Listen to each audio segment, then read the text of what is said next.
All right. How's it going, everybody? Okay. I'm going to go here. Should be good to go.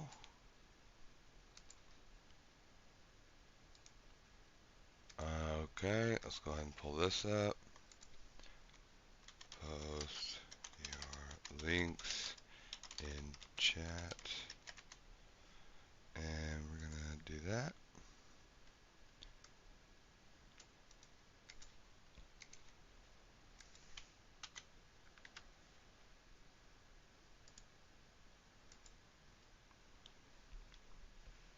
There we go. And we are live and ready to go. We got a lot to cover today, a whole lot of news. So yeah, basically we just have a lot to cover today. I want to start first with Asmongold. The BBC just got exposed for faking Trump's speech. No way. No way. No way. This summer. So basically, the Telegraph has exposed a crazy, crazy, crazy lie.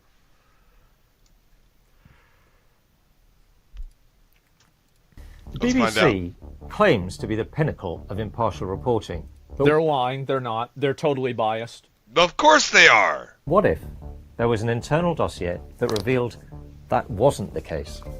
I would believe it. The Telegraph has seen 99%, I would say 90% of the media, legacy media especially, well, of the legacy media networks, all but one are completely fucking captured and biased. a letter that reveals one of the BBC's own independent advisors repeatedly warned that the broadcaster had serious and systemic problems. Uh-oh.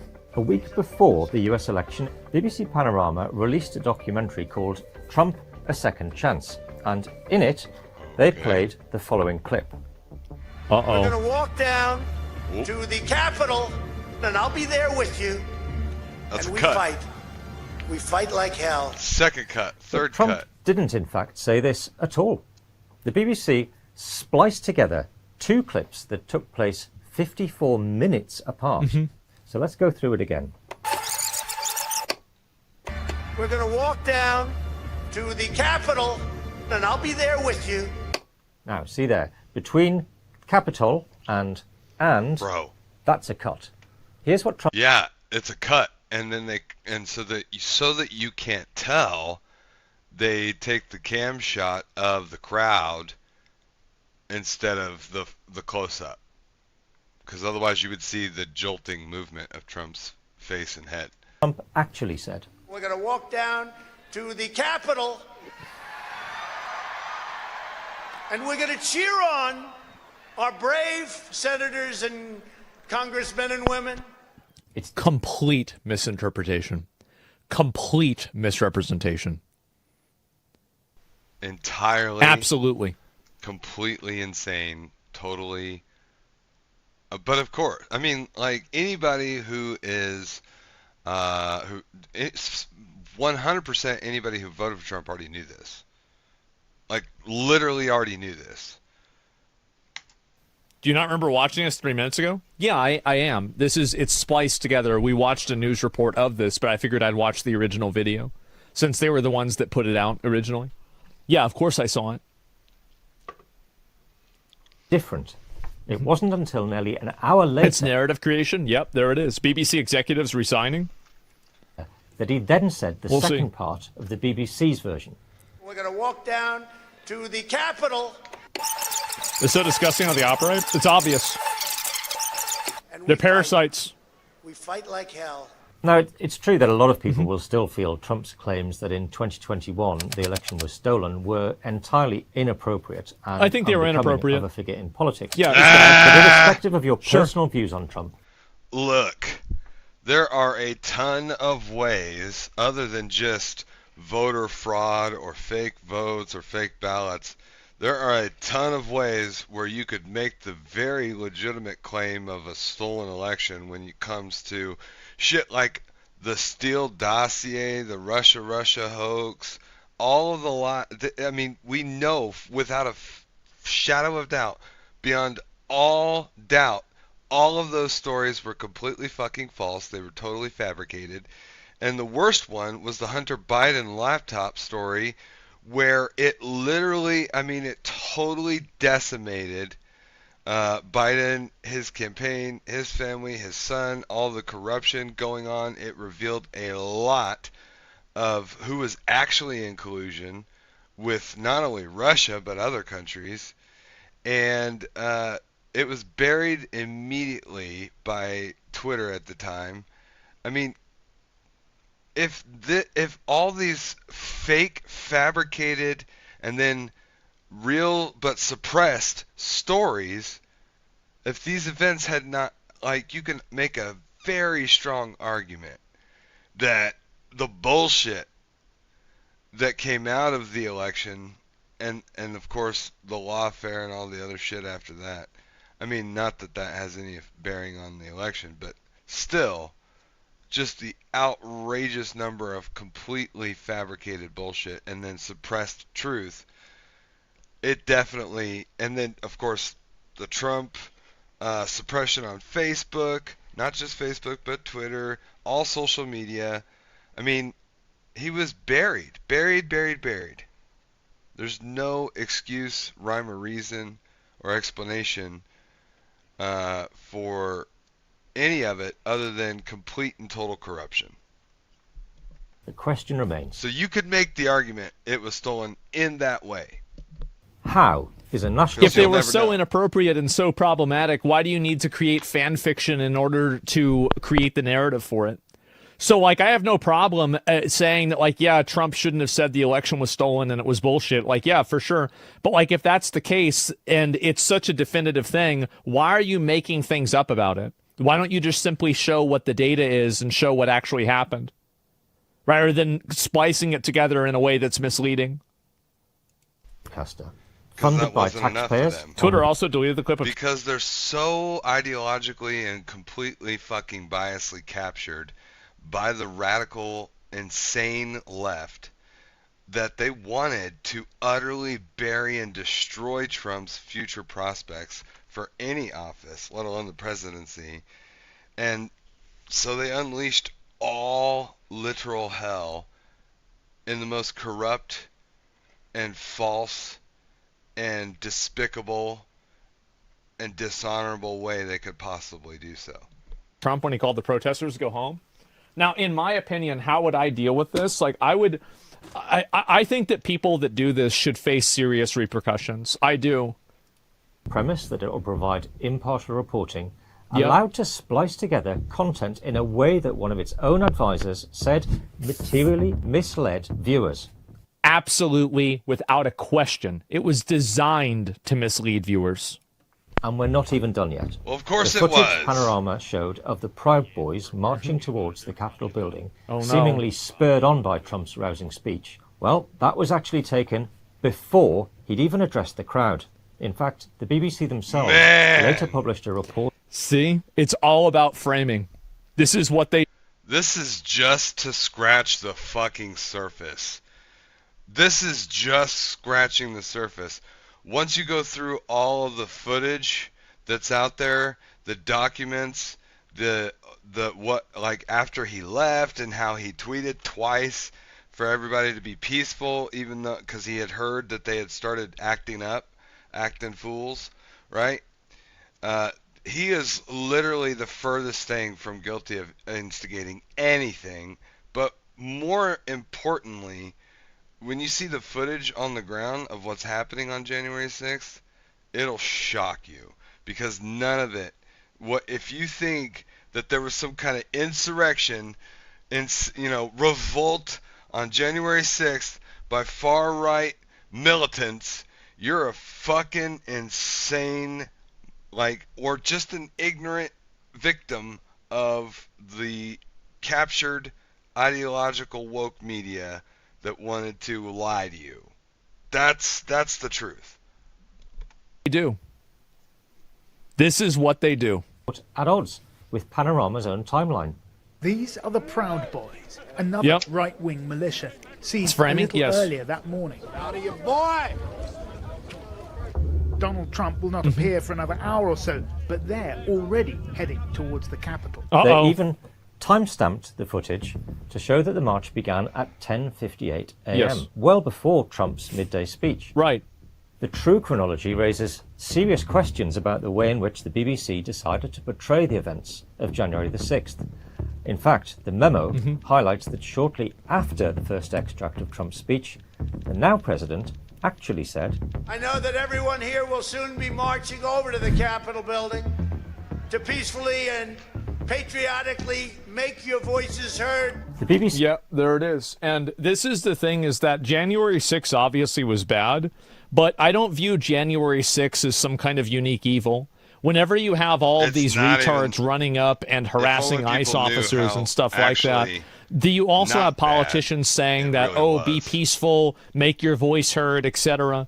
January 6th is just another version of that. It is. It was, and the Republicans did it once. The Democrat people do it every single week, multiple times. So that's what happens. The BBC are state-funded media, by the way. Yeah, I know. I know. Like, I don't think people understand how bad it really is. Well, people don't even understand how fake. The advisor who wrote this report claimed Panorama's editing was completely misleading. Of course. As Trump did not explicitly exhort supporters to go down and fight at Capitol Hill. They even pointed out that this was a key reason why he didn't face federal charges for incitement to riot. The BBC's editorial guidelines and standards committee member who wrote this memo raised all of these concerns, what, did he get fired? among others, with the BBC executive, but they were dismissed, ignored, and even accused of cherry-picking. But this... See, that's the thing, is you can't go against them, because if they do, then they destroy your reputation and your career. That's what they do. Yeah. This isn't the first time we've seen the BBC criticised for selective editing. Cast your mind back to 2007, and you might remember a documentary trailer that appeared to show Queen Elizabeth II storming off in the middle of a photo shoot. It will look better without the crown. I've heard it will look better, less dressy, because the garter robe is so extraordinary. Dressy? What do you think this is? What I mean is, if you take the crown off, just for a couple frames. Yeah, no. So I'm not changing anything. I've done enough dressing like this. Thank you very much. But it was later revealed the clips had been reversed, with the footage showing the late Queen storming off actually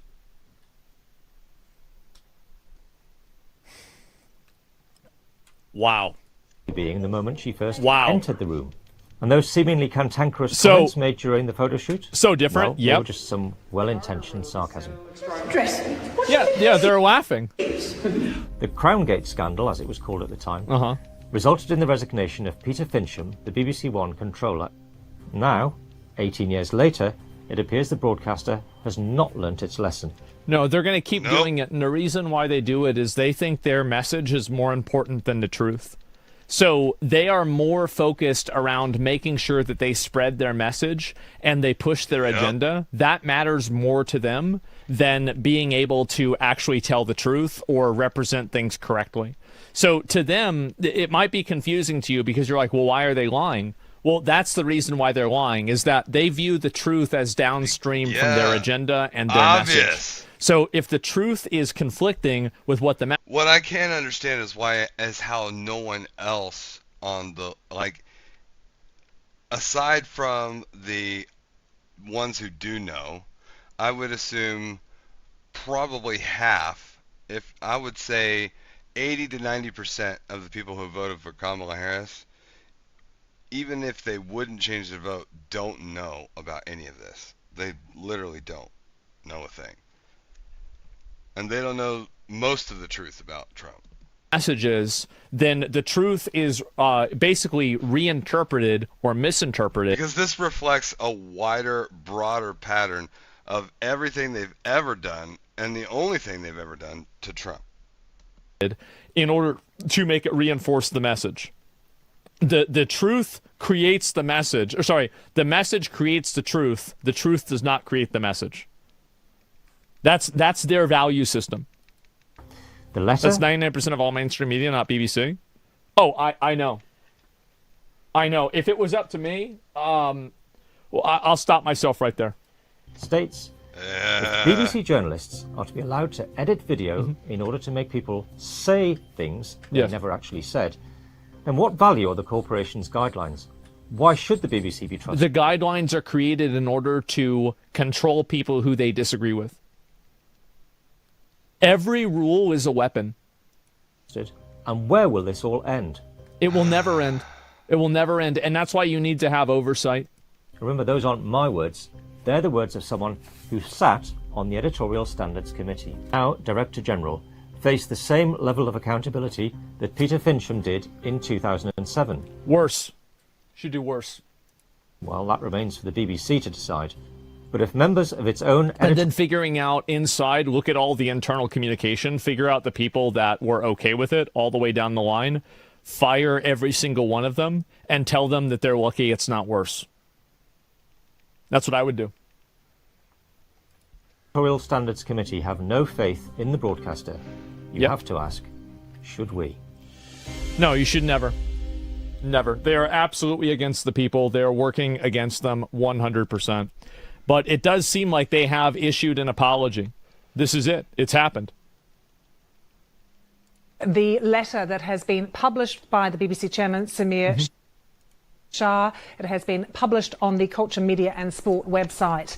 And we have it up for you here, where he has written to the chair of the Culture, Media and Sport Committee, wanting to put on record the BBC's position on a number of issues that have been raised in the leak of a letter to the BBC board from Michael Prescott, a former external advisor to the BBC's editorial guidelines and standards committee. Yeah, of course. He also wants to address questions that you asked me in the letter, and he said he wants to make... So 2 BBC people have already resigned over this. Clear that they have taken Mr. Prescott's concerns seriously and considered the points he made carefully.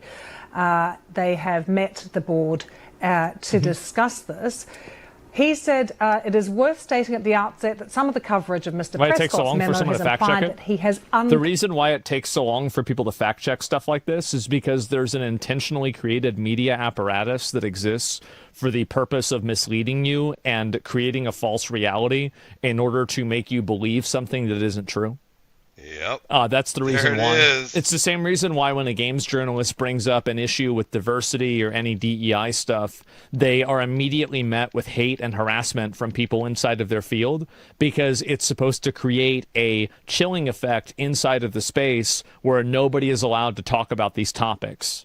That's the reason why it happens, is that you have a propaganda apparatus that is voluntarily opted into, and for the people who don't opt into it, they are pushed out of the apparatus. So that's the reason why it happens. Covered a list of stories and issues that the BBC have sought to bury. That interpretation, it's again what I said before about like the message being more important than the truth. The issues raised by Mr. Prescott are precisely the issues that have been considered by the EGSC and the board. The EGSC is the senior forum in which we scrutinise BBC output when concerns have been raised from either internal... This is what he means when he says fake news. I mean, come on. ...or external sources. And they're quick to arrest their own citizens for offensive speech, but they won't take any action on big media corporations outputting fake news. Yep. I find that very interesting. Determine what action needs to be taken. Put simply, the committee's job is to examine the bad news, not the good news. Sometimes the mistakes are one-offs, others may point to underlying problems. The job is never complete. What? It is only by identifying and highlighting these issues and implementing changes that the BBC demonstrates its commitment to continuous you never trust these improvement. People. Now, he then says another view that has gained currency in the coverage, that the BBC has done nothing to tackle these problems. This is simply not true, he says, as well. Oh, that's true. They have done things to tackle them. They've tried to suppress them as much as possible. By tackling them, you mean taking the problem and then minimizing it as much as possible so people can't see it. Yes, true. Over the 3 years that Mr. Prescott was an advisor, he says the BBC has published corrections when we've got things wrong. They've changed editorial guidance to make the BBC's position clearer on issues, and made changes to leadership where the problems point to underlying issues and carried out formal disciplinary this building does suck. measures. This building looks like somebody who's just really bad at playing Tetris. That's it. Looks so bad. During the 3 years Mr Prescott was an advisor to the committee, the BBC produced thousands of hours of outstanding journalism on television, radio, online, nationally, regionally and internationally. This does not diminish the importance the BBC board places on addressing the issues that Mr Prescott has raised. Yeah, they're lying. But it is also important that a sense of perspective is maintained. Yeah, there's the lies that we know about and there's the lies that we don't know about.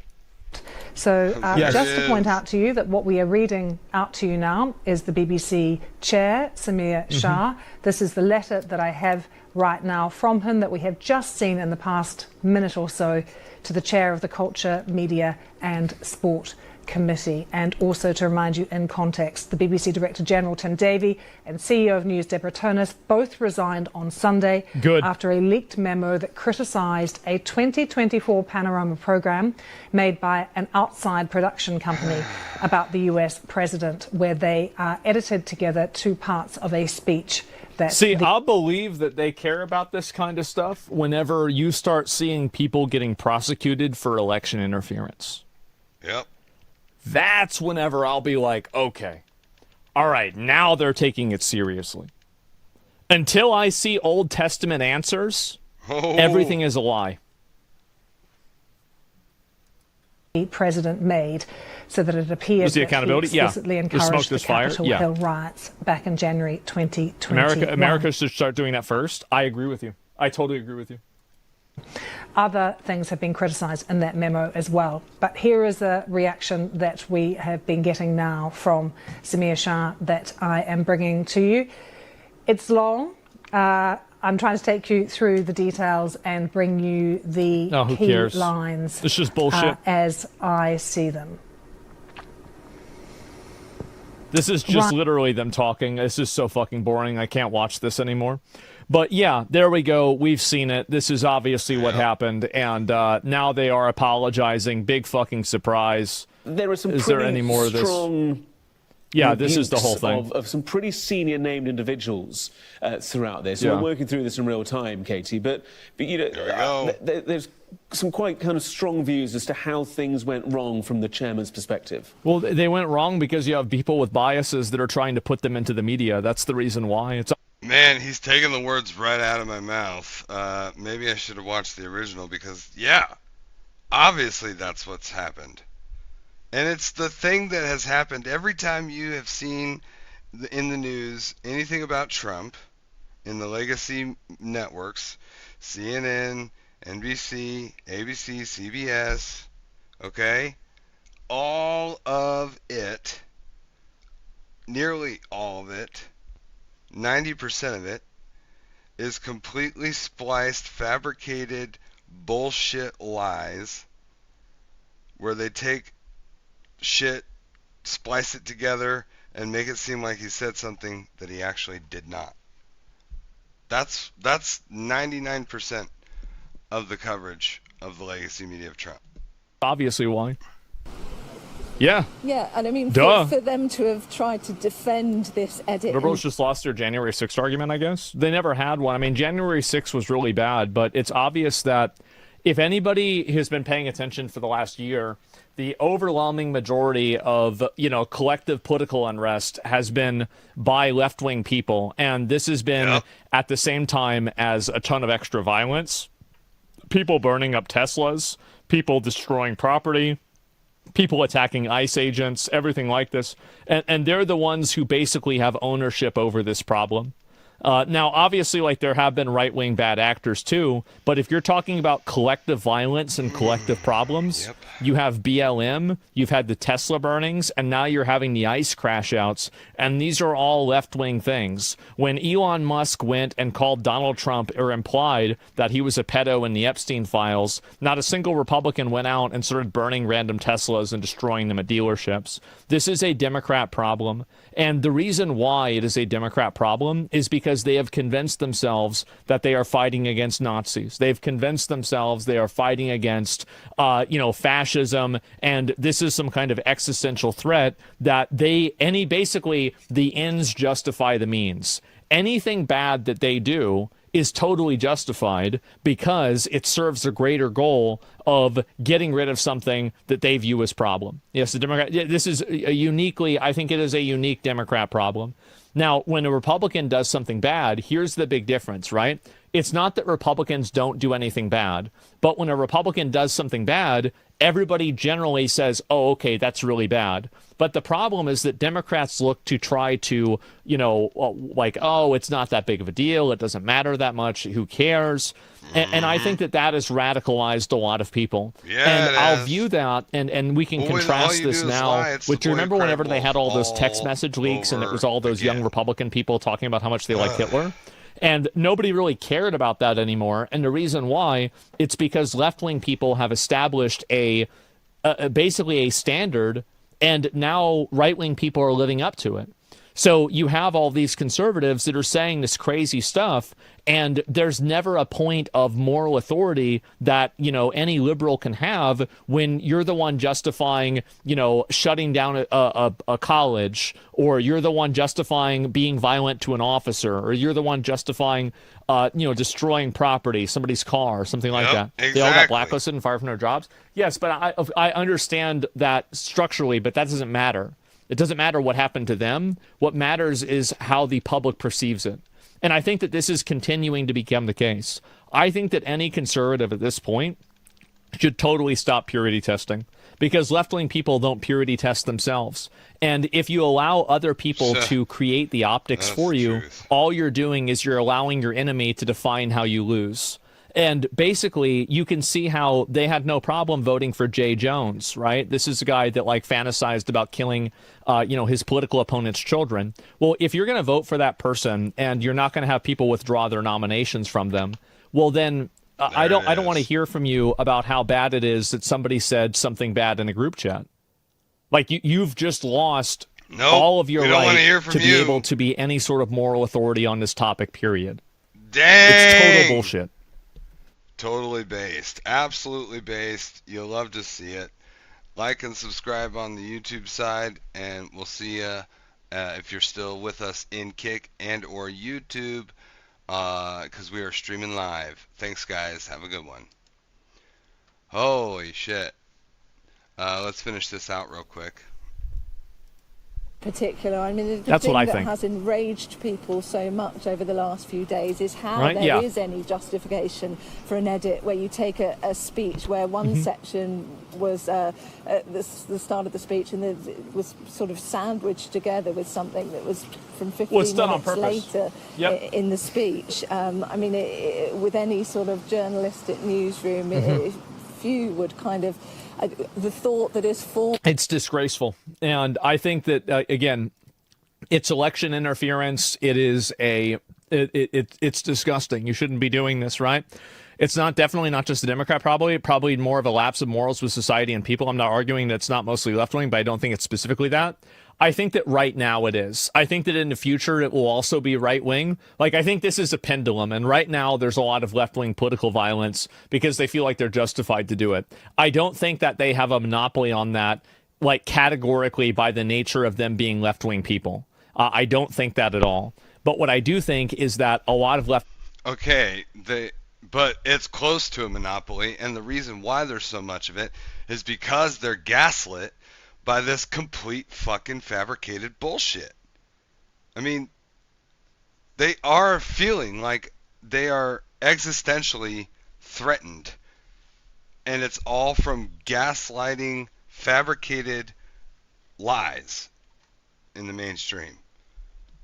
People do justify that type of behavior. And so you're right. And it will always swing. Yes, it will swing and it will change again.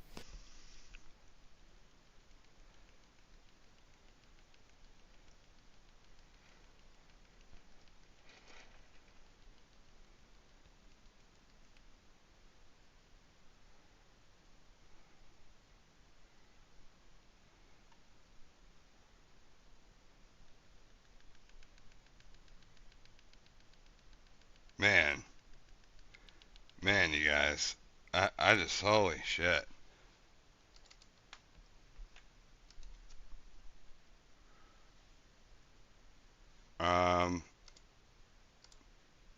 Thank God we're out of this shutdown potentially. That's the thing. Yeah, are we? Today. Are we though? Really? Yeah. Are we? Yeah. The Democrats stepped up or folded, depending on who you're talking to, and solved this for us. Yeah. Thank you for that. I appreciate that. It's so clear now that all they did was they held this for the election to try to win the election, and they're ready to fold. And we are seeing people with real problems all around the country. Socialism is becoming popular because quite honestly, the right is not answering the question, what do we do from here? We are in what's called a K-shaped economy right now, and that's what happens after a crisis when different groups head to different opposite directions and locations. If you think about a K, you think the upper line goes up, and the lower line, that's the up are the people with assets and homes and stable jobs, and they'll do well. But the lower line goes down, and that's the people living paycheck to paycheck, the renters, the small businesses, the wage earners that all fall behind. And right now you're seeing on television, oh my gosh, look at the stock market is up. All of these things are going up. Well, that's great. Some rise, some sink, but the gap is widening here. The K at the very beginning where the two lines meet is very, very close to each other. But as they keep going, those lines become further and further apart. And there is a moment in, there's a moment. How can I explain this? Remember the old country fairs? You probably never went to one, but maybe you saw it on TV where, there's a strongman contest. And there's that thing where, you hit the thing with a hammer and the bell goes up and goes bing. That's what's happening right now. There's a strongman contest going on right now, and everybody leans in to see, is this guy going to be able to ring the bell? And he, takes the big hammer and he swings it, and the puck goes up and it rings the bell. Some swing just as hard, and the puck barely budges. Okay, same hammer, same pole, different outcomes. That's a K-shaped economy. And we live in a moment where the puck is going up for those who already own a house and or have investments or, run businesses that survive the storm. And, they swing the hammer and the bell goes up and rings the bell. But the family down the street, the young couple that's trying to buy their first house, the small shop owner who never reopened, they're swinging just as hard, but the puck is just barely going up at all. And the system says, try again, step right up, try again, and then hands a smaller hammer. A K-shaped economy is not philosophy. It's not a political slogan. It's what happens when a government prints money like confetti and then watches inflation climb a ladder that is missing rungs and then tells you, don't worry, the economy is booming. I'm sorry, but the economy is not booming for a lot of Americans. And there are big changes being made right now at the global level. And I like the changes that are being made at the global level, but we are forgetting there are too many people that are really hurting right now.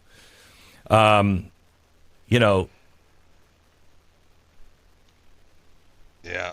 We are going to continue to work and continue to spin our wheels on socialism until there is a new idea on how we're going to get out of this problem. And Donald Trump is working on a long-term solution, but I fear that's not going to be enough. I heard a crazy idea today about a 50-year mortgage. Oh, wow. So the average person is in their house for 12 years, and I got a 30-year mortgage, which means I'm not really putting very much into it because the bank is taking all of the interest rates for the first, 10 years at least. They're taking all the interest first. And then I don't really start paying on my house off until the last 15 years of that mortgage. But now, instead of a 30-year, you want me to do it for 50 years?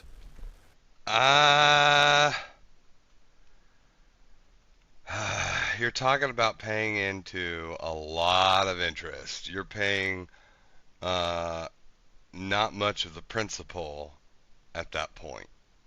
For, you paid 10 years into this thing, and you've not really paid much on the principal of the loan.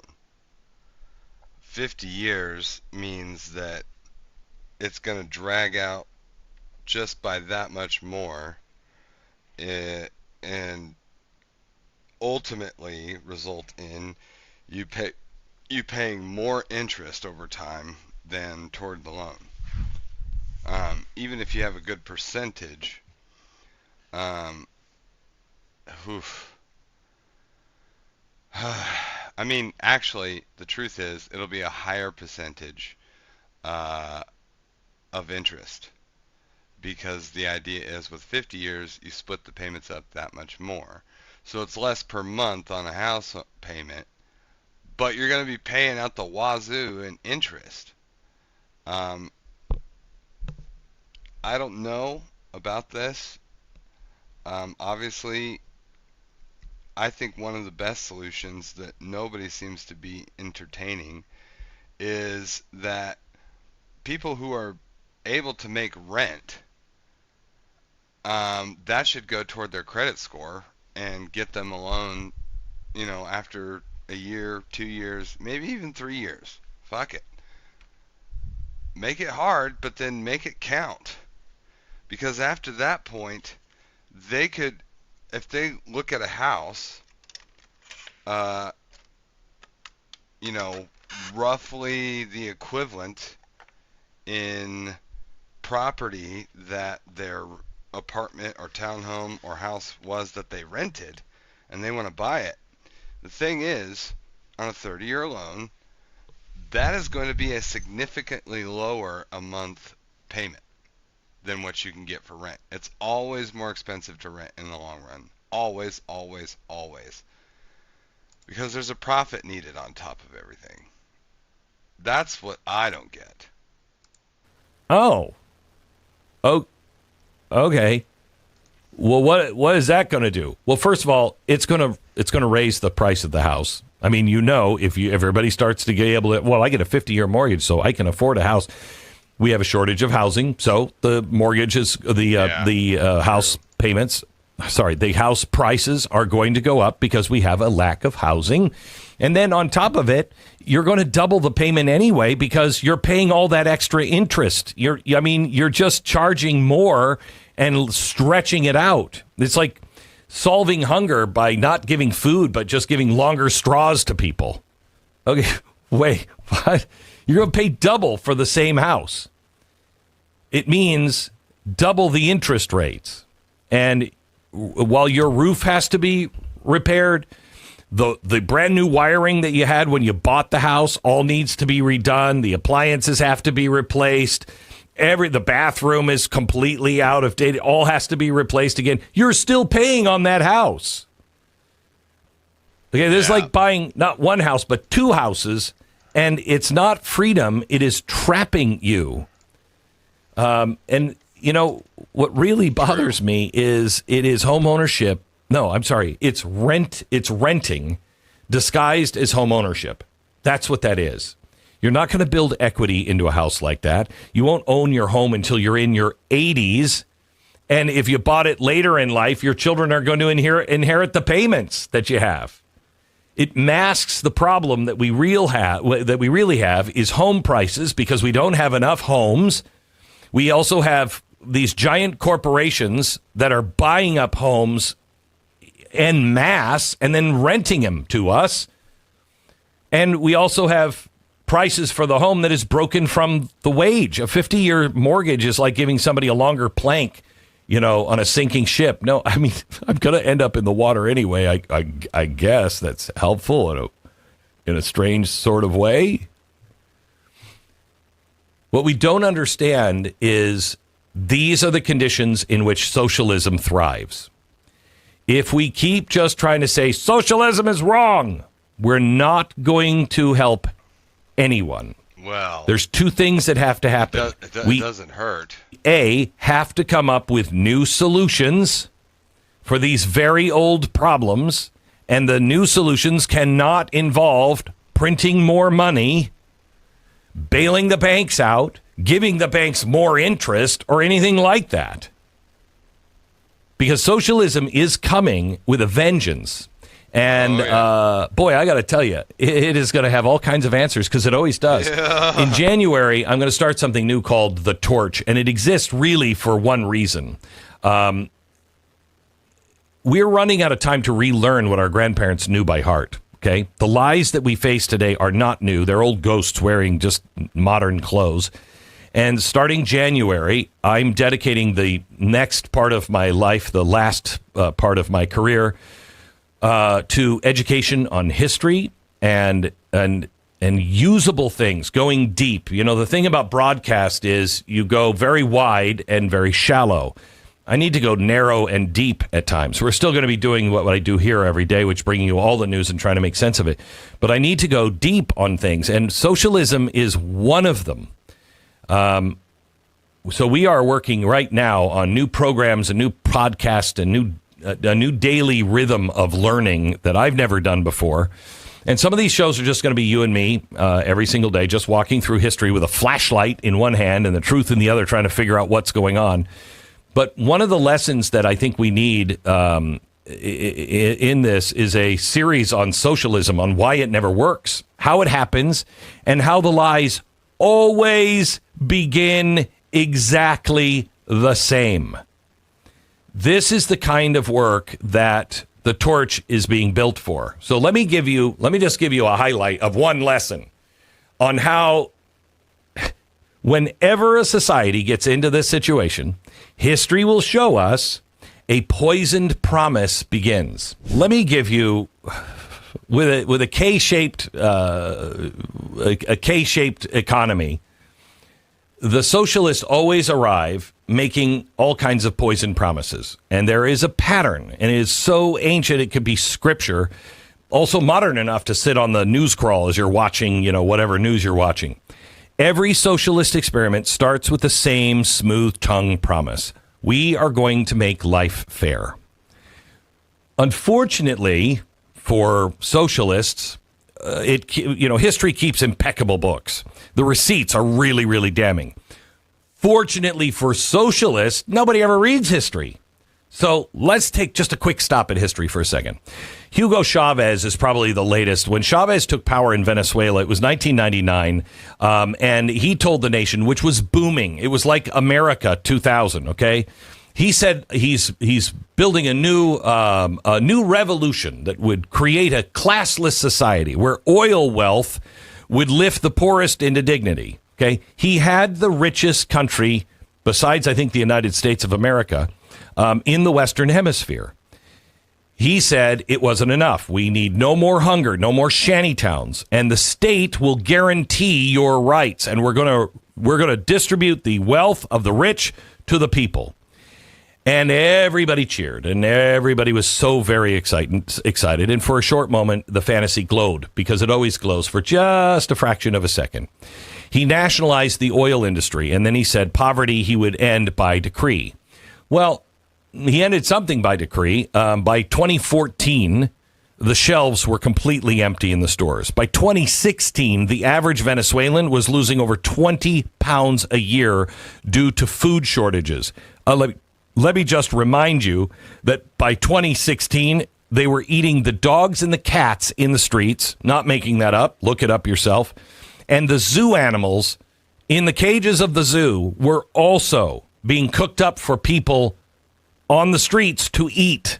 Hospitals lost their power. Children died from treatable diseases. Millions fled the country. And today, Venezuela sits on the largest proven oil reserves in the world. And yet people are standing in line for bread while the daughters of the socialist elite post photos of European vacations. What's happening to the fairness revolution there? It ended with a ruling class gorging on privilege and the nation digging through dumpsters for meals. That's the way it always happens. It's not an outlier. It's the rule. Look at Cuba, 1959, Fidel Castro. I'm quoting, "The revolution will bring justice, equality, education, and health care for all. freedom from American exploitation. Che declared that Cuba would become an example of a new humanity. Well, what followed? Well, first thing they did was they shut down the independent newspapers. They were shut down by 1960. Then they imprisoned people in labor camps for being counter-revolutionary, including priests, teachers, and homosexuals. Yeah, that Che. Then food rationing began in 1962. By the way, food rationing in Cuba has never ended. Today, the average salary in Cuba is $15 a month. Now, the same Communist Party that claimed to abolish class created the most immovable ruling class in the Caribbean.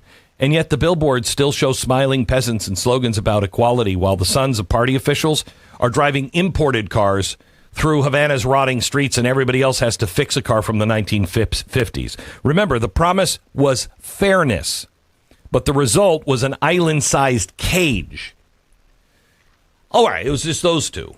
Well, let's look at Germany. The Nazis were the National Socialists. Hitler didn't sell Nazism as tyranny. He sold it as social justice for the German worker. The Nazi platform, 1920, promised abolition of unearned incomes, profit sharing in large industries, nationalization of trust, land reform because there just wasn't enough space for people to own their own houses, all in the interest of the common good. It was marketed as a workers' movement, a socialist workers' movement.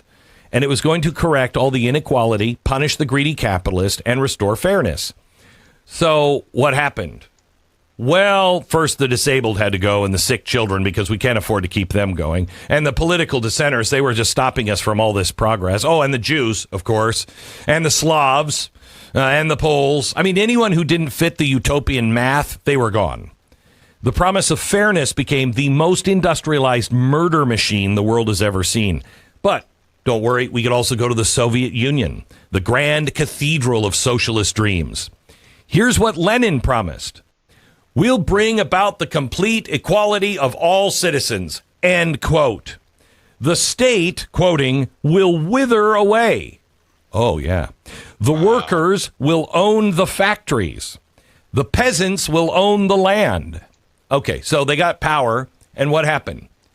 Well, none of that. Under Stalin, over 100,000 priests were executed or sent to camps. Why? Why do they keep going after the religious people? Because the religious people are the only ones who will stand against monsters. That's why. Millions of Ukrainian peasants were starved under the Holodomor for refusing the collectivization. Read that story. It's horrific. The workers' paradise required one of the largest secret police forces in human history. Why? Soviet Union became a nation where you waited hours to buy bread. Party members, however, if you were in the party and you were high up, oh, you could get anything you wanted. You had luxury stores that were built just for you. By the 1980s, the system was so hollow that the most basic consumer goods, soap, shoes, toilet paper, they were rationed or unavailable. And by the way, the state never withered away. It metastasized into every corner of life. It became everything. This story of socialism is written in blood, in ledger books all over the world. And it always starts with the promise of equity or equality. And it always leads to the rise of an elite who decides what equality means. And every time it fails, they say, well, that was just put in the hands of the wrong people. No, the key word here is not wrong. It's people. People. The workers never get the factories. The peasants never receive the land. The poor never get any of the wealth. And it's this story over and over and over again. Socialism begins with a promise, but always ends with a ruling class armed with absolute power. Only the names change. Did you know in Jamestown in 1619, that boat that the New York Times said arrived with slaves didn't arrive with slaves. It arrived with socialism. It ended in cannibalism. Did you know that the Pilgrims tried the same thing? They decided, you know what, we should put everybody's money into a big pile and you just take whatever you need because that's the Christian thing to do. You know what that ended with? Starvation and death. By the way, the Reunion Tower in Dallas, that big ball that you see in the sky, you know what that That's to mark Reunion. That was the first socialist town in 1855 in Dallas. Guess how that ended? Starvation.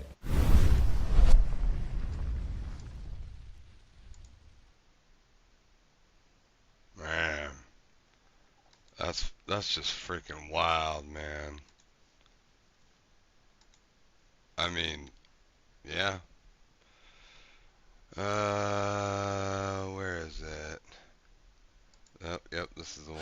Welcome to another episode of Conversations with Coleman. My guest today is Victor Davis Hanson. Victor is a classicist and military historian. He's a senior fellow at Stanford's Hoover Institution, and he's the author of many books, including A History of World War II and The Case for Trump. I'm a longtime fan of Victor's podcast. I consider him to be probably the most intellectually honest and compelling defender of Donald Trump that I know of. In this episode, we discuss how Victor's career as a farmer has influenced his politics. Victor debunks the myths pushed by Daryl Cooper that Winston Churchill, not Hitler, instigated World War II, and the idea that the Nazis killed millions of Jews out of compassion and poor planning. We discuss the role of the neoconservatives in the Iraq War. We discuss both halves of the modern lawfare problem, that is, the lawfare that Trump experienced and the lawfare that he is now perpetrating on his enemies. And we discuss much more. So without further ado, Victor Davis Hanson.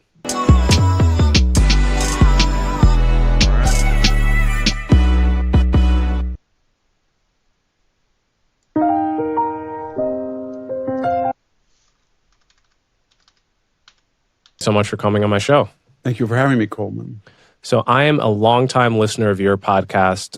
It's a podcast I think is underrated only because people in my New York City intellectual atmosphere don't talk about it as much as they should. I highly recommend it. It's called The Victor Davis Hanson Show. And so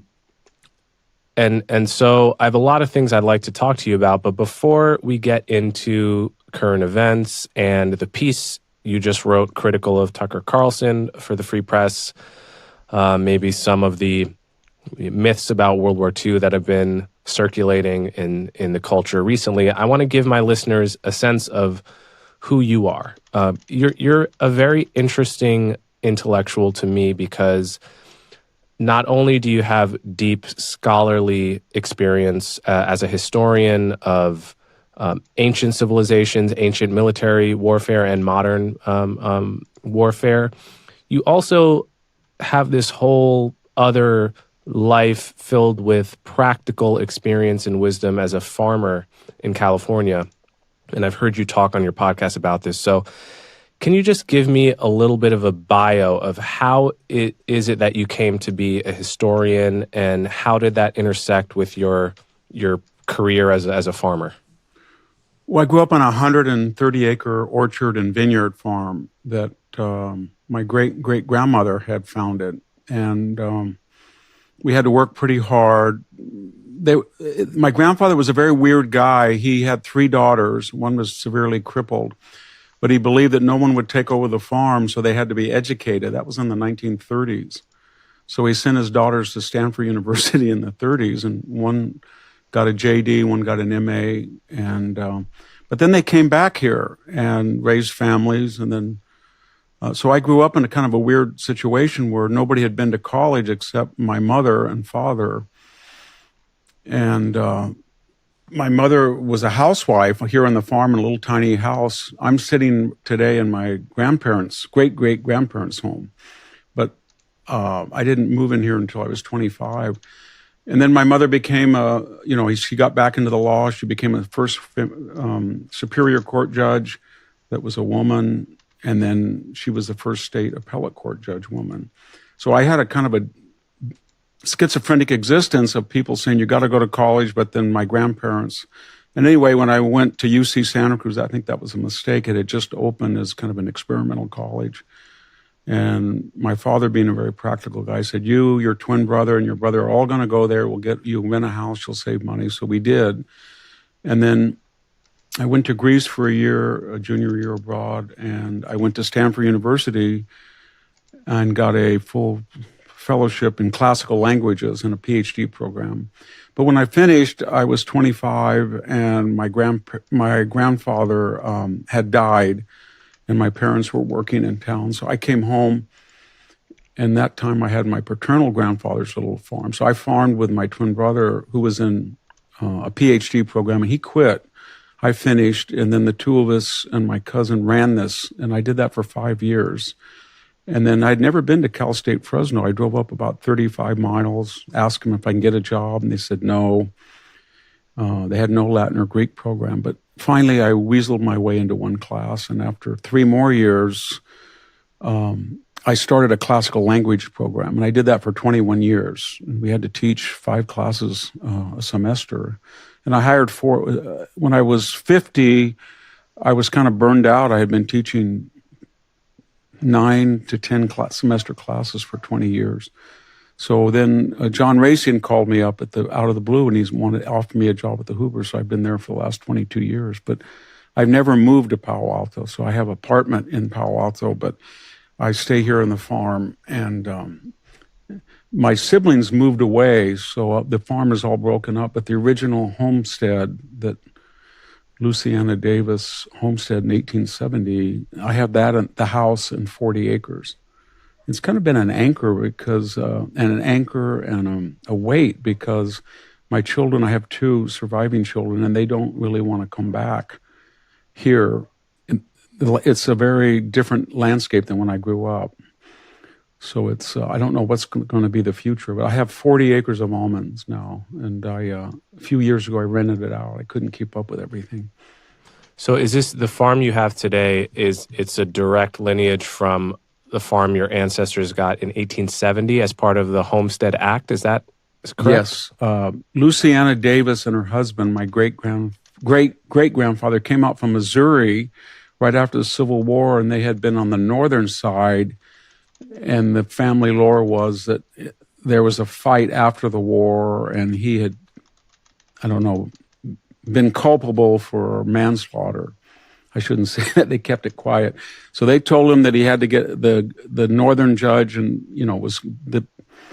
Missouri was a very conflicted state. So the Northerners, he fled to California with his wife, and then they homesteaded here in the San Joaquin Valley near Fresno. They came out on a wagon, and the railroad was selling land for $4 an acre, and they bought 130 acres. And then he died. They had 3 children. My great-grandfather, Cyrus Davis, farmed it until, I think, about 1910. Then he died suddenly. Then my grandfather, Reese Davis, took over, and then I knew him really well. He was a wonderful man. He died in his sleep at 86 in the room that I sleep in with my wife. And they had 3 daughters. So it's direct. And I don't know what's going to happen because the city limits are very close now. We're ground zero with illegal immigration. So when I grew up, all the surrounding farms were maybe 30 to 60 acres. They were Greek American, Armenian American, Japanese American. We had an African American tractor mechanic, the Thompson family that were really close, and we had a lot of people from India had just come. And now it's all been rented out to corporate farms. So I rent out to a very wonderful guy, Furman Campos, but he owns 10,000 acres. And the families are all gone, and then illegal immigration came in, so most of the houses where I grew up with their families and kids, they are people from Mexico that live there, and they're mostly undocumented. So it's very rare that you get a writer or intellectual that's also a farmer. I think you're the only one that I actually know in the space and the circles that we kind of run in. I'm curious, how has being a farmer impacted your view of government and public policy? Well, it was very valuable for me because I grew up thinking my mom would always stress education. My father, he was a World War II veteran. He actually went to University of Pacific and got a master's degree, and then he was in World War II.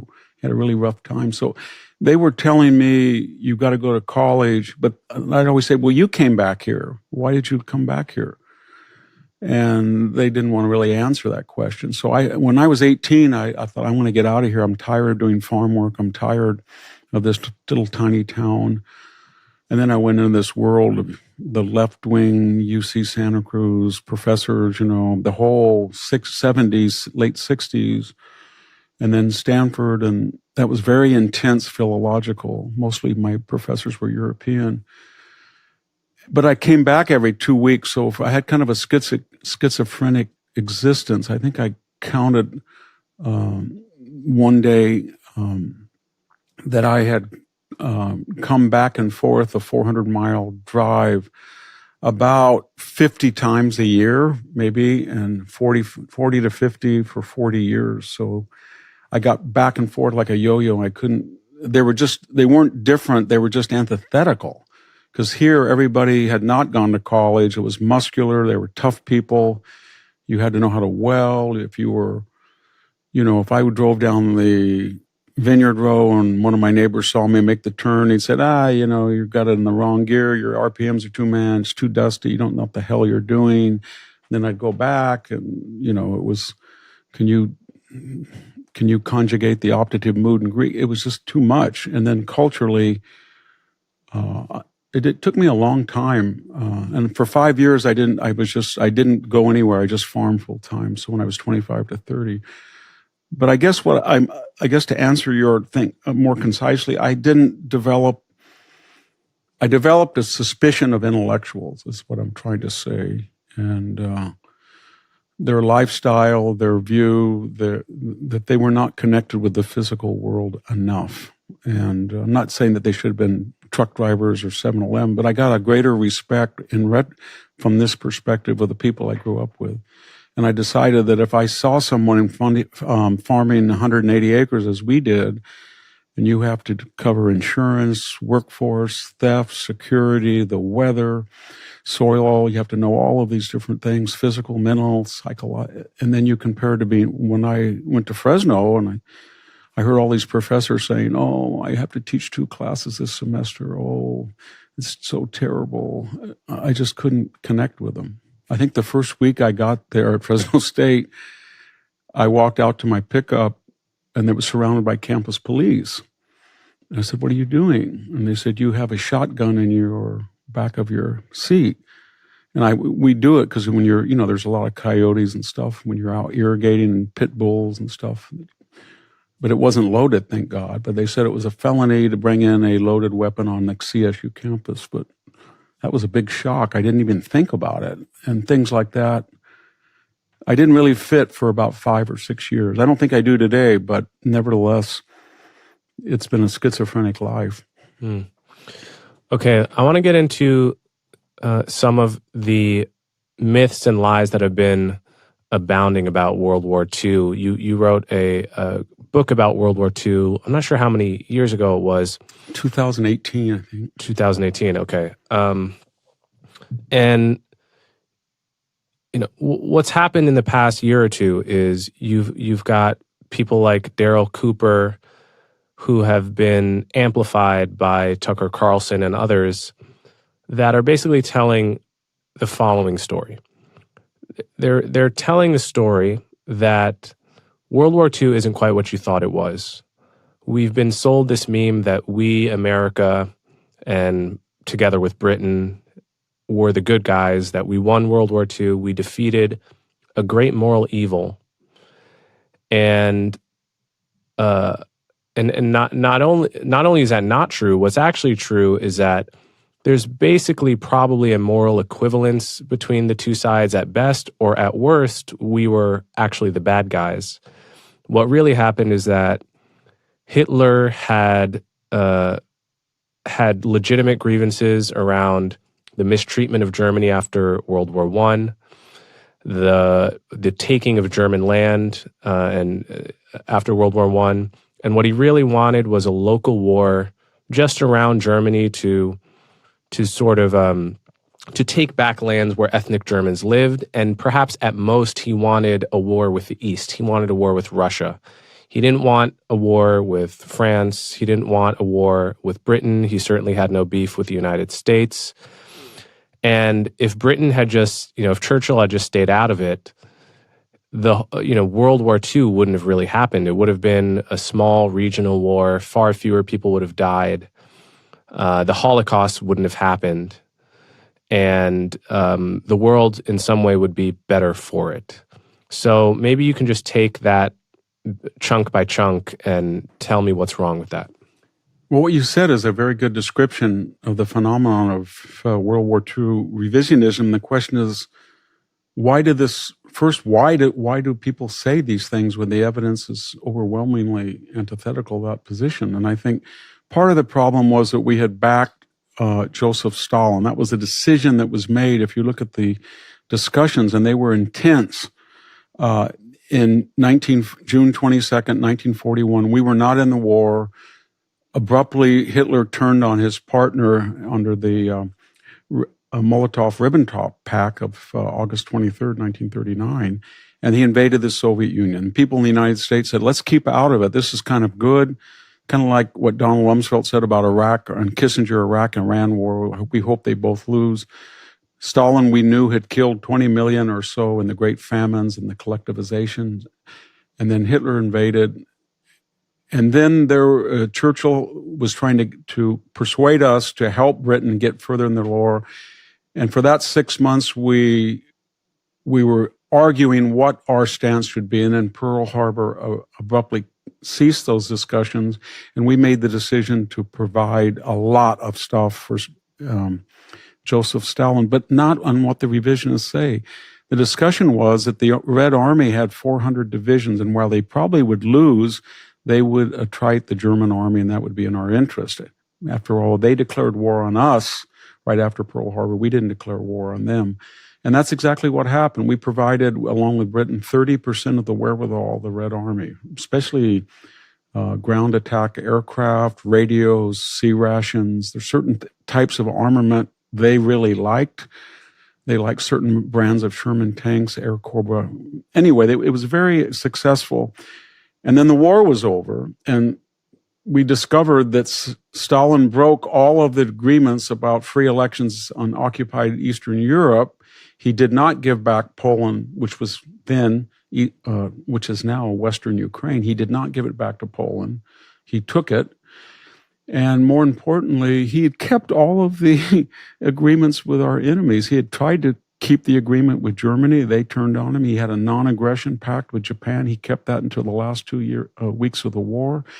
But with the Allies that had saved him, in all, he was not honest and didn't keep his word. So there was this horrible reaction. People were furious what he had done. Harry Truman said, that son of a bitch lied to me.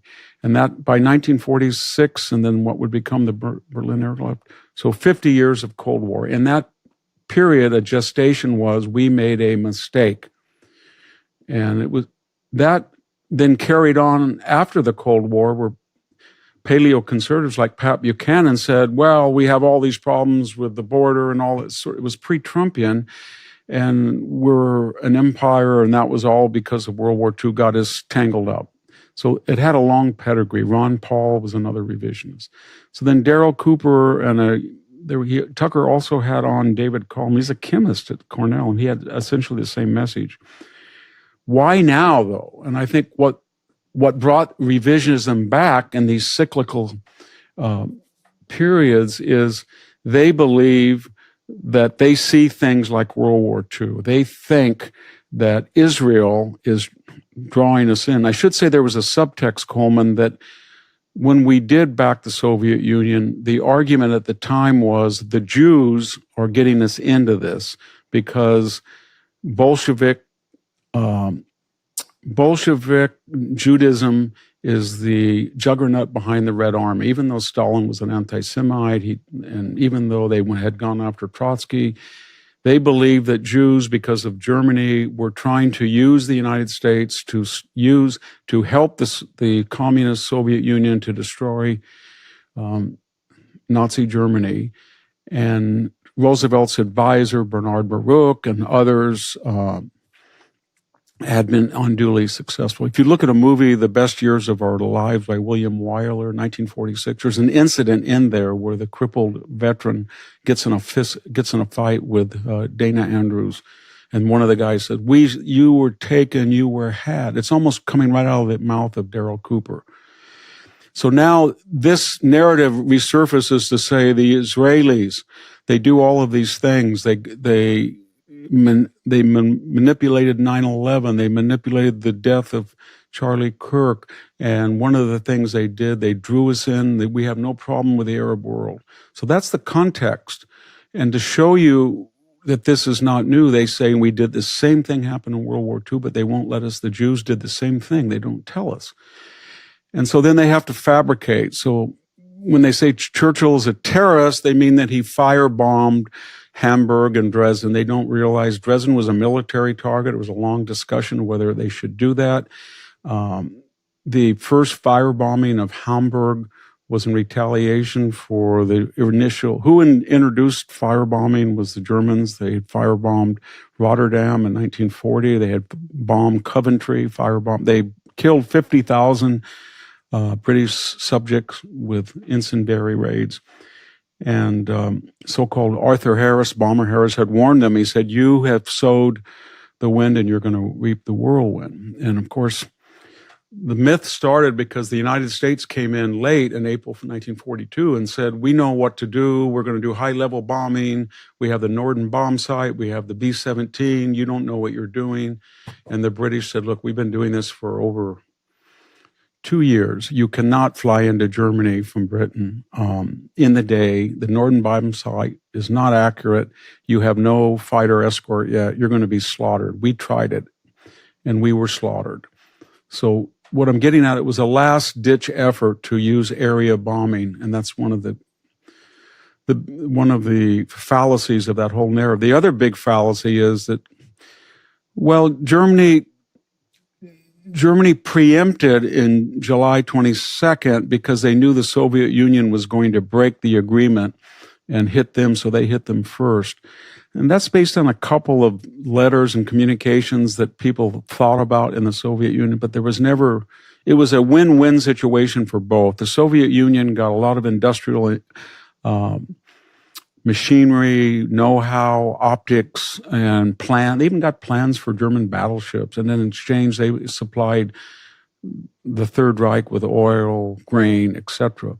So when they broke that agreement and they went into Ukraine, they knew they were going into the breadbasket of Europe, and they were going to starve the entire area and send that food back to Germany because they did not want to lower the standard. They were still selling coffee, silk stockings. They did not want to fully mobilize that economy, as they would have to later.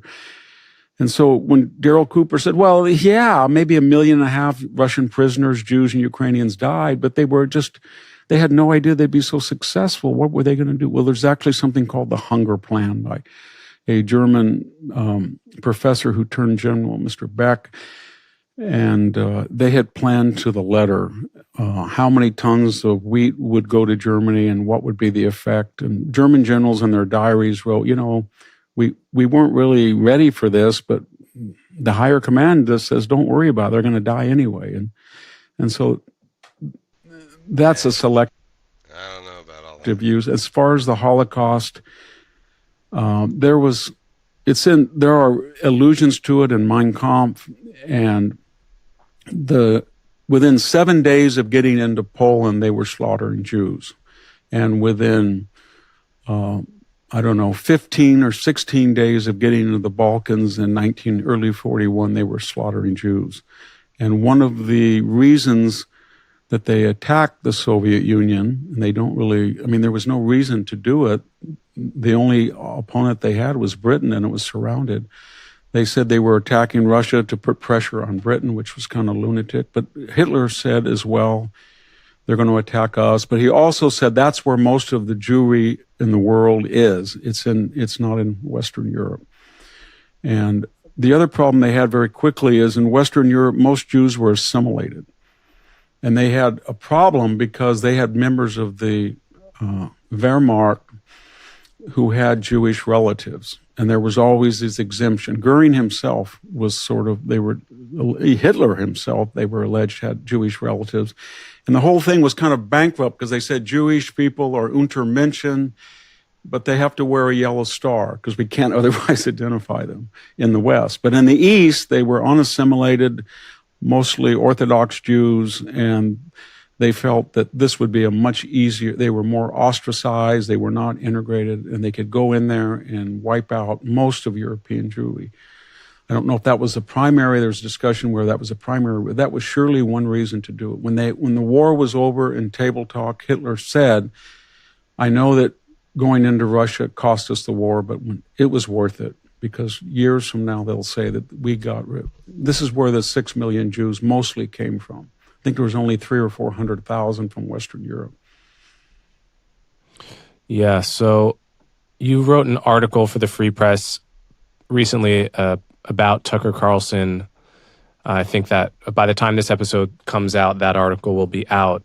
What has gone wrong with Tucker, and why is he platforming and glad-handing people that are pushing conspiracy theorists and the bad kind of revisionist history as opposed to the good kind? I don't know. That's the question, seems, because I was a very good friend. He was, 7 or 8 years ago, he asked me to come on Fox, and we had a good relationship, and I usually went on every Monday night after the monologue.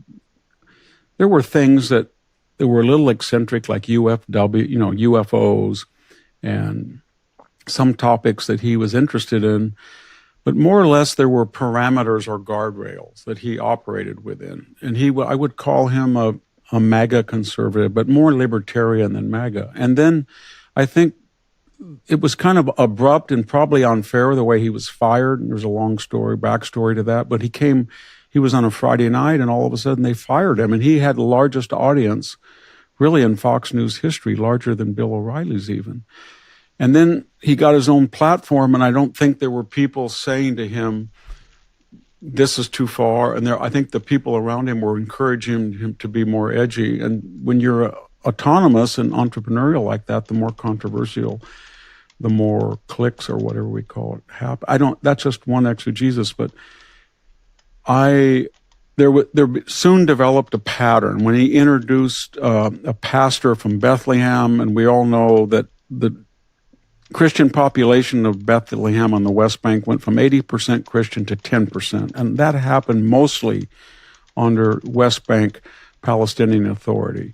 And where did they go? They went to Europe, they went to the United States, but about 150,000 went to Israel.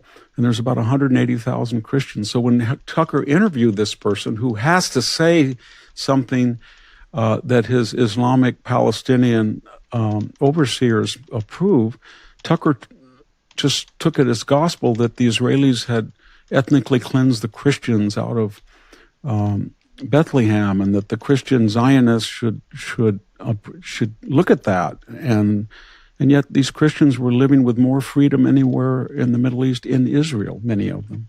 And Israel's Christian population has steadily grown, while the population of Christians in Gaza and the West Bank has steadily declined.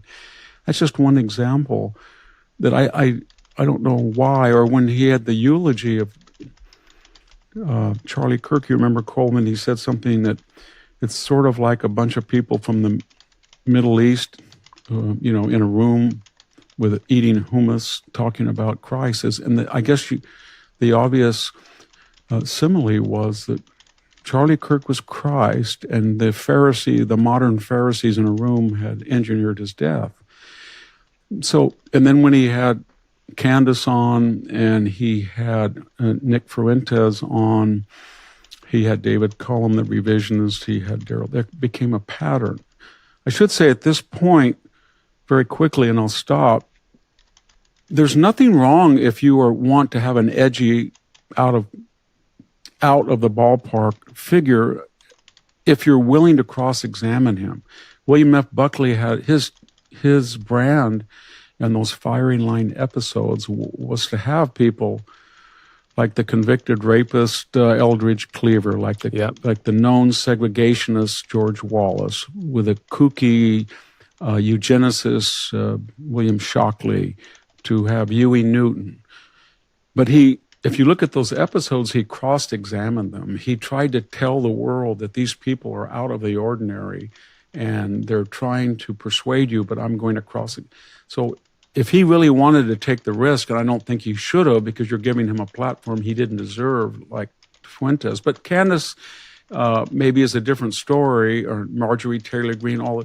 If you give them a platform and their views are out of the mainstream, you have an obligation as a journalist to cross-examine them. And especially when you bring on your former close friend and colleague in the conservative movement, Ted Cruz, and you just eviscerate him in an ambush. I saw that interview. Mm-hmm. Tucker is a very bright and sophisticated interviewer. So I just said to myself, why would you, if you're a conservative, and Ted streams in the conservative mainstream, why would you humiliate him on screen, but then you wouldn't use those same techniques when you could have done the public a service with Fuentes?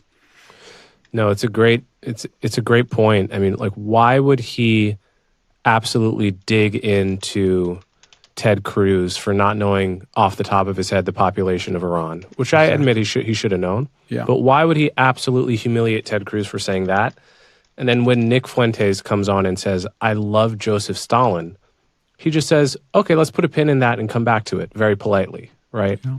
So it's clear he's using one set of tactics on people that are pretty well within the American mainstream, and I think broadly mean well, and putting on kid gloves essentially for conspiracy theorists and crazy people. I mean, the Stalin one is, I mean, something's going on here where I remember there is a blog post, can't remember what it was. It was kind of a joking blog post defending the Empire in Star Wars, right? Mm-hmm. And it was actually very funny. It was a funny exercise in how you could make that case. But something's going on the internet and on social media where it just will get eyeballs and clicks to just defend all of the actual villains in history.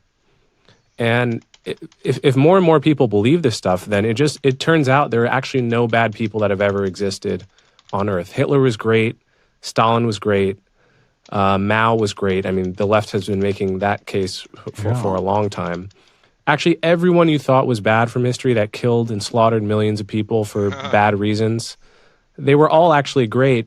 And there's, when someone comes in and gives that take, it shocks the senses in a way. It's like adding hot sauce to your podcast. And it gets eyeballs. It gets a lot more eyeballs than a boring recitation of the facts we know are true about history. And it's worrisome for our information landscape that that's what's going on right now. It is. And I think there's another catalyst. It's not the main one. What you said about clicks and a way of getting attention by being controversial or even beyond controversial is, I think when you interview a Nick Fuentes or a Candace Owens, you know that if you criticize them, they're going to go right out and start a jihad against you, if I could use that term. But when you tear apart Ted Cruz, he's in the mainstream, he's a senator, he has certain standards of behavior. He's not going to go out like Nick Fuentes had attacked Tucker all the time. He'd call him a sellout, a Fed, a traitor. He'd attack Trump. So I think there's a tendency when you get these extremists, even though when I look back at some of the interviews that Buckley did with Eldridge Cleaver versus other controversial people like Saul Alinsky, he was a little bit more careful because he thought Eldridge Cleaver, and same thing with George Wallace. He thought, these people are a little out there, and you never know what they're going to say or do or to get obsessed with me. So I think that's one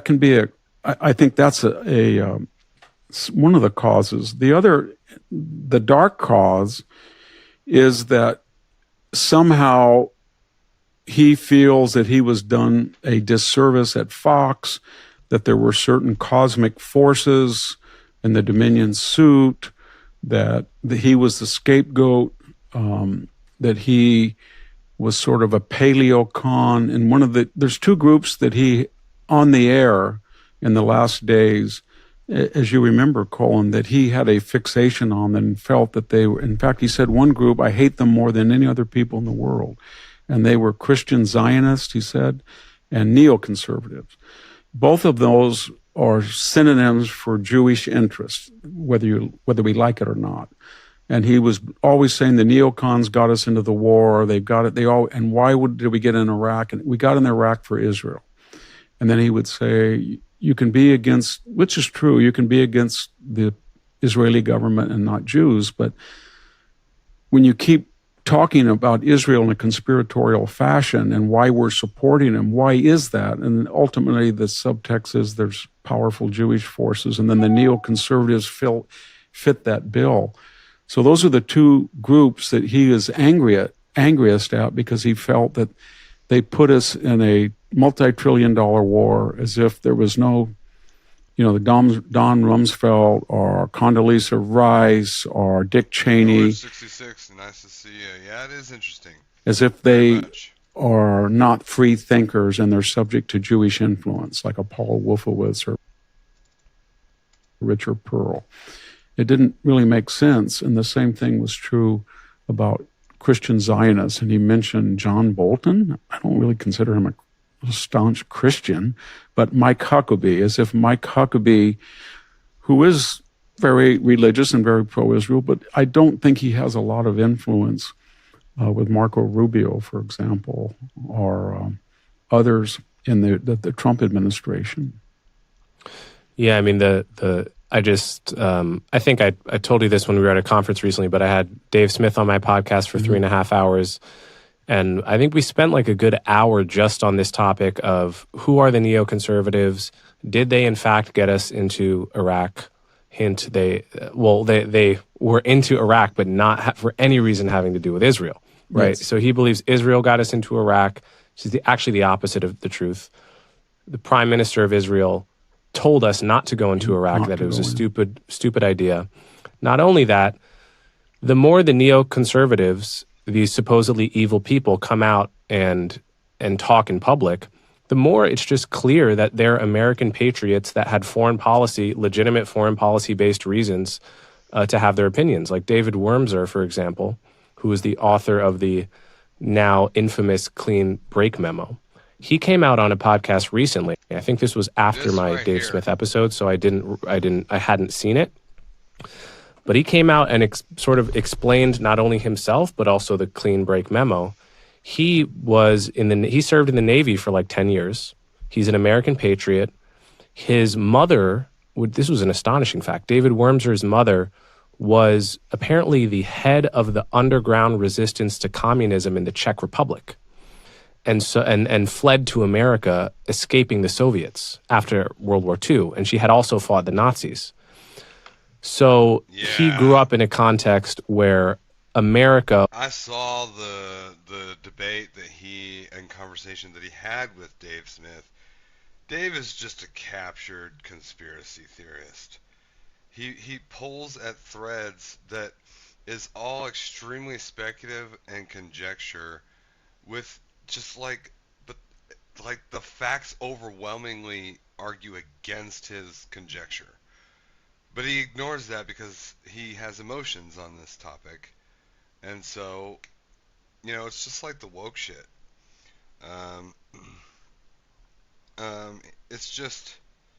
It's bad.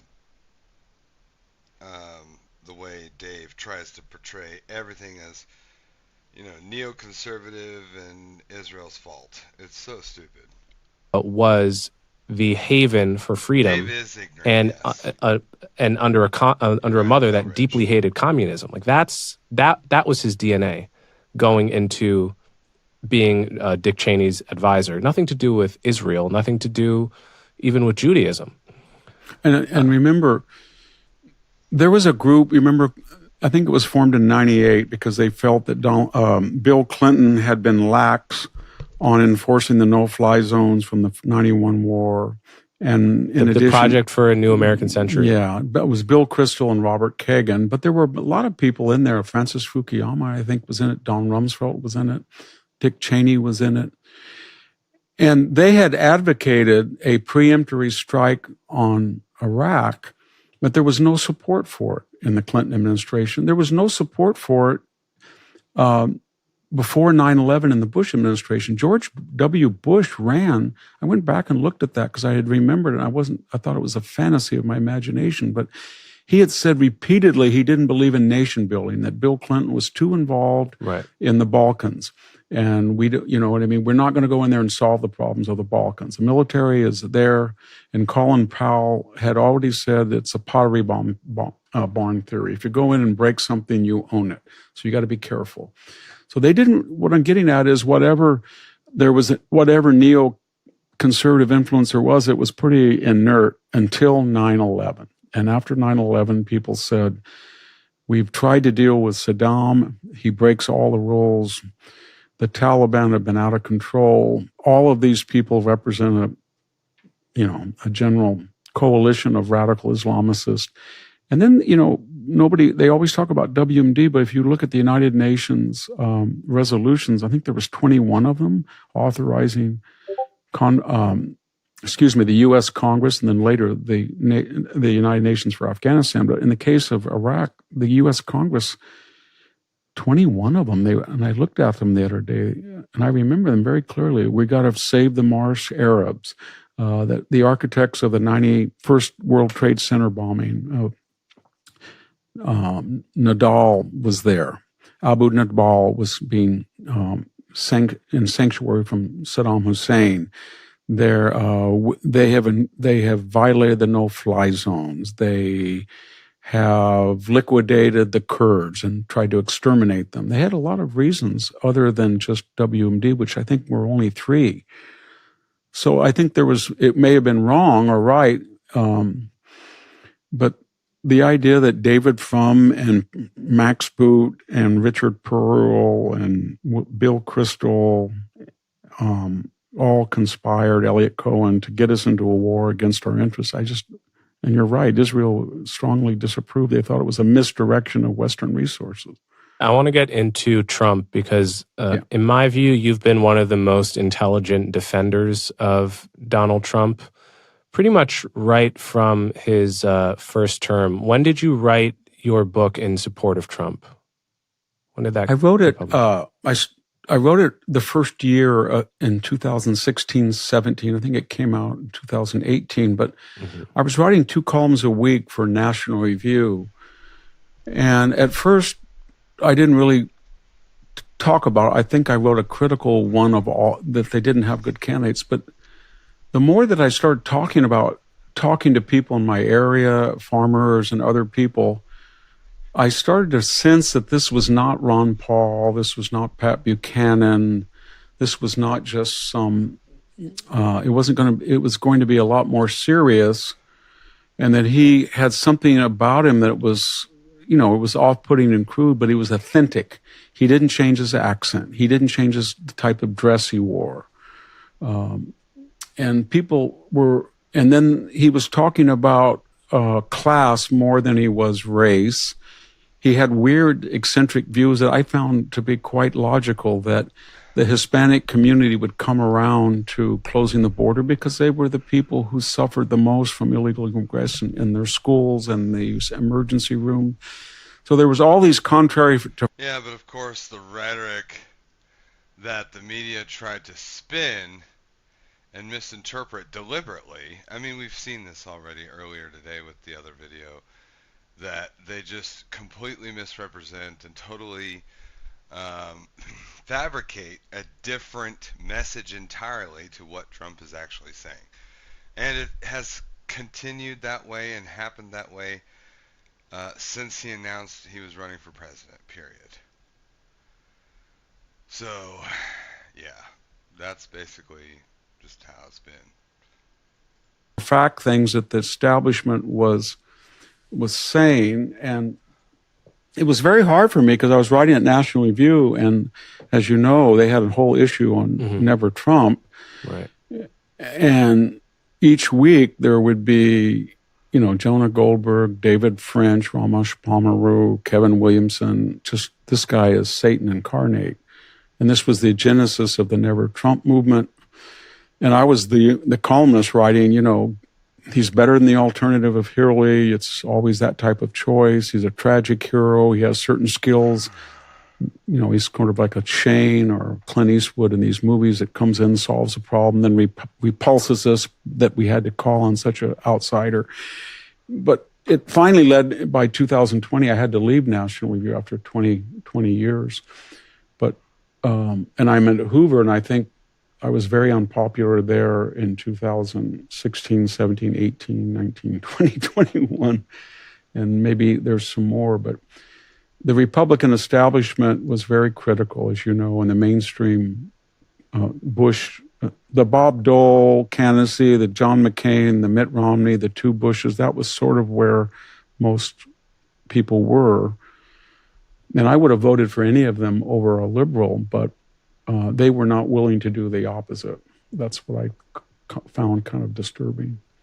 Okay, so what do you do with what seemed to me the most legitimate arguments against Trump the person and Trump the president? Yeah. One line of evidence would just be everything that's going on around his instinct for vindictiveness and revenge against anyone he believes is his political enemy. And so I guess you can make some case that,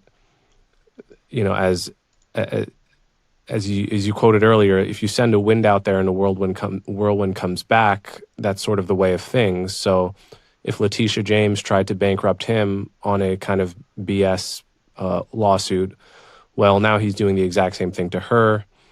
And neither one of them was good for the Republic. Neither one of them was justified, but it sort of is a slingshot. But then what do you do with the fact that he seems to just be vindictive towards everyone, regardless of whether they've done anything specific against him? I mean, he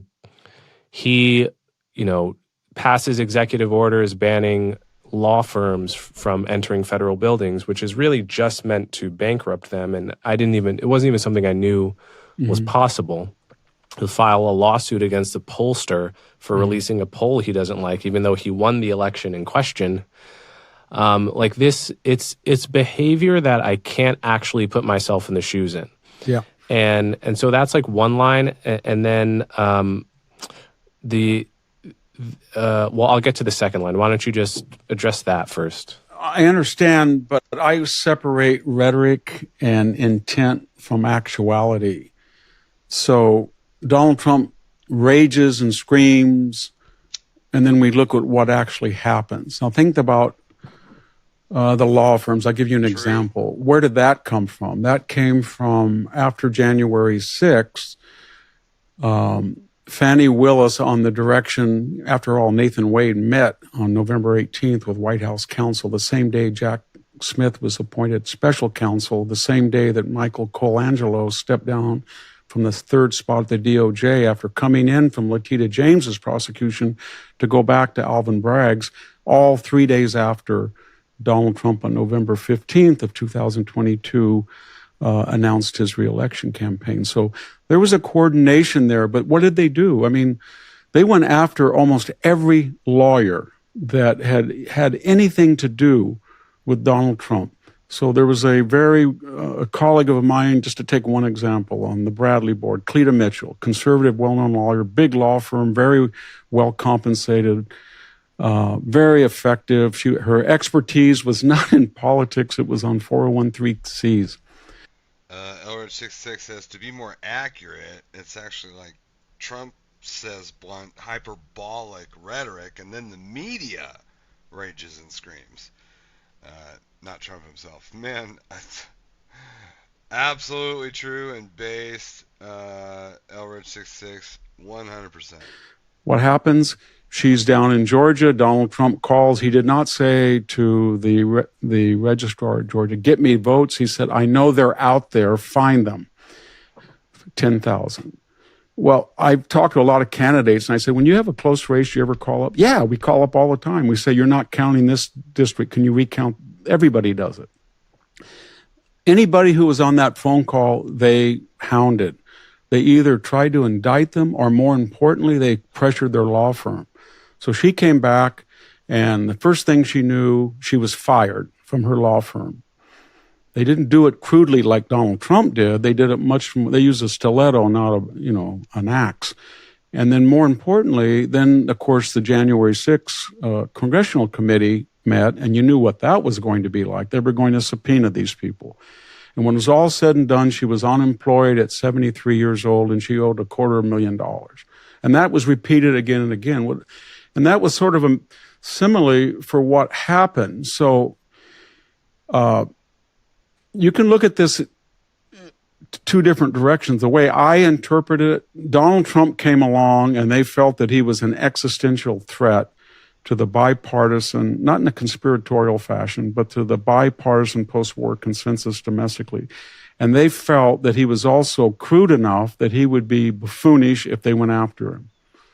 So what did that happen? From the very get-go, Hillary Clinton broke the law by hiring a foreign national in a federal campaign. She hid it through the DNC, the Perkins Coie, and Fusion GPS, and then he concocted this silly dossier that was completely bankrupt.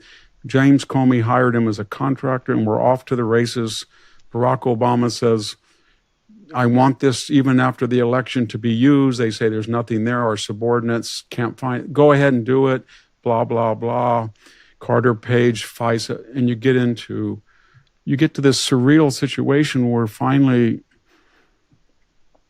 Rob Rosenstein and Andrew McCabe are wearing a wire to try to entrap Donald Trump. Or you have this Yale psychiatrist, Bandy Lee, who says that she thinks he's a 25th Amendment idiot, and the Congress is listening to him, and they want to, see if he can be removed. And then this just never stopped. And let's just take people who are in the news today, just randomly. James Comey, 245 times he said he couldn't remember under oath. If you or I did that, we'd be in jail. John Bolton, he's angry because Donald Trump doesn't like his interventionist policy, fires him. He wants to write a tell-all book, allegedly takes notes, sends it to his wife and daughter, and the book is going to be timed for what purposes? To come out during the campaign. A federal judge on an injunction says, I can't stop it, it's too late. But you are sacrificing national security, and you're going to be exposed to civil and criminal liability at some point if you keep doing this. Doesn't matter. So Andrew McCabe lies 4 times at oath, interim FBI, nothing. Just like Bolton, the Biden administration, nothing. And then we get Comey, nothing. John Brennan lies twice under oath to a congressional committee, nothing. James Clapper lies under oath, nothing. You have all of that. So then your question is, when he comes in, and we see what Letitia James and Alvin Bragg, and there was E. Jean Carroll and Jack Smith who surveilled, all of this stuff was coordinated. Well, then what is the real transgression? That you know that these prior people had committed perjury, allegedly, or they had broken the law in a variety of ways, and you just let it go? And which is the greater transgression, trying to enforce the law retroactively with a political purpose as an addition, or using a political purpose not to enforce the law? Because if Biden had not been president, I think these people would have all been charged with perjury. And they weren't. And so now some of them, and then when you start looking at the judges and the juries and where they were charged, where they were indicted, there's another factor. For Donald Trump, I think you're right, he wants retribution and revenge. But for him to reify that, it's very different than the people who went after him. He's going to have to work in the Washington-New York corridor. And he's already got, I don't know how he did, get a grand jury of disinterested citizens to indict Bolton. I don't know how they did it, and to indict Comey. But he's going to have to do that with all of them. And then he's going to have to go before a Judge Merchan, a Judge Engoron, a Judge Kaplan. And they're going to be mostly East Coast liberal judges. So the bar for him to do anything is going to be much higher than to get him on 91 indictments, because they knew that they were going to be operating in atmospheres where there were liberal juries, liberal judges, liberal prosecutors, and liberal media. And so I think you're right that worries. I would have just dropped it, but there's part of me that also says, and you drop it, and then James Comey and Clapper and McCabe and Brennan and Bolton think they can break the law with impunity because of a higher moral standard to get Donald Trump. And then that's the legal thing. And then you have on the periphery, did Donald Trump ever order anybody to go after Barack Obama when he had a kind of a minor disagreement with the archives? Did he ever go after Hillary Clinton when she was clearly guilty of a felony by using an unsecure server to transmit, I think, 35 classified files? No. Did he go after Joe Biden? No. They went after him. They not only went after him, they took 14,000 files out of his home, and they found, 102 classified? They tried to take him off the ballot in 25 states. That didn't succeed either. 91 indictments. So what I'm getting at is, in the great cycle of things, what they did to him was overwhelming. And what he crudely and against this whole liberal jury is going to try to do to him, I'm not talking about his intent. I agree with you. He's furious at what they did to him. But that doesn't mean that these people weren't culpable, and it doesn't mean they were given exemptions and impunities because of their ideology and their devil's bargain with the Biden and Obama people, that they were going to go after Trump, and therefore they needed space to operate in. And so, I wish he wouldn't do it, but I also know another thing, that he's transparent about it. He's transparent in a counterproductive fashion. When they say, what do you think about John Bolton? And Obama or Clinton or Hillary, Biden would have done, even Biden would have said, no comment. I cannot talk about this. And then he would have said to his aide, how are we doing in getting this son of a bitch? Or how are we doing? What does Trump do? He goes, oh, he's a bad man. He's a bad man. And then headlines, Trump prejudices the indictment, already convicts. So he shouldn't do that, but what he is sort of an anecdote. And that's why people, when you look at, the thing about I'll finish, when you look at the classified documents. So they go after Trump, they had debanked him earlier, and they go into Barron and First Lady's underwear drawer. They come there. They're so intent to find something, they bring little stickers, classified. They go through the 14,000 documents. They take them out. They spread them on the ground, which they weren't spread. They put little stickers on them and take pictures. That this was a sloppy way. It was all set up. And then you look at the media, and it says, unlike Joe Biden, who notified authorities on his own volition. No, he didn't. He only notified Merrick Garland that he had culpability because somebody said to him, my God, you picked a special counsel to go after Trump. Have you had any exposure? He said, yeah. For 30 years, I took out classified documents, and it wasn't in one place. I had them in 4 places, and they were a hell of a lot less secured than Mar-a-Lago.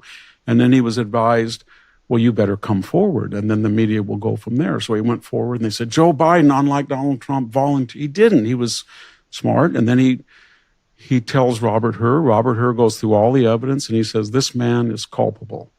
And then he comes up with this ridiculous exegesis. He says, but he's so non compos mentis that no jury would convict him. They'd feel empathy for him. And you think, so he's not fit to stand trial, but he's fit to run the United States? And then finally, the dessert of the whole thing is he talks to his speechwriter who has no classified clearance, and he admits that he has been talking and using these files to transmit classified information, and the speechwriter knows it, and then they subpoena the tapes, and he destroys them. And he says, I destroyed them under subpoena because I felt somebody might hack them. they were downloaded. And then Robert Hur says, okay, you didn't charge him with anything. So there was an asymmetry with two different things were going on. And that really bothered me. And believe me, I can tell you that I've had this conversation with people at Stanford Law School, people at the Hoover Institution, people on interviews, and it's unprecedented. They can see Donald Trump's crudeness, but they cannot see how subtle and sophisticated and establishment were the efforts to sort of make him into a buffoon. But who did see it were the underclass. So when I was listening to all these people at Stanford give me all these legal and analytics about what Trump was prejudicing a jury by talking about it, then I'd go to dinner with a Hispanic highway patrolman and a sheriff, and they said, Victor, they just don't like the SOB. That's all it is. I can tell. I see it all the time. They're just going to try to railroad him. And that was what was so ironic. Every time they thought they were going to, they didn't needlessly try to humiliate him, like the mug shot. The next thing I knew, everybody said in Fresno County, that looks like my son-in-law. He has the same expression. They did the same thing to him. He had one container. That's all. They let all the guys that are wealthy off. So they didn't know. It's like the garbage stunt in the McDonald's stunt. Anyway, that's a long rant. But no, I don't disagree with you, Victor. I mean, you could have added more to that story. I mean, you just actually trying to explain what he did wrong in the state level prosecutions in plain English without any legalese. So you're saying he paid a porn star that was extorting him for a relationship they had over a decade ago. He paid her with his own money. And he kept the part of the bargain and she didn't. Right. So you're going to find a novel legal theory that you cannot find any precedent for on the internet or in the archives, and somehow connect a federal election law to a local law and charge each piece of paper as a separate felony. Like, again, if you boil this down to plain English, it's very hard to see how that could possibly be a felony-worthy crime. And they fined Barack Obama $300,000, the greatest fine in history for campaign violations in 2008, and they fined Hillary over $30,000 for the Christopher Steele dossier and paying for that money and not reporting that as a campaign expense because she had those 3 paywalls.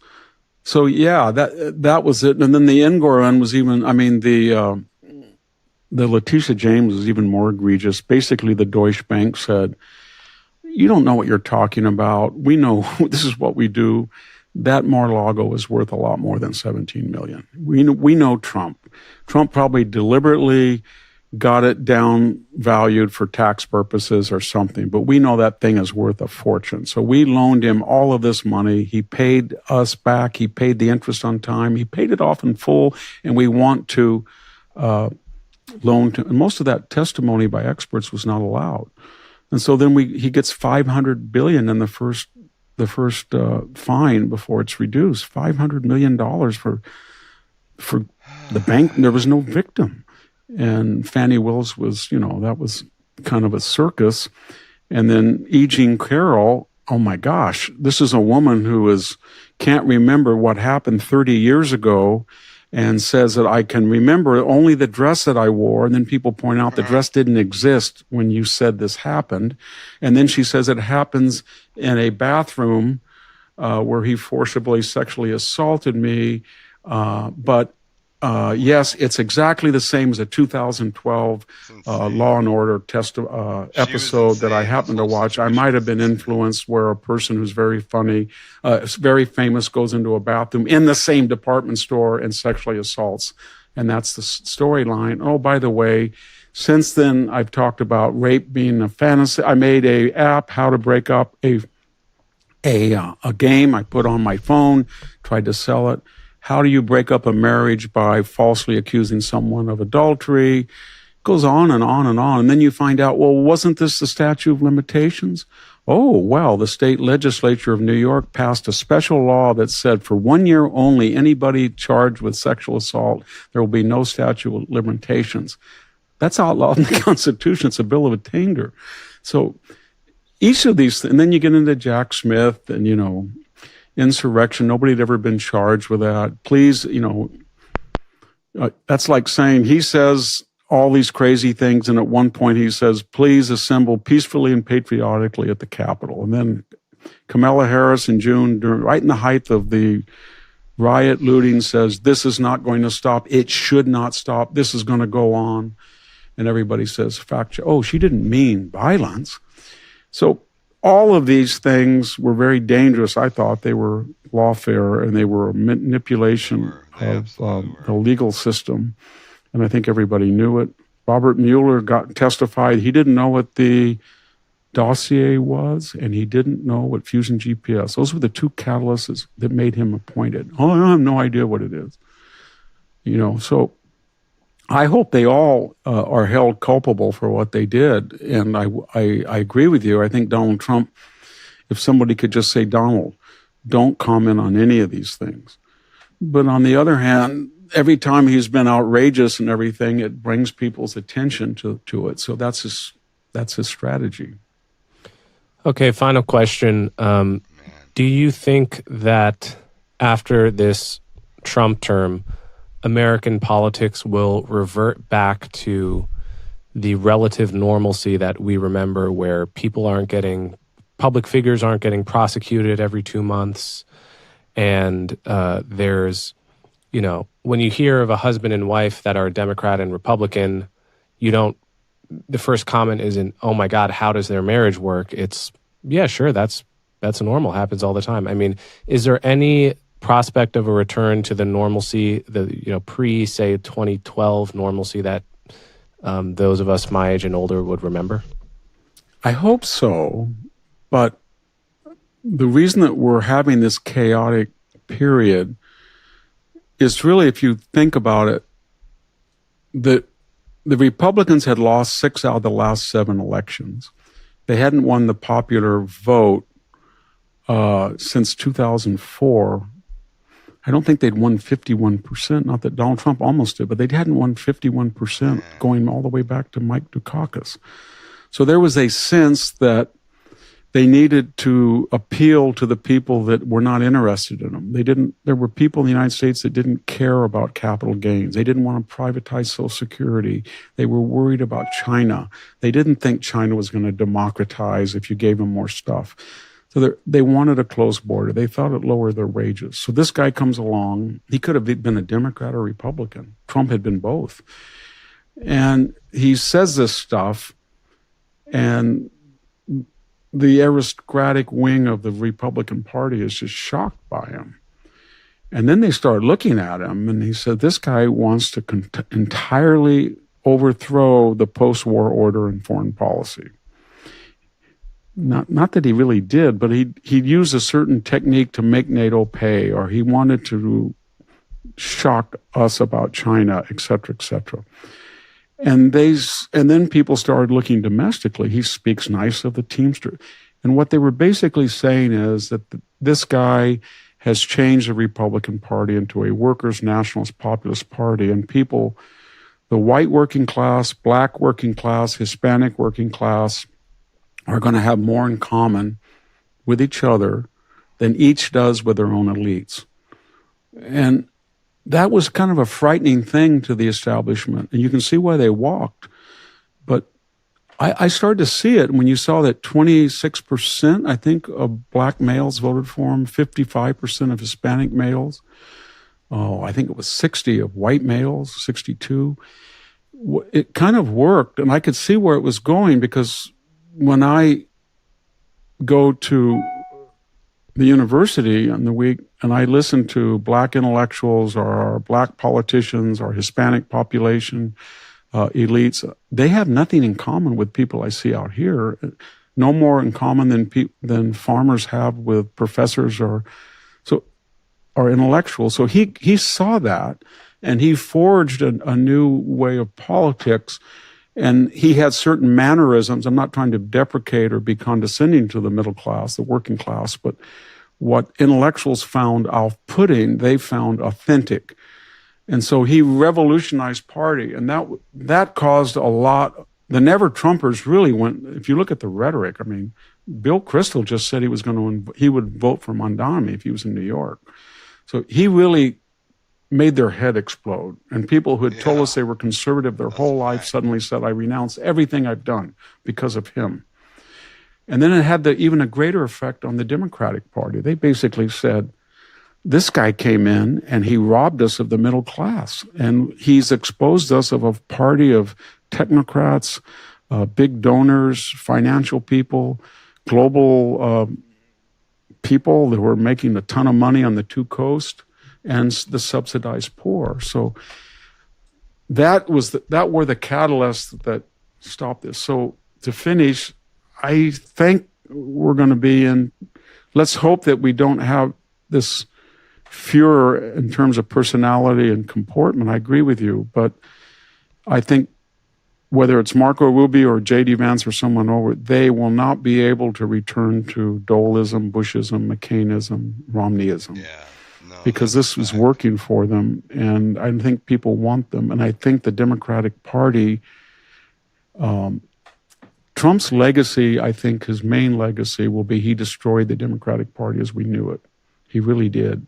And he made them take positions that are so unpopular and so extreme based on they had to be opposite of what he was for. And so we're kind of like, we had the French Revolution, we got rid of the Bourbons, and we had the constitutional monarchy. Then when that didn't work, and Danton and all those people were out, and then we had the Robespierre brothers, and then we had the Thermidor reaction. Let's hope we don't have Napoleon on a directory, but I think we're coming out. This is the counter-revolutionary phase. The Obama-Biden years were the revolutionary phase, changed the country. This is the counter-revolutionary phase. And I hope we can get back to a normality without authoritarianism. But it's more than just people being mean to each other. And of course, you pointed out, and you're right, there are other outside catalysts and factors like the internet now and instant expression on social media that can fire people up. Yep. And being anonymous is something that's terrible. Somebody, 3,000 miles away, I pick up my email and he said, I get an email, I'd like to kill you, Victor, for your... I never heard of that before. So there's certain extraneous trends that we have no control over, but I agree with you that it would be nice to be able... I have a twin brother who hasn't spoken to me in 5 years. I have an older brother who won't speak to me, and I have two first cousins that we adopted as my sister and brother. They haven't spoken. They all grew up in... It's a shame.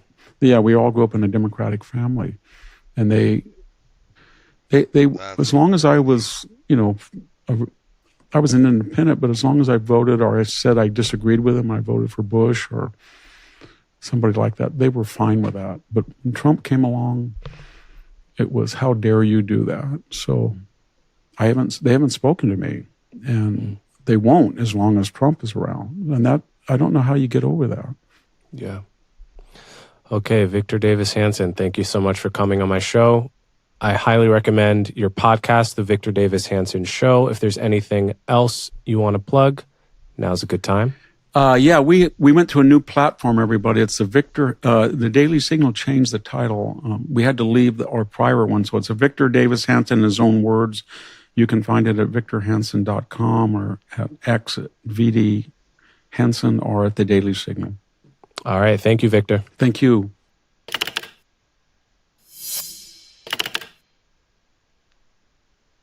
Wow. Crazy.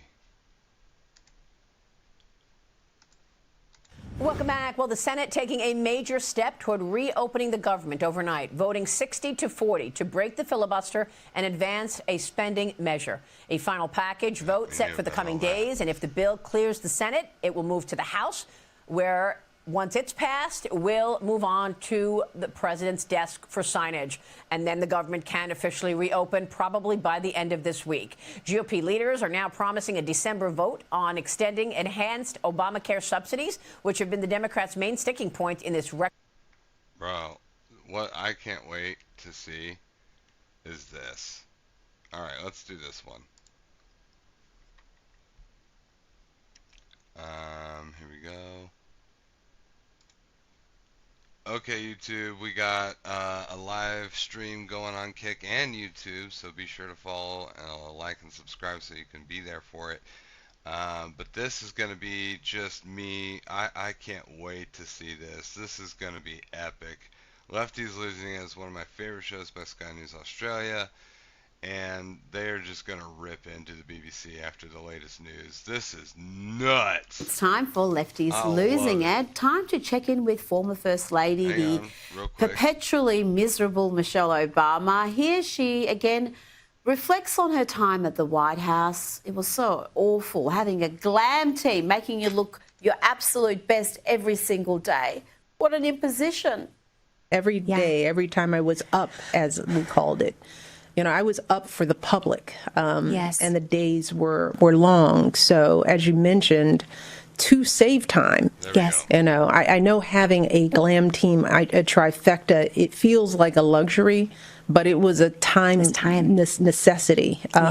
There's absolutely no way that I would be able to do my hair and makeup and have clothes ready that fit. You know, because rare is the woman that can live off the rack. Yes. You know. Where is the woman who can live off the rack, Michelle? Are you serious? Try just about every woman. Is Michelle Obama so out of touch that she thinks we're all getting designer gear, custom-made clothing, perfectly tailored to our measurements? She is absolutely kidding herself. Now, get ready, folks. A new gender identity has just dropped. 150 isn't enough. We need more. Let's hear what it means to be sapphic. Here is non-binary actor Robin Holdaway and her girlfriend to explain. See if you can understand any of this. Sapphic, much like any identity term, can mean a lot of different things to different people. Broadly speaking, it means people who are not men, but generally femme in some way, who are also attracted to people who are not men and femme in some way. The idea of this, I think, is to be a little bit broader and more encompassing than some people might feel other labels are. Personally, I think there's space in a lot of labels for this. But for example, it's to encompass people who are attracted to non-binary people who might present in different ways. Pretty sure we already have terms for all of that, but please do go on and bore us silly with your insufferable self-importance. Only the thing is that this is actually quite an interesting part of how sapphic operates as a term, is that this is Robin. They are AFAB, i.e. they are female at birth, and they are actually quite masc presenting in a lot of ways, which means that I often have a brief moment of just having a brain block when everyone calls us sapphic, because I'm going, what? And I briefly forget that sort of almost in a way underneath the rest there's sort of female plumbing, because it's completely irrelevant to how I perceive them. I very regularly forget that we're in a queer relationship. And this is part of the interesting complexity of sapphic as a term. Insufferable. They went on and on and on. Trust me, I had to watch it all. Just so tiresome, self-delighted, luxury beliefs for people divorced from reality. Now, here's an antidote to that craziness. Here is a lady called Kristen Hawkins who has no time for such nonsense. What about folks who have wombs but are not women, like trans people, genderqueer folks? Why do you keep saying women when this issue affects more than women? Because there are two genders, male and female. There aren't. I am non-binary. I have a friend who is intersex. This issue affects more than women. It affects trans men. What the hell? Genderqueer folks. Women have wombs. I am not a woman, and I have a womb. You are a woman. I am No. Next question. What the hell? Now to Bryan Cranston, who's now a psychiatrist as well as being a daft actor who, well, sounds a bit like a simpleton every time he speaks without the benefit of a script written by other people smarter than him. I think he is dangerous. And quite frankly, I don't think he's that smart. I really don't. I think he's very good at a specific thing, and that is branding himself. I think he knows how to sell himself, and that's because of his narcissism, that he cannot allow himself not to be seen as a winner. A narcissist. He sounds like a teenage girl going through his first breakup, does our Bryan? But this is the guy who is, well, certainly old enough to know better and old enough to stop embarrassing himself, because I remember this, you may not, but back in 2016, he vowed to flee the United States if Donald Trump became president. course. The boy who cried wolf. Now, Nikki Glaser is a funny gal. She may have a weird Taylor Swift obsession, little odd for a 41-year-old woman, but she's a comic, and the only thing I want my comics to be is funny. And Nikki is funny. Her work on celebrity roasts is superb. But alas, she's gone from the highs of starring in Tom Brady's roast to cringe jokes about human trafficking and pedophilia. Check out this hot mess on that too. But there were signs with Nikki. I'm not sure if it's TDS or just the paranoia that self-delighted lefties suffer from, but she actually thought she may be banned from coming back to America because she bagged Donald Trump and joked about him during her recent stand-up tour. Listen to this. I was just in Canada where you can say things on stage about someone, mm-hmm. and they are on board. I mean, it is, dude, it's wild. There was a time on stage, I think on Saturday night, that I was like, oh my God, if what I said gets recorded and sent out, like I could maybe not get let back into the country. Now, do you think there was any pushback on that insane assertion from the Time magazine interviewer? Of course not. Nikki was allowed to explore her paranoid fantasies and make an utter dribbling fool of herself. I'm not trying to be an alarmist, but I definitely don't think that I am immune to having some kind of backlash, or that I couldn't be put on some kind of list because of some story I reposted that was... I mean, you look at other places that have dictators. Like, you're not allowed to say bad things about them before they became a dictator or after. So I'm kind of on a list at this point. She's so desperate to be an oppressed victim. Pathetic. Wow. Now, get ready to cringe. Here is a silly woman, Stephanie Miller, bowing down and kissing the feet of radical Democrat Jasmine Crockett. It's a humiliating display, but she's proud of it. Senator, can you confirm that I just kissed your sneakers? This is She's on camera saying she'll do the radio. I am. We're doing it. Future Senator of the great state of Texas. I'm gonna miss Ted Cruz so much. He's so likable. Let's bring in Sky News contributor Kosha Gator. Kosha, let's look at beyond that humiliating display and focus on the larger picture, the voting patterns of women in the recent elections. We're talking about Virginia, New Jersey, and New York City. What does it tell us? It's quite stark and quite divided, like direly divided. I was looking up historically, and up until just before Bill Clinton, it was pretty 50-50 in terms of how women voted for Democrats versus Republicans in relation to men. And then after that, sort of the steady decline, about 10 to 15 points, women always vote Democrat. And then if you double click within that, non-white women, 80% Democrat. The uneducated women, college educated, very heavy, 60% Democrat. And single women, that's the issue. Jesse Kelly calls this the beating heart. He adds on SSRIs of the Democrat Party are these women, single women. It's 60 to 70%. That's how they're voting. And so if Republicans want to win in the near term, the men have to vote more, because that's the other thing. Women are a little bit larger part of the electorate. About 53% of women vote. They're more organized. They get themselves to the polls or mail in their ballots. And then longer term, encouraging marriage, because married women still in the majority, 55% vote for Republicans. The whole perspective changes when you're married and have children. Of course. Absolutely, and that's what's so stark, because I think it was the most recent presidential election. You were looking at how married men voted, unmarried men, married women. They were all majority Republican, but by small percentages Republican. And then you had the unmarried women, which were by a huge margin Democrat. Yes. And that was what really stood out. It's just fascinating to look at those patterns. But let's talk about the BBC. Things are going from bad to worse for the taxpayer-funded broadcaster. They aired that deliberately doctored footage of Donald Trump, and now he's seeking to hold the BBC responsible for what he's labelled false, defamatory, disparaging and inflammatory statements.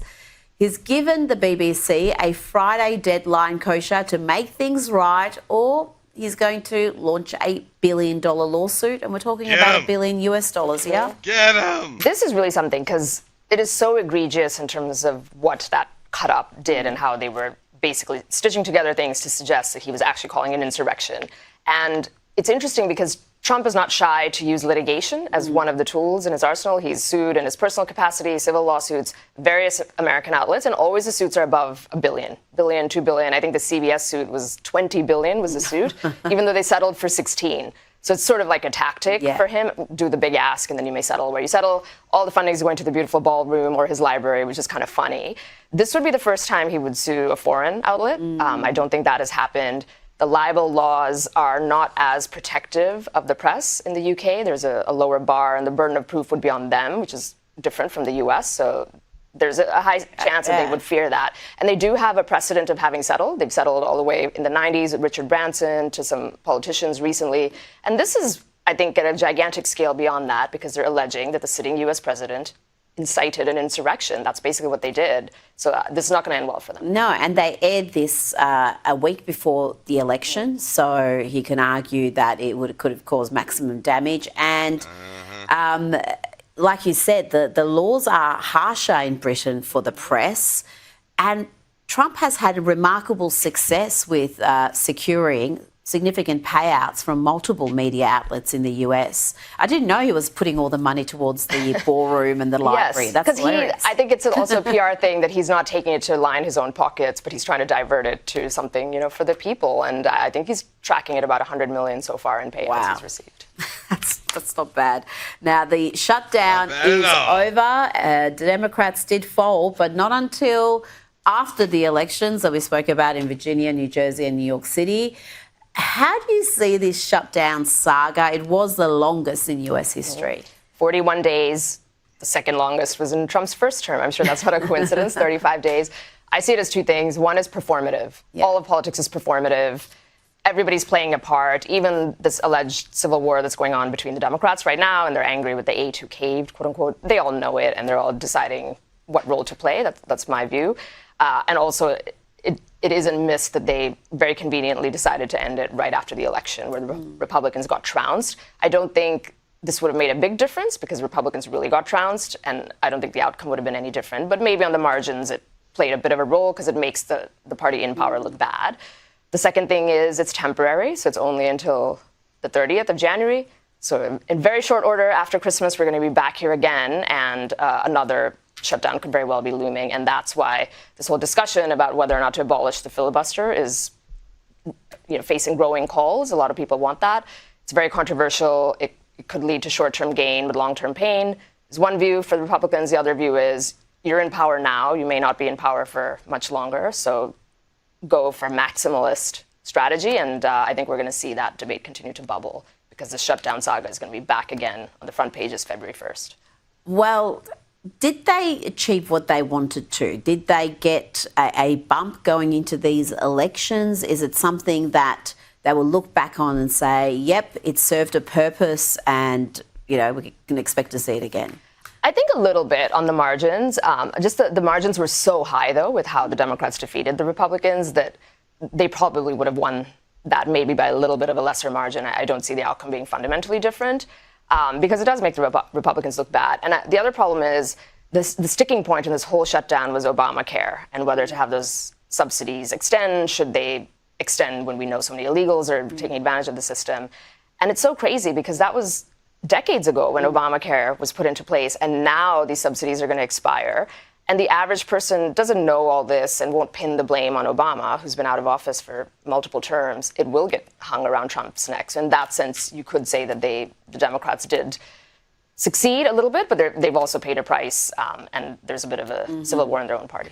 Now, we're going to talk about the division within the conservative ranks in the US, but the Democrats have got divisions as well. And moreover, this shutdown, the 8 Democrat Senate caucus defectors who joined the Republicans to reopen the government are facing a almighty backlash, and so is Chuck Schumer kosher for not stopping them. So there are Democrats, some of the more radical ones who seem to be leading the party these days, saying this was a capitulation. We should have kept going. Yes, and most of those are from purple moderate states to even red states where there's somehow a Democrat in power. So they're a little bit, in terms of their personal political situation more vulnerable. But the Chuck Schumer thing is interesting because he wasn't able to whip them all into place. And on a personal level, many people are speculating that at some point sooner, if not later, AOC is going to challenge him for that Senate seat in New York. And that's just very interesting, where she is on the rise in some way with where that party is. He's ostensibly of kind of the old guard, Nancy Pelosi retired, et cetera. So that's going to be very interesting. And everybody's watching if he's going to just preemptively announce his retirement like Nancy Pelosi or risk a possible challenge from AOC. And what an incredible job Nancy Pelosi has done to increase her own personal wealth during her time in public office. You look at what her salary was during that period and how her net wealth or net asset position has increased. It is quite remarkable. So if she can have any stock tips she wants to impart, I will be following them very religiously. She's Warren Buffett trapped in the body of a congresswoman, that's what I say. Absolutely. Now, before you go, there is these deep divisions forming within conservative ranks. You've got the likes of Tucker Carlson, Megyn Kelly, Matt Walsh on the one side, and then you've got Ben Shapiro, Mark Levin and others on the other. There's all sorts of calls to disavow certain people, to not platform them, a form of really cancel culture that you thought was something that the left specialised in. How do you see that? And is it just going to hold back the Republicans going into the midterms if there's all this infighting in the conservative ranks? It's not helpful. And Republicans always were famous for having this circular firing squad, they used to say. And the Democrats, say what you will, they're very united generally, and they put on a united front. So it's certainly not helpful. But maybe it was unavoidable. And this is the party that likes to debate issues, and that leads to that. The root cause of it is the Israel issue. That is, of course, a deep topic, but that is has been brewing for a long time. There's a sharp divide between those two camps. And then off the back of that, I think censorship and free speech and all of that hangs into that, where one side is saying that some views are so bad, we shouldn't be wasting time, we shouldn't be platforming, and we should be canceling people who do that. And the other side says, no, that's against the principle of free speech. So I think that's sort of the 1-2 punch of this issue, and it's going to be very interesting. The last thing I will say on that is that the side against Israel, or at least not against, but kind of neutral and feels like the U.S. has done enough, is ascendant, because everybody under the age of 30 is on that side. I would say the Tucker, Matt Walsh side of the camp. And so that is the side growing, and the side that favors Israel is literally dying out of the electorate. They're the elderly people, 70 plus. So this is not going to end. That is in itself a topic we've discussed previously, because some of the polling that's come out, and I don't know if that polling will change now that the war is over, but certainly there were dramatic shifts in the public opinion towards Israel across the board. And with younger people, the shifts were enormous, from memory, 40, 50 points. So right. In such a short period of time. In a few years. So that is certainly something I think would be concerning a lot of people. But yeah, we'll keep watching that debate. Kosha Gaylor, thank you so much for your time tonight. Man. Pretty nutty out there. Not gonna lie.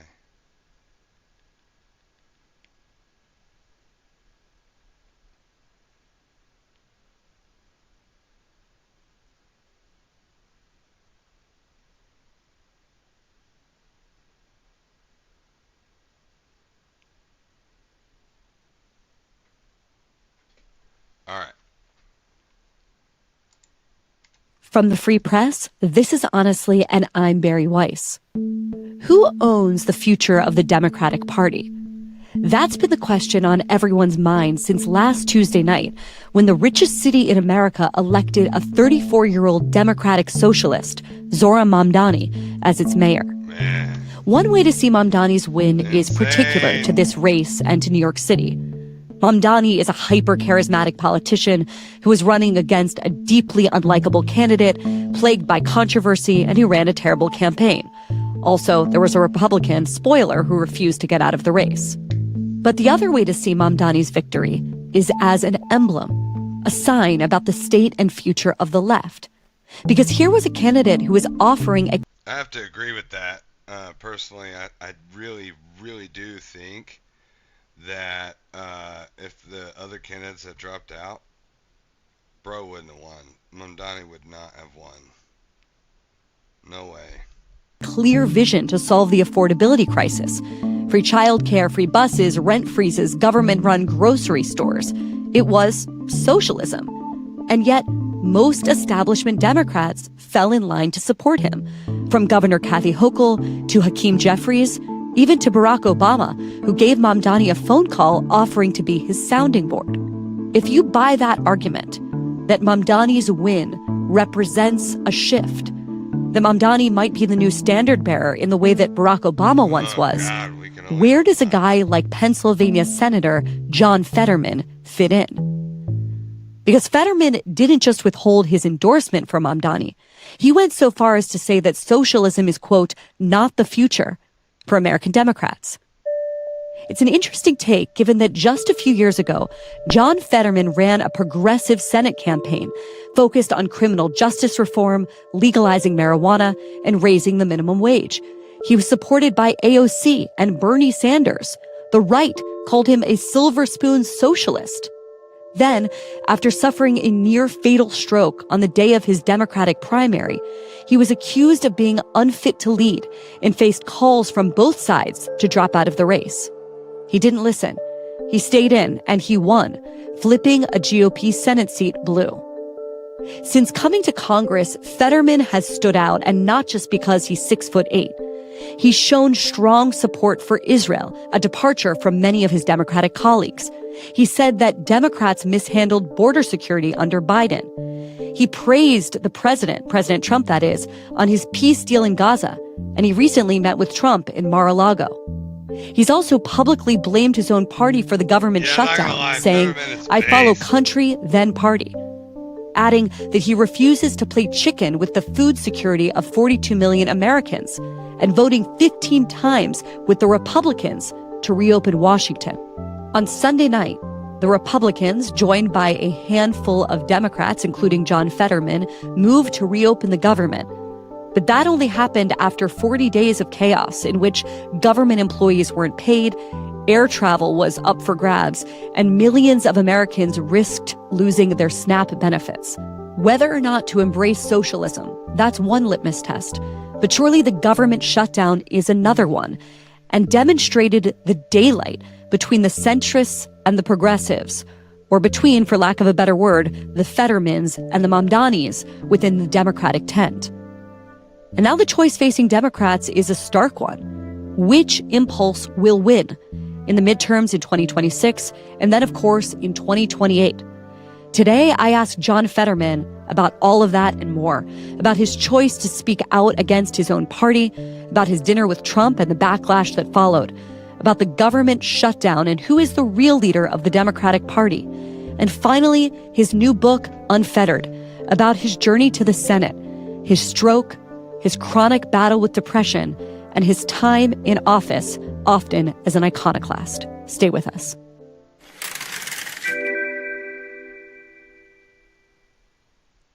On Capitol Hill by the time this goes live tomorrow at 5 a.m. on Tuesday. But right now, here are the facts on the ground. Last night, the Senate voted to reopen the government after 40 days of shutdown. It was the longest government shutdown in U.S. history. And I think a lot of people who are vaguely following the news but going about their lives are confused about what the hell they just lived through. Yeah. Because, and I want you to explain to, a normal American citizen why the deal that was on the table 40 days ago is basically the same deal that's now closing, except over the past 40 days, government employees weren't paid, 42 million Americans risked losing their food security because of SNAP benefits, national parks were closed, air travel, of course, has been thrown into total and utter chaos. What was the point? Why did the American people have to live through this? Give us your explanation. Well, for me, as a Democrat, our party always believed, and we've always expressed that it's always wrong to shut our government down and hold it hostage. And I agree with that. And then when our party decided that the base kind of demands that, and I voted to keep our government open back in March, and there was significant blowback. But I said, I will be back there in September because I know we're going to return to this conversation. And I don't know how many votes will be there, but I was right. There weren't enough votes, and there was only my only colleague from Nevada and from Maine. We were the only ones saying, hey, look, we want to fight for these tax credits for Obamacare, but this is the wrong way to do it. And I refuse to hold our government hostage. And that lasted for 40 days. And things continue to unravel for America. And for me, the big one was 42 million Americans that count on SNAP to feed themselves and their families. That was absolutely thrown into massive chaos. And the military, they haven't been paid. All of these unions and people that protect us here in the Capitol haven't been paid. And the people on my office and in other ones haven't been paid. And this thing's run its course, and it needed to end. And finally, there were 5 more of my colleagues that decided that they knew that they were going to get blasted. And now, right now, when we are taping this, I have members of my party on the floor, effectively attacking us on the floor for just deciding to saying, we can strongly believe in the tax credits, but this is the wrong way. And we refuse to put our nation into this kinds of chaos. So what people on the other side of the debate, so let's just take AOC as an example, what she will say is, yes, it's terrible that people's SNAP benefits had lapsed or that they were not able to access them. But she has said, and she put this on Twitter, the monthly SNAP benefit is $177 a person. The average Obamacare benefit is like $550 a person per month. This is what she said. People want us to hold the line for a reason, i.e. keep the government shut down. It's not a matter of appealing to a base. It's about people's lives. That's your colleague. What do you say to that logic? The point is like, that's not 42 million people. In my state, for example, 2 million Pennsylvanians are on SNAP compared to a little over 400,000 are on getting those tax credits for now. And so for me, like right now during that shutdown, they were getting neither of those things. They weren't getting their SNAP. And, food is front and center, and that's urgent. I can't imagine what that's like if you can't feed yourself or your children.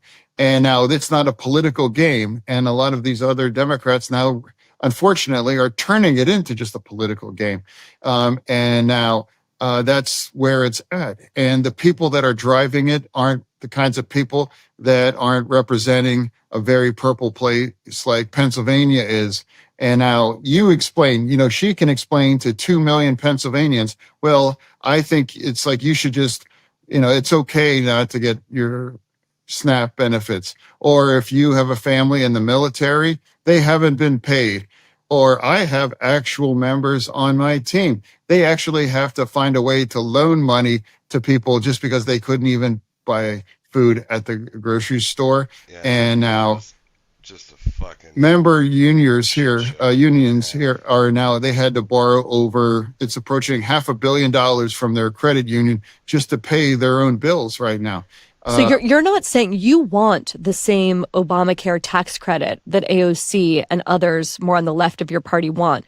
You're just saying the right way to get there is not shutting down the government. What is the right way to get there? Exactly. It's like we can have a priority, but it's absolutely the wrong tactic. And now after 40 days, what's your end game?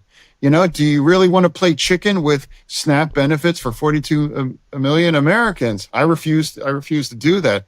And the kinds of chaos. Then let's talk about practical things too. In Philadelphia, out of 22 air traffic controllers, 18 didn't show up. They haven't been paid. It's like, I fly 50 weeks a year, and a lot of Americans do too. Like, do you really want to run? Or, do you want that? Do you really want to make flying less safe and that kinds of chaos? And that's important now. And it's like, we have to remember that there are real consequences for tens of millions of Americans, and for us getting paid. And now many of them, you could even join their email list, and they are monetizing this outrage over this. And that's part of the very cynical part of this ugly game now too. So a lot of people in your party are saying that Senator Schumer should step down over this. Ro Khanna tweeted this: Senator Schumer is no longer effective and should be replaced. If you can't lead the fight to stop healthcare premiums from skyrocketing for Americans, what will you fight for? Gavin Newsom, obviously looking toward a run in 2028, said this: tonight's Senate vote on the federal government shutdown would have been a time for strength. Instead, we saw capitulation and a betrayal of working Americans. The American people need more from their leaders. Does Senator Schumer have your continued support? Well, I mean, he's our leader. And now I think he's discovering that he can't really kind of buy back in his graces with parts of the base. Now, even now he has agreed to vote to shut our government down. And now they're still calling him that he has to go. I don't really spend any time worrying about or thinking about what Governor Newsom thinks. But now for me, it's like this was the right call. And this is the battleground representative here. And, you can't troll your way to explain to 2 million Pennsylvanians that they can't count on their SNAP benefits. I refuse to play chicken for people. And I guarantee you, they're all monetizing this outrage. And who gets the $1 million? It's not the people not getting their SNAP benefits. Let's just take the other side of the argument. Most people, because the Republicans control all the branches of government, felt like, if you weren't paying close attention to this and you thought to yourself, why is the government shut down? Well, it's got to be the Republicans' fault. And there's some amazing footage of sort of gonzo journalists going out and interviewing people on the street, and they broadly perceive it as the Republicans' fault because, again, they control the House, the Senate, and the presidency. And so the Democrats, I think, perceive themselves, at least some Democrats, as winning the blame game and feeling like we could go on with this because public perception is so very much blaming the Republicans. What do you say to that? Well, effectively, people, are effectively, it's a wash in terms of the blame. And for me, it's not a blame game. It's not a game. It is our American government. And it's absolutely wrong. I think one of the best things I've heard come out recently is one of the new governor-elects said, my election is not a green light to Fetterman is based AF. Yeah, true. continue our shutdown. I mean, it's like, hey, exactly. That is not a green light. It's like, that's my point now. It's like, yes, that was an election and it was strong for the Democratic Party. And she says that's not time to use that and weaponize that to continue this shutdown. And that's exactly where I'm at. You are an independent, sort of out of step with your party on many things. In this case, you voted to reopen the government 15 times. It's pretty straightforward. There you have it.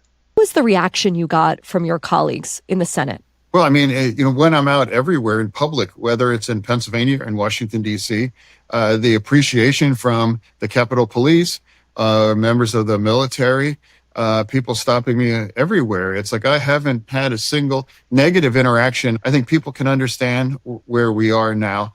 And now someone that does believe in vote for those kinds of tax credits things, this is the wrong tactic. And what other members of my caucus are saying, to me personally, they haven't said anything. But now I have hearing now, there are members going on the floor and essentially criticizing and attacking us. If you think you should not hold our government hostage, that's hard to describe us as a big tent party if we really want to win elections. And hey, good on you if you represent like a very far left state like Massachusetts or Vermont. But now, that's not Pennsylvania. And Pennsylvania keeps you honest. And you have to remember that there's both sides and you're held accountable on both sides. And it's very easy to just go straight at, it's all gas, no brakes, in circumstances just like that. And it's pretty difficult, but it's also an honor, and I'm going to be true. And these are my core values. And that's basically he's based, he's authentic, and he's principled. You would think that these are things that are like a given. It's not something that's extraordinary or that is, exceedingly difficult, but it is for Democrats because they're stuck in a reality that doesn't exist. Part of the dynamic right now, and to vote 15 times, I mean, that's a strong commitment saying that this is wrong. And was it hard? Is it hard for you in moments like this where you break from the majority of your colleagues? Well, I mean, and another thing is like many of them are relieved to be, to reopen. Honestly, it's like they get to have it both ways. They can monetize it, they can fundraise off it, or they can. But they know that it's like this thing's run its course, and there were a lot more people than the 8 of us that voted for it. But now here we are. And the people that are willing to take it because it's the right thing, and we need to move on so we can continue to fight for these tax credits. That's what Democrats should have been, and we could have been, and not even. I mean, the sheer hypocrisy of it all. You know what I'm saying? It's bad. Shut our government down, honestly. Are there any people in the Senate who confided to you that they secretly agreed with you, but for whatever reasons couldn't get it together to vote in the way that you did? No, they have. They have. And I don't judge them either because they have no electoral incentive to vote to reopen the government. If they're representing a very blue state, there's only downside, or that's really your commitment to the truth about you should never shut our government down. I agree. It is difficult if you represent a very, very left state because the base is demanding these things. And I understand that, but I'm willing to make those kinds of votes. Might put me at odds with part of my base, but I hope they can understand that 42 million Americans that, depending on SNAP, are a big part of this conversation. In fact, they are very much part of our base and the kind of people that we are fighting for. And there's a lot of chaos I can't ever vote for. Senator, can you tell me who said that to you? Oh, no, I can't ever betray that kind of thing. And again, I've been in caucus lunches. I mean, I can't. But what I will say is that there's part of it's a cynical business. It's like this dem on dem kind of violence now after it, criticizing it, going after it, sitting in California and criticizing, our colleagues in the Senate, from the kind of states that we would have to win if we want to return back to power. It's been a year since we lost. Now, that's democracy. We don't have to like it, but that's the promise of democracy. That's the voice of America. I like how he's like, no, I can't. No. If I did that, I'd be screwed. The person would be screwed. I would never be trusted from my party ever again if I betrayed, who told me that. It's like, yeah, but you'd also maybe be a hero. But, oh well. And that put us in the minority, and that put the House in the minority. And now, of course, Trump is president. And here we are, and finding a way forward. That's where we are. And the things and parts of the extremism that really cost us the election. I think that one way to view the past 40 days, and obviously the vote last night, is as a litmus test. There are some people who saw this as a righteous fight to save healthcare subsidies for a lot of people that rely on it. Then there's another group of and view you and the people that chose to vote with the Republicans to reopen the government as essentially turncoats or scabs. That's one way to see it. Or the other way to see it, again, it's a litmus test, a Rorschach test, is as kind of needless shutdown that was completely unrealistic from the start, that was risking, among other things, the food security of these 42 million Americans. There is another litmus test that happened last week, and that is the litmus test of what voters are looking for in Democrats, sort of who should be inside the tent and who should be on the outs. And I think this was on incredibly powerful display in the election of Zohran Mamdani to become the next mayor of my city, which is New York. Exit polls showed that he won a majority of Black, Hispanic, and Asian voters. He won among voters making between $30,000 and $300,000 a year. He won voters between 18 and 44 years old. And you could argue he won the future of the party. He built this multiracial, economically diverse coalition. What say you, Senator Fetterman? Is Mamdani an emblem of the future of the party, or is he an anomaly? No, he is the next mayor of New York, and I don't live there, and it has really no impact on my day-to-day life. So if I will respond that is not the future of the party, I'm not offended by it, but I disagree with him on many things. And now for me, as a Democrat, it's like my values are part of the kinds of ideas that wins battleground states. And if you want to do those things, turning to socialism or communism or these other kinds of extreme things, people will remember that, hell, it really comes down to those 7 or 8 states. And the argument's going to be made. And the extremism that you might use or pander with now, they're going to be held accountable. Yep. Obviously, you don't live here. You live in my home state of Pennsylvania, which is obviously the best state in the union. But I don't think you would argue with me that he is the politician that is electrifying the left right now. And so I'm just so curious about how you understand his rise. A year ago, no one knew his name. Then he comes to have one of the most important seats, political seats, I think, in American life. One way to see it is that he won in spite of some of the truly extreme things that he has said about globalize the intifada or whatever. Well, the other way, I'd like to point out he's have to walk back from most of it. And now I'm very unapologetically pro-police, and he's had to apologize and walk a lot of those back. And there's other things that I troubled. And now, I represent Pennsylvania. I don't represent New York City. Right. And now, also, there were both people in that election. One was at one point under indictment, and the other one was run out of office from the president on down. So that was a unique circumstance. And now you have a divided city.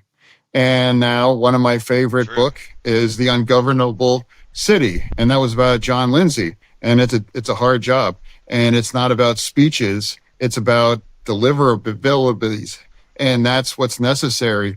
And absolutely, I hope he's successful. I would never root against him, but what I'm saying, it's like a lot you have to deliver for a lot of these things, and that's not the future of the Democratic Party. But what I'm fine with that, because that's voice of New York City. But here's what I would say. The Bernie Sanders sort of wing of the Democratic Party, which includes Mamdani, I think we can both fairly say, is, you could argue, doing a better job of speaking to the affordability crisis than the center.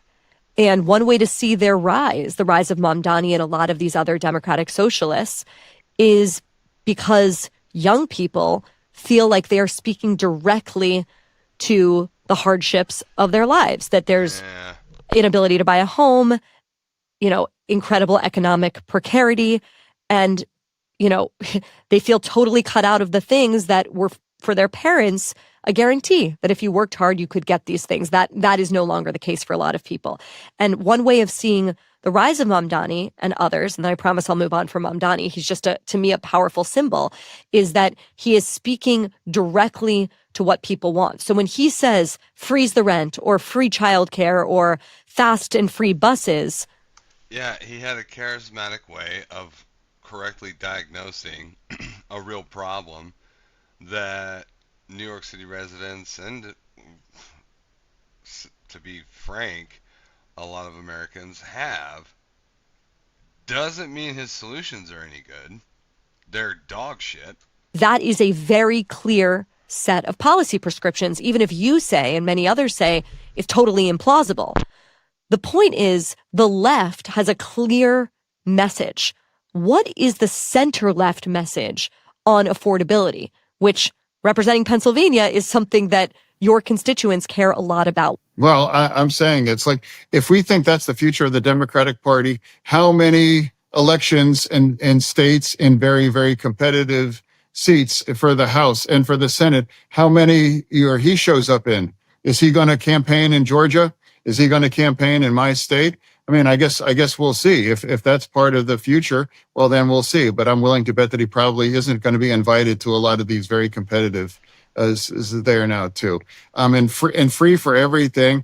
I'm not really sure that's the prescription, either now. For me, New York City is a funhouse mirror of the American national political thing, and it distorts things, and you can produce these kinds of skewed outcomes. And now that's the truth where I am when you represent the kinds of state that determine who's going to be the next president.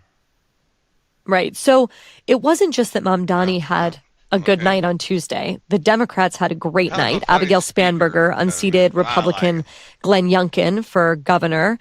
Mikey Sherrill won the governorship despite polls showing the state was drifting right. In California, this redistricting measure passed. I think it was called Prop 50.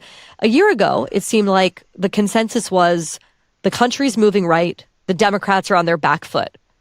That's not necessarily the lesson from Tuesday night. So, what is to you the overall lesson about the results of last Tuesday as we head into 2026? Because I look at it and think, wow, here's a party that elected a Democratic socialist, very extreme candidate, and also, ex-intelligence officer moderates.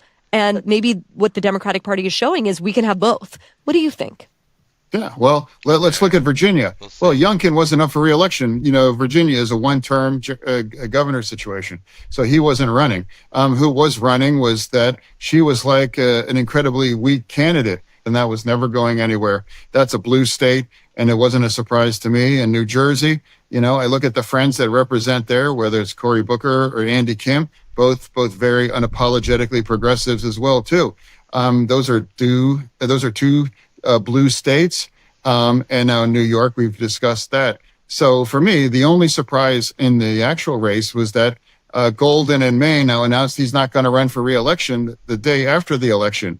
And that's a guy that was able to, as a Democrat, to hold a +3 Trump district. And now after that election, he decides now I'm going to call it out. And that was my one true shock. But otherwise, when you have weak candidates and a lot of backlash, that same thing happened in Trump's first administration. So, and that's why it wasn't the green light to just triple down and keep our government shut down.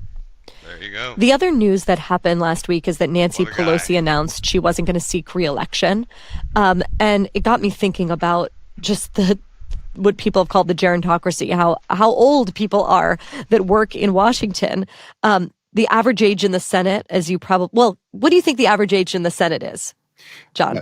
Yeah, I mean, I'm younger than the average, but I don't attack people based on their age. I mean, I don't disagree with that.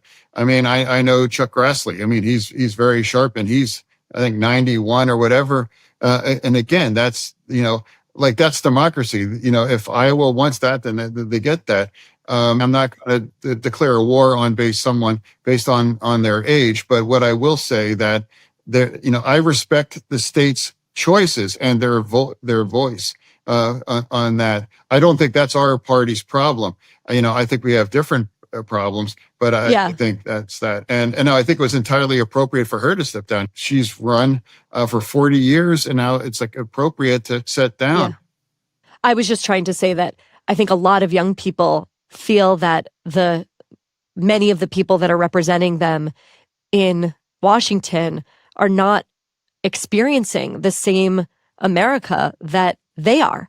That, people that are baby boomers and even older do not have the same experience of technological revolution and economic insecurity that the people that are my age and younger are experiencing. But let's leave that to the side. I want to talk for a minute just about the bigger picture of the Democratic Party.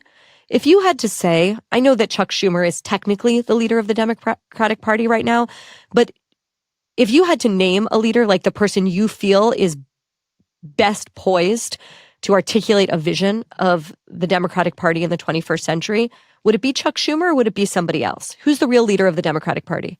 I'm saying America's Democrats are going to decide who that's going to be. But don't go out of my way to attack other Democrats. And I try to gonna call balls and strikes. So, and I would like to remind people, it's like an 80-year-old man won as presidency against a younger, more physically vital, Kamala Harris. It's really not about age, honestly, and about the experience. It's about what happened in 24. I'd like to remind people, yes, we had a good day on Tuesday, but that doesn't change anything between now and January of 2027. And the Republicans are still in the majority and they have an agenda. And that's where we are right now. And another question to bring up, if you want to talk about it, I'm not surprised that they're moving for the filibuster. It's like I ran on that. Every single Democrat in the Senate was calling that filibuster's got to go. And now they've abused the filibuster to the extreme. And it wasn't that long ago they were calling to eliminate the whole thing. And so we really have to calm down and realize that that's an important rule. And I think that would vindicate people like whether it's Kristen Sinema or Joe Manchin. But we wanted it to go a couple years ago, and now we love it. And now, what's the future of the Democratic? Yes, we have a future, and we're going to find out. But in the middle right now, we have to deal with the kinds of backlash that we're living in right now. And this is a 4-year term. I would bet anything. Of course, that we're going to get the House back, but that's still not going to change anything other than you will still going to have the president, and it's going to be incredibly difficult to recapture the majority in the Senate right now. It's pretty clear when you look at the Republican bench that probably one of the candidates in 2028 will be J.D. Vance or Marco Rubio. Is there an equivalent on the Democratic side if you had to take a bet today? We're going to have an option and that's how this is going to work out. I'm not gaming out who's on their side on mine. It's 2025. It's really about what's in front of us. And now we still haven't reopened our government. I mean, that's the most important thing. Okay, let's just talk about you and your unusual positioning in this moment in American political life.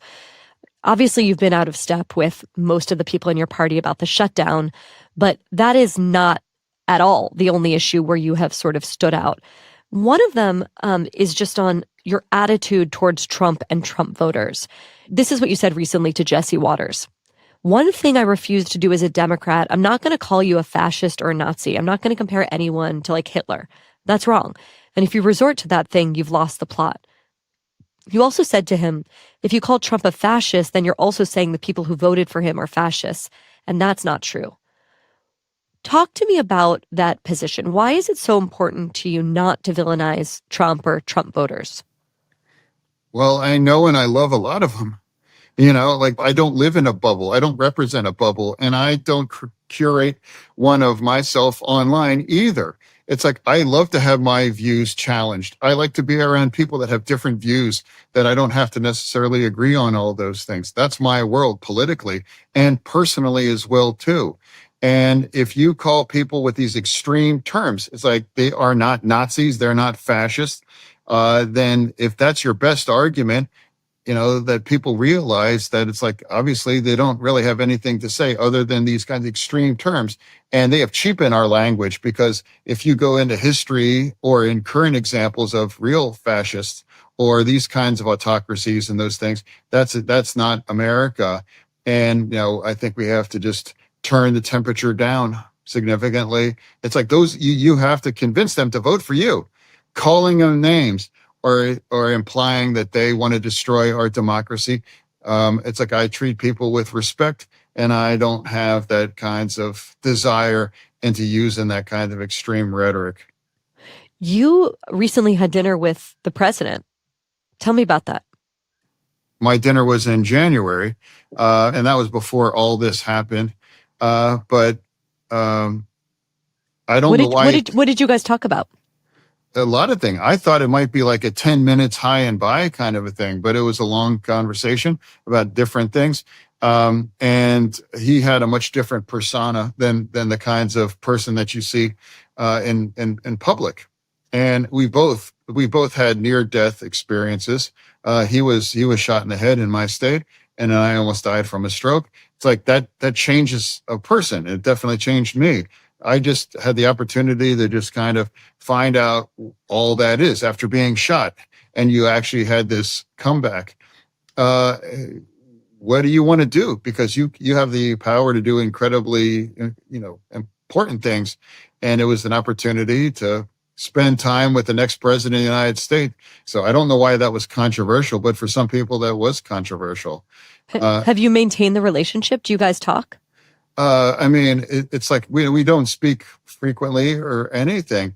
I agree that I think peace in the Gaza war was important. And I think I called that. I was very supportive of Israel through the Gaza war for the past 2 years. And I think in one area, clearly, we agreed with a lot of things for that.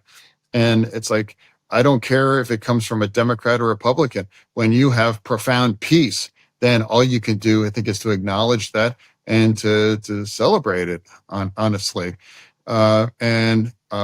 He has things that we should have a secure border, but I strongly disagree on going after a lot of the migrants that are an important part of our economy in agriculture or in entertainment. So I don't understand those things, and I don't understand the vast majority of the tariffs, like going after Canada or other kinds of allies.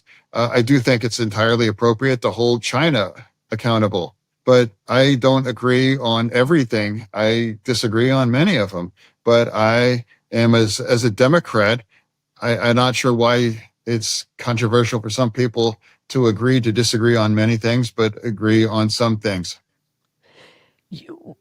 Of all of the things so there are a lot of people I know that are like you, who feel, they were extremely turned off by Trump in 2016, maybe would even describe themselves as having some version of Trump derangement syndrome. And now that they've settled in to his second term are like, yeah, a lot of things about his character really dislike, a lot of his policies we really dislike, but some policies are good and we have to give him credit for them. Perhaps above all, beyond tariffs, beyond deploying the National Guard, I think the thing that has lost that category of people that's sort of open-minded to Trump, maybe independence, has been these ICE raids that the president has carried out. Your wife lived in this country as an undocumented child. I think I have that right. She moved from Brazil at 7. She was undocumented for 15 years. Mm-hmm. And now we have a president that is going into schools, daycare facilities, the parking lots of Home Depots to grab day laborers. And that's absolutely wrong. That's absolutely wrong. It's like, I'm a Democrat that we need to secure our border. And if you're going to be honest, that was a disaster under the Biden administration. And that was in part why we lost. And I don't target, innocent kids at a school, or I don't target migrants at Home Depot. So I think it's important. Two things must be true. For a better American, two things must be true. And I think we have to find a way forward. And that's getting more and more difficult to really be fair, and realize that just because the other side comes with an idea or creates the kinds of outcome, I think it's entirely appropriate to acknowledge it, but to disagree and oppose them in your vote. And my values are reflected in my vote as a Democrat that's voted 90% the Democratic line. If Democrats are challenged by somebody as a Democrat from the most purple state in the country, then that creates a much different dynamic, because that really doesn't describe the big tent party that is necessary to win. So you wouldn't describe Trump or Trump voters as fascists, but how would you describe, what adjectives would you use to describe these ICE raids? The ICE raids? Yeah. How would you describe them? Excessive, brutal, counterproductive, un-American. Yeah. And how is it affecting your constituents in Pennsylvania? I think it in different ways. Raiding a Mexican restaurant and grabbing up otherwise law-abiding people. I don't support those things, but ICE has arrested people that are bad people. I think America can. I hope we can agree. You should deport. You should deport every criminal in our nation, and I fully support that. I think a majority of Americans don't want to target otherwise hardworking migrants. I certainly don't, as my family came from immigration, and my views on immigration haven't changed. But we have a core responsibility as our very pro-immigration party is to maintain and secure our border. When Western Pennsylvania, at months under the Biden administration, effectively the size of Pittsburgh was showing up at our border. That's not sustainable. That's real chaos too. And now two things have to be true here for immigration. Why did the Democrats allow the border to get so out of control? I don't know, but I was truly appalled and alarmed. That shouldn't be controversial as a Democrat to have these views. I think the vast majority of Americans could agree with it. That's the thing. It's trying to be in the middle of it where you reject kind of the extreme ICE tactics, but it's also, why can't we have and secure our border now? I think that's what America wants. So even as you say all of this, to me, you sound like a Democrat, and you're pointing out that you vote with the Democrats 90% of the time. Many insist that you are some kind of darling of the right. The Pennsylvania Democratic Representative Brendan Boyle called you, quote, Trump's favorite Democrat, and said you visited Mar-a-Lago to, quote, kiss the ring. What do you say to people like that who claim that you're some kind of agent of the right? I would say there was an article where his actual voting record was much more in line with a Republican or a Trump side. And that's part of the conversation. The only problem I've ever had with him is that he's a Wawa guy when I know Sheetz is the right side. Anyone, you probably know Sheetz, you've experienced Wawa and Sheetz, like he's entitled to his views and I am. So again, yeah, he's an Eagles guy. And of course, yeah, I have a problem, if the Steelers, I'm a Steeler guy and a Sheetz guy. Otherwise, I've never followed closely or do you actually think objectively that Sheetz is better than Wawa? Like, I know that our side of the state makes us Sheetz people, but objectively, do you think Wawa or Sheetz is better? Objectively, well, yeah, I think so. But I love Wawa too, honestly. It's it's a great place too. And that's one of the last few things you can agree to disagree, I think.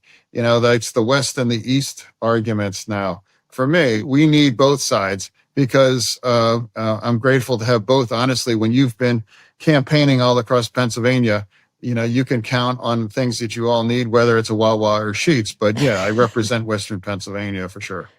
Sheetz people. So John, when people look at your record and the things that you've been so outspoken about, they see a person who has not been afraid to go against the grain. You've commended Trump for leaving the Iran nuclear deal, for moving the embassy toward Jerusalem in his first term, for the ceasefire in Gaza in the past few weeks, for pushing an agreement between the Japanese-owned Nippon Steel and U.S. Steel. You've stressed, as you have in this conversation, the importance of border security. You've said that the Democrats have botched border security. And people look at that and they say, John Fetterman has changed his mind. Because after all, you were a man that ran with Bernie Sanders sort of alongside of you in 2022. You've changed. No, that's not true. I've been a progressive for a while. Like the label left me. It's like I was a regular Democrat and I'm calling balls and strikes. How is the label left you? Explain how. It's like if someone on the left has a problem with a guy that votes as a Democrat representing Pennsylvania to vote 90% of the vote. And I think there are things that I happen to follow the truth, whether it's Israel or whether it's wrong to shut our government down. And I'm very pro secure our border, but I'm absolutely opposed the kinds of the ICE tactics that you and I have just discussed. And again, I think Democrat Party should allow these kinds of the diversity in views. And I knew that whether it's devotion to the Israel, that would cost me with parts of the base. And now I know the base really wants us to continue to keep our government shut down. That's a difference between not having a clue versus knowing to make those kinds of choices, even if it moves against your own political interests. Well, the big picture, I think, is to win back the House and the Senate. Democrats have to find common ground with the right and embrace candidates who are more centrist. And yet they seem dedicated to putting up primary challengers against people like you and people like Representative Richie Torres. Even Hakeem Jeffries has someone challenging him. What are they misunderstanding? All I'm saying, it's like that's the way democracy works. It's a competition of ideas and a vision. And now look at North Carolina. We're lucky enough to have Roy Cooper. Oh, I mean, yes, he's old too. He's in his 70s. Suddenly people don't have a problem with him because, that's an amazing opportunity to flip that seat. And now that's why age isn't important. I think it's the candidate that's going to be the voice of where they represent. I don't tell how people in any states there. It's like I'm talking about Pennsylvania. I don't judge whether it's Richie Torres or anyone. It's like those views because they were the voice of the people that elected him. Well, some people have speculated that you might go the way of Kyrsten Sinema or Joe Manchin and become an independent. Oh, there's nothing relevance to that. Joe Manchin represented a plus 40 Republican state. I mean, if anything, Democrats and both of them are going to change their parties. And I'm never changing the party. You're never changing your party? No, I'm never changing my party. No. And I just having this conversation constantly where it's like, I'm not doing it. I'm not, it's, I'm not going to grow a great head of hair either. It's just like that's a fact. And I don't know why people, it's just that's just where I'm at. And just because I have own independent views where I'll put country in front of the party, that doesn't mean I'm leaving the party. There's no doubt in people's minds that the Republican Party has been transformed over the course of my adult lifetime, beginning with the Tea Party and then, of course, culminating in MAGA and the rise of Donald Trump. And it's been a thoroughly transformed party. It feels to me like the Democrats are experiencing their own version of that transformation now. And of course, true. The debate is over where the limits are of the tent.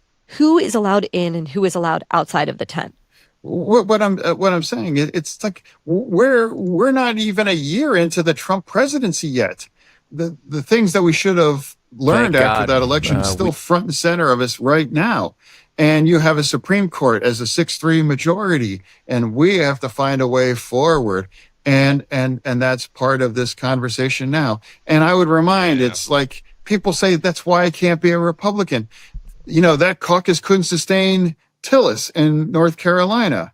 So it's like, that's the thing. Or someone like Adam Kinzinger, my friend. I mean, my gosh, he's an incredible patriot. And his political career was a hit by just standing for what he believes is right. So if that party can't support people like that, I mean, that's another reason why I'd be a pretty bad Republican. And that's why I'm never going to change my party. But I'm constantly being asked, or assuming that's part of the play. And that is not the play. And I've said that again and again. But there are people who are getting elevated in your party that I imagine you wouldn't want to sit across a dinner table with, let alone share a party with. Let me give you an example. There's this Democratic Senate candidate in Maine, Graham Plattner, who has a tattoo on his chest that is a Nazi tattoo. It is a tattoo of Hitler's paramilitary SS. And a lot of people in your party are excusing that. Bernie Sanders said there's more important issues than his decision to get a tattoo while serving in the Marines. Like, are there limits? What do you think about that, for example? What does it say about the Democratic Party that there's more of a question mark over somebody like you than a guy with a Nazi tattoo on his chest? That's what I'm saying. It's like supporting Israel was controversial for some people. And I think that's entirely... Wait. Hold on. Let's say about the Democratic Party, important issues than his decision to get a party or excuse SS and a tattoo on his chest candidate in Maine, Graham Plattner, who has a tattoo on his chest that is a Nazi tattoo. Okay. It is a Graham Plattner. I was gonna say if this was gonna be the same damn thing again about Pete Hegseth, I was gonna lose my tattoo of Hitler's paramilitary SS. And a lot of people in your party are excusing that. Bernie Sanders said there's more important issues than his decision to get a tattoo while serving in the Marines. Like, are there limits?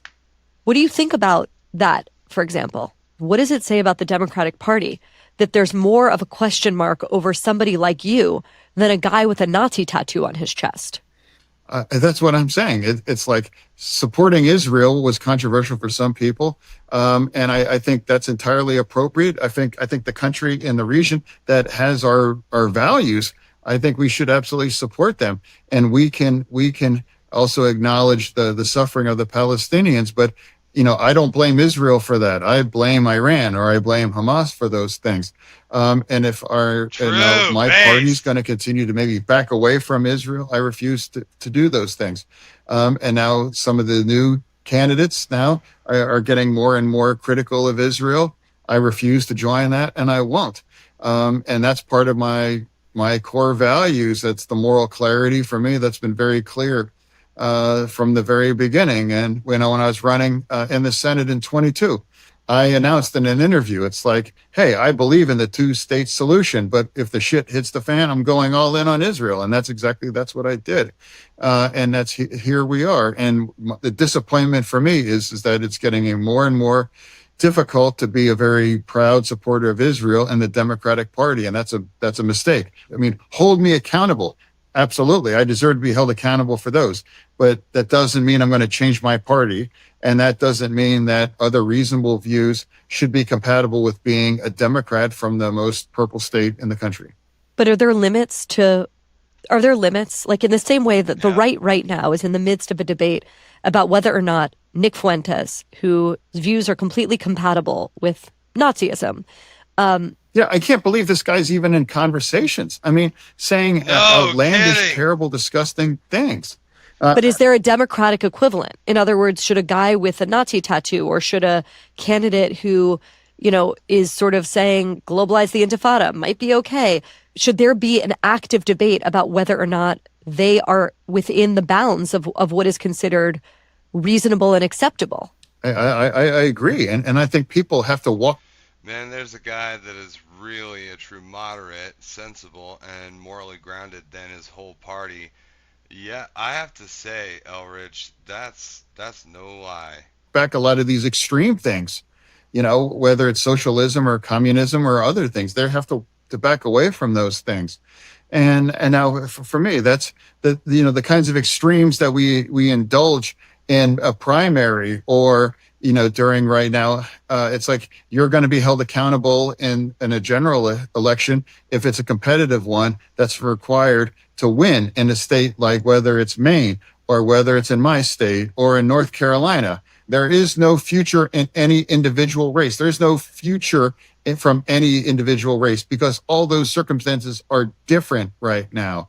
And for example, when you have the kind of candidates in Virginia, she was never competitive. And as I said, she's the kind of a dream candidate Democrats want to run against. But I guess what I'm asking is there's a gatekeeping function of the party system, right? There are certain people that you would say, and this is the conversation going on the right now, is there's nothing conservative about Nick Fuentes. Nick Fuentes should not have a seat at the table on the cultural right. And people are calling on the president and J.D. Vance and others to say that explicitly. In other words, to draw a boundary about this is going too far. This is unacceptable. Is there a similar function that should exist on the left for, let's say, Hassan Piker, who has said America deserved 9/11, but is sort of held up on the progressive left, at least the cultural left, as being a very important figure? Yeah, I mean, I think there's very few things that I agree with Mr. Piker, but I would never, ever, ever want something happen to what happened to Charlie Kirk. That's what I'm saying. It's like you should be entitled to have these different views. And my God, the political violence in our country, I'm not offended by those views, but I strongly disagree with them, and that's part of free speech.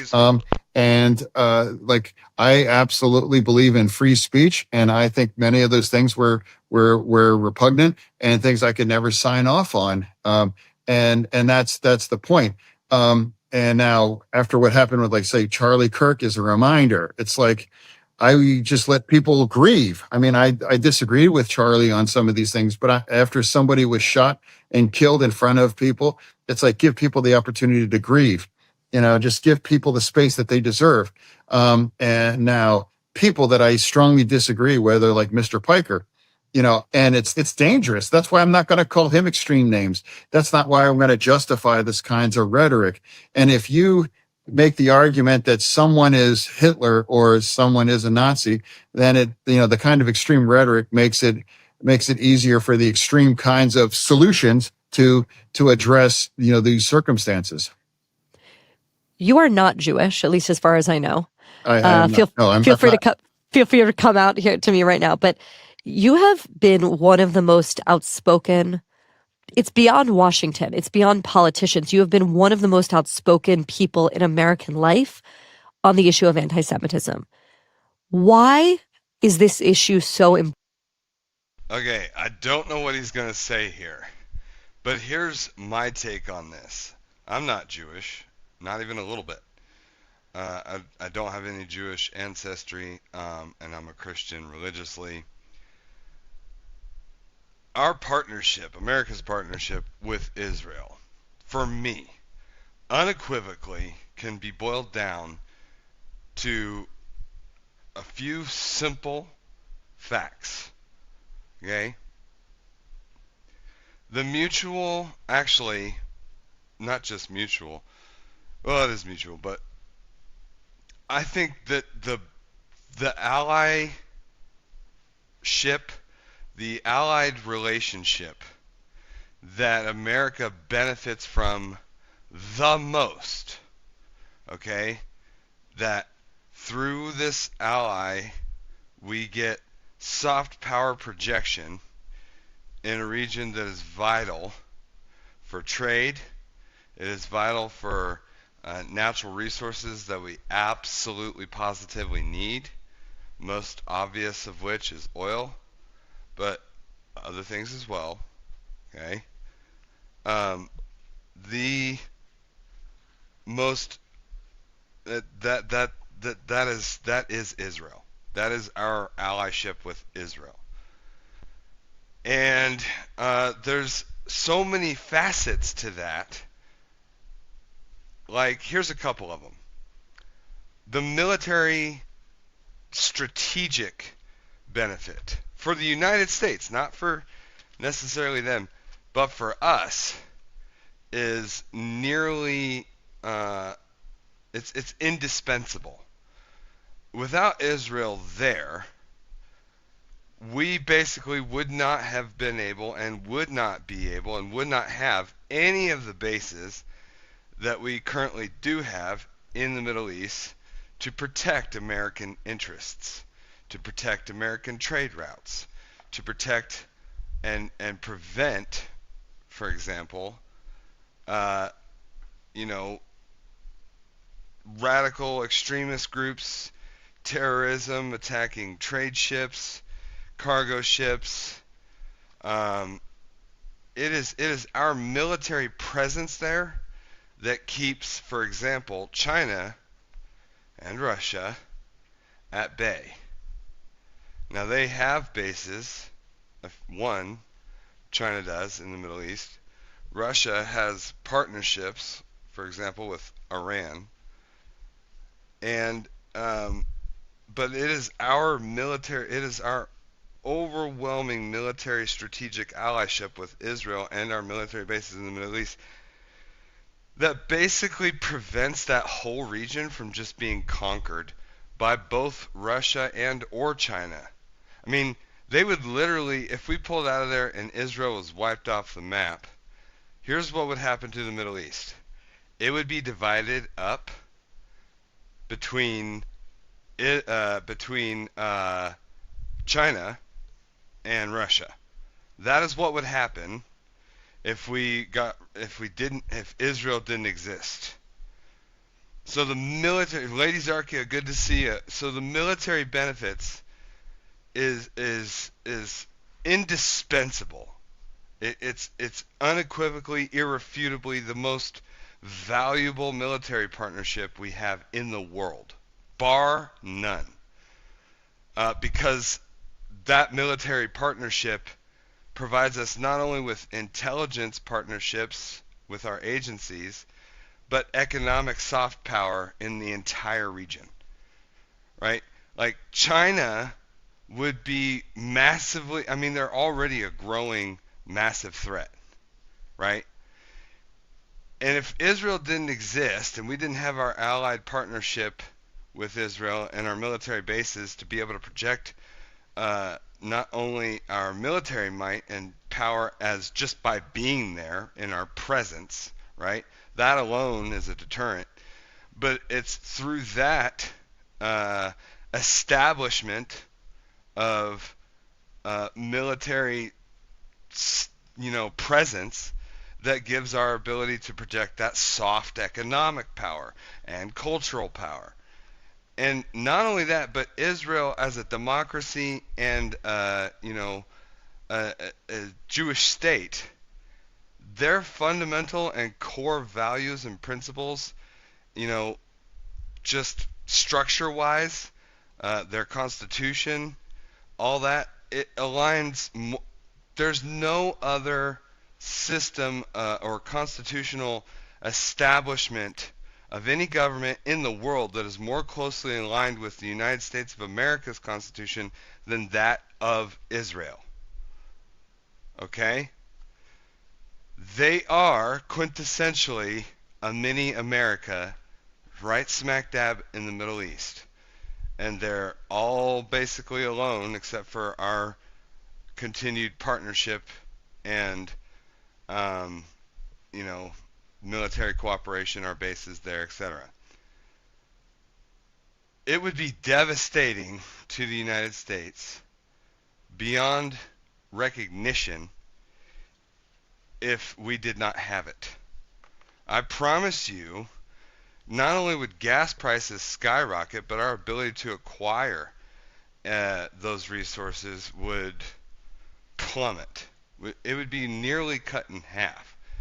Because without them, we just straight up, we would not in any way be able to have bases in the Middle East at all to provide support, stability for trade routes, prevent piracy from radical Islamic terrorist groups. We wouldn't be able to do any of those things whatsoever. It would be total chaos, and Russia and China would divide the spoils. And they would benefit, we would have nothing from that region pretty much.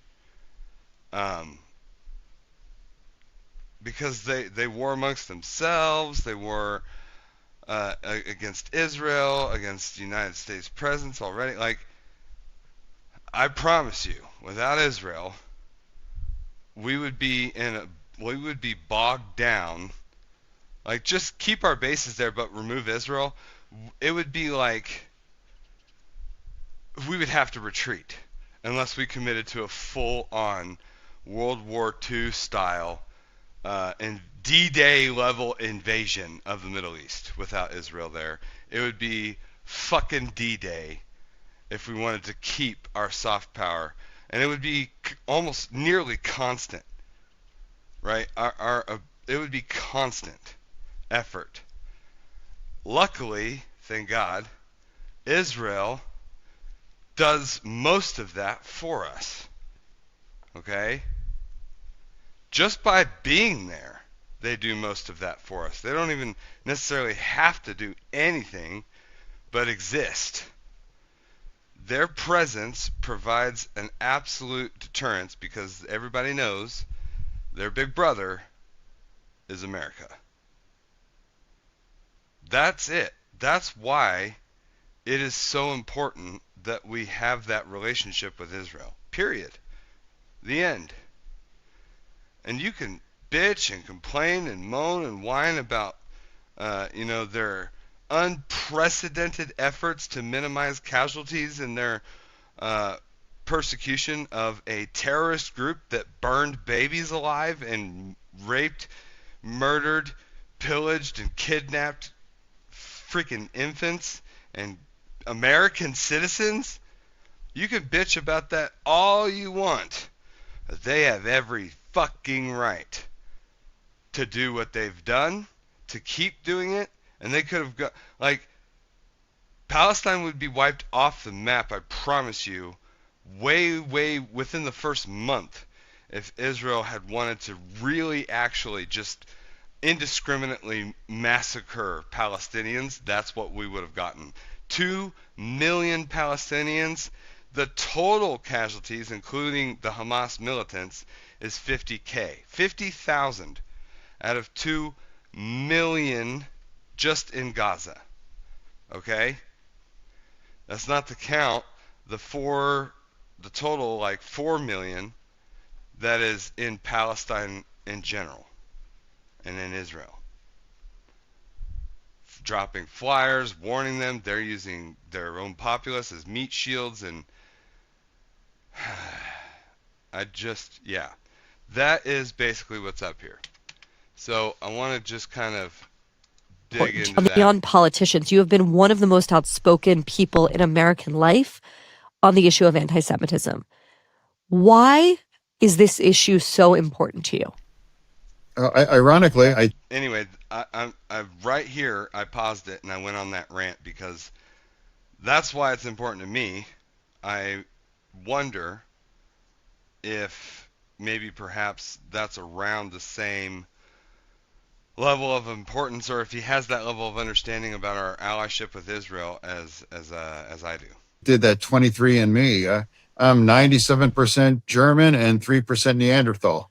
And it's like, maybe it's ironic that a big German guy from Pennsylvania who's been very absolutely devoted to Israel and to experience the kind of anti-Semitism in my life. I mean, the tree of life. I mean, that's where you're from too. Absolutely appalling. And my heart breaks for what the Jewish communities suffered, especially after 10/7. I've had the honor of meeting members of the hostages, former people that were kept underground for 500 days. I mean, those are heroes. I've met with widows. Their husbands were lost in the Gaza war, and they have 8 children, raising 8 children by their own. That's a hero for all of it. So for me, it's heartbreaking. And that's been what's so difficult for me is like being devotion to Israel becoming increasingly incompatible with being a proud Democrat now too. And that's put me at odds. Which is insane. And the things that put me at odds have all converged at the same time. The Gaza war, the peace deal, and then we moved right into a shutdown. Now Democrats might not be allowed to hold these views. And I'm not changing my party. And run the numbers. You would find that I'm a Democrat. Well, that's a really good question, though. Like you're saying, it's becoming almost impossible to be an outspoken defender of Jews and defender of Israel and to be a proud Democrat. Why? Why is that happening? Why has that been allowed to happen? Yeah, I mean, I've witnessed it. For 2 years, I've had protesters showing up at my home, in my office, and in public. We even with one of my kids, and now social media was an accelerant for anti-Semitism. It took No kidding. And what's crazy is that we now have a guy that supported and he was there at the Globalize the Intifada rally. And that dude is the mayor now of New York City. I mean it's fucking insane. You're literally talking about Globalized Intifada is to first and foremost wipe Israel off the map with a global jihadist agenda. Global jihad meaning kill or convert literally everyone who's not a Muslim. And so you have this jihadi, terrorist supporting Muslim that is now at the head of the same city where the two towers fell. It's fucking insane. And not only that, to make matters worse, he's a Marxist communist that is now the mayor of the capital of capitalism. Talk, fucking like nuts. There was the study, 17-1, anti-Israel for every one pro-Israel one. And the algorithm has accelerated this, and that's why we've lost the younger vote. And I struggle with the younger voters as well too, because that's a strong correlation with being very pro-Israel, and that's now being increasingly incompatible with parts of the base. Do you see that changing? Is there a way to change those minds? Right now, no, I don't, and I have no regrets. I could keel over tomorrow, but one of the things I'm proud of is standing with Israel after the Gaza war. They deserved a committed voice through that terrible war. That's the worst since the Holocaust. And now the cheapening of our language, genocide, and using those terms. I mean, that's just categorically not what occurred in the Gaza war. And having to that's part of the tragedy now, and the smear, and whether it's the blood libel, whatever that is called. Yeah, he's saying that when they call it a genocide, they're cheapening the word genocide because it's quintessentially, fundamentally, irrefutably not fucking true. It's an anti-truth. It's not just false. It's the opposite of truth. It's like Israel never targeted civilians, and they never tried to starve or committed any kinds of genocide. It's obvious to me that your position is a political liability to you, but you're unwilling to let go of it. If you're a member of the Jewish community, it's existential for you. It doesn't matter if you lose your friends, if you hurt your reputation, you're going to use all of your capital on this issue because it feels of existential importance to your safety and the safety of your family. You are not in the Jewish community, and yet you are using like so much of your political capital on this issue. I think a lot of people watch that and think, why? Like, where does this passion and conviction in him come from? Well, as a student of history, as I am, history demonstrates that people, when it becomes politically unpopular, people will turn their back on Israel. And I refuse to be one of them. That's always been the right side. And like I said, that would be a high honor of my time here in the Senate thus far. And I'll talk about this, being life in the middle. Look what happened on America's campuses. Like just rampant kinds of anti-Semitism, putting out tents and terrorizing Jewish students. I've seen that. That's not free speech. I mean, that's unacceptable. And now I support holding those universities accountable, but I don't agree with some of the extreme things that the Trump administration chose to do. Things got out of control, and it's entirely appropriate to create a safe space for Jewish students and not allow them to terrorize things. So for me, that's kind of like life in the middle and how difficult it is as a Democrat with very strong values that now are becoming increasingly compatible with parts of the base. Now you can stream Fox News live on the... He means increasingly incompatible with parts of his base, but yeah, It's pretty straightforward to me, though. I mean, it book, just is. Unfettered, which is a very clever title. It is a very, very personal look into your campaign, into the stroke you mentioned earlier, your brush with death, and into your intense battle with depression. That I think a lot of people, wherever they fall politically, have been so grateful to how candid and vulnerable you've been about something that dogs so many people. Just to remind people, in 2021, you began your campaign for the Senate. And on primary election day, on your way to a campaign event, you had a massive stroke. Yeah. The same day that you have this massive stroke, you overwhelmingly won the primary. But the rest of that race is characterized by a massive. John may be a Dem, but still a good guy. Yeah, Elridge, absolutely. Not insane. Sanity is a rarity in his party. Yeah, buddy. You is not effort at physical recovery, which included relearning auditory processing, your ability to speak. And as a result of this, you struggled, most notably during this very memorable debate against Mehmet Oz. You say you really couldn't hear.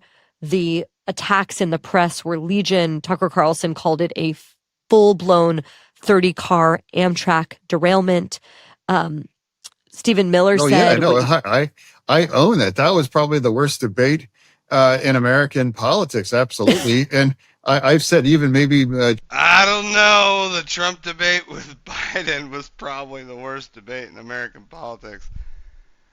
I mean, that was a shit show. I haven't seen his debate, but I have to say that's a high bar. That's a high bar. Joe Biden. But I knew it was going to be rough. So yours was worse than Biden's versus Trump? Oh yeah, yeah. Oh, and it's like I made a very specific choice. I could have ducked like in that cycle. The governor in Arizona, they didn't agree to a debate, but I want America to see. I mean, I wanted to see where Pennsylvania was at. And it's like, yeah, this is what happened to me. And it's like, that's just where I'm at. But also part of the problems was captioning was brand new at that point. And that's never done in American politics as well, too. But I'm not afraid to let people know where I was at. And that was a choice that I made. And that's but what was it like to go through an event like that, a massive stroke, and then this painful recovery so publicly? Like, take us just from on a human level, beyond the politics. Like, what was that like for you? Actually, same, Lady Zarkia, for sure. Oh, it's like, if anyone had a conversation with a doctor that refuses to even engage and talk about months, that was my first question was like, is it months? And I don't, and that's, I mean, the thing, I have 3 kids and, yeah, it's like my dad sat next to me, and I can't imagine if I was sitting in a chair next to my son. My sons or my daughter in a bed, and it's not sure if they're going to survive. It was difficult, but I've emerged. I've emerged just a profoundly grateful guy, and I've lost any taste for calling people names and just trying to find a way forward for that. And depression is a problem for millions and millions of Americans, and talking about it is my way of paying it forward. And the difference and what's danger about depression is that it can also be very fatal. And I confronted that owns there, and I've lost friends to it, and it breaks my heart. And now anyone listening. And that part of the book is paying it forward. It's like I'm begging people, stay in the game. Don't ever, don't. I was driving to the store, and I passed a young kid that was on the bridge, and I stopped him. And I just stopped. I was like, no, you don't have to do this. You don't have to do this. And he was standing there on the rail there. And then he got back down and he started to walk back into town. It's like I've had conversations with members of Congress. I've had conversations with parents and people that suffer for these things, and paying it forward. That's what the book. I actually dedicated the book to it. And I'm not a professional. I don't have no training, but I have the experience to been there. And I just beg people. I keep it simple. Stay in this game because your path to getting better. And this conversation is a testament to that. Because 3 years ago, after just winning the biggest election in the cycle, that's when depression took hold, and then I became dangerous to myself to make the ultimate mistake. And at one point, your wife told you could not live with the family anymore. You had to move back in with your parents. That's how bad the depression was, right? Well, I mean, it was incredibly difficult. I mean, I was a terrible. Like, Daddy, why aren't we enough? You won. Yeah, I was ashamed. Oh, poor guy. Are you seeing this? Oh, he's making my heart sink. Man.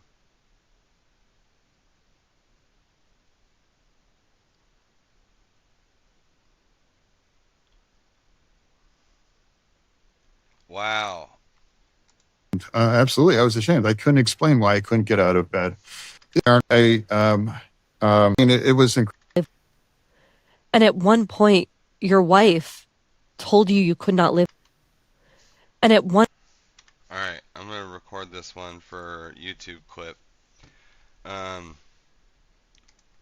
Hey YouTube, it's Lyrith. We have a interview between Barry Weiss and John Fetterman, a well-known Democrat, pretty based dude, and she's asking him about a situation. Let's check it out. To make the ultimate mistake. And at one point, your wife told you could not live with the family anymore. You had to move back in with your parents. That's how bad the depression was, right? Well, I mean, it was incredibly difficult. I mean, I was a terrible. Like, Daddy, why aren't we enough? You won. Dude! Stop it! Shut up! You're crying. I'm not crying, you're crying. Damn, as a daddy, I got a 7-year-old little girl, and damn, this, wow, what a dude. What a man. What a man, what a man, what a man. Like, this bro is dope. I like this guy. I don't agree with literally everything that he says. He's kind of, he's probably 75% in agreement with a lot of what Trump does. The things that he opposes, I don't oppose, but the dude is straight up based. What a, like, no wonder he won. He's a Democrat, but he's not like insane woke or nothing.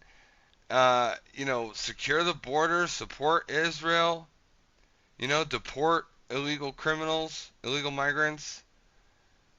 I mean, dude is just, and gets criticized all the time by his own party, saying that he is the insider agent for the right, even though he's voted 90% Democrat.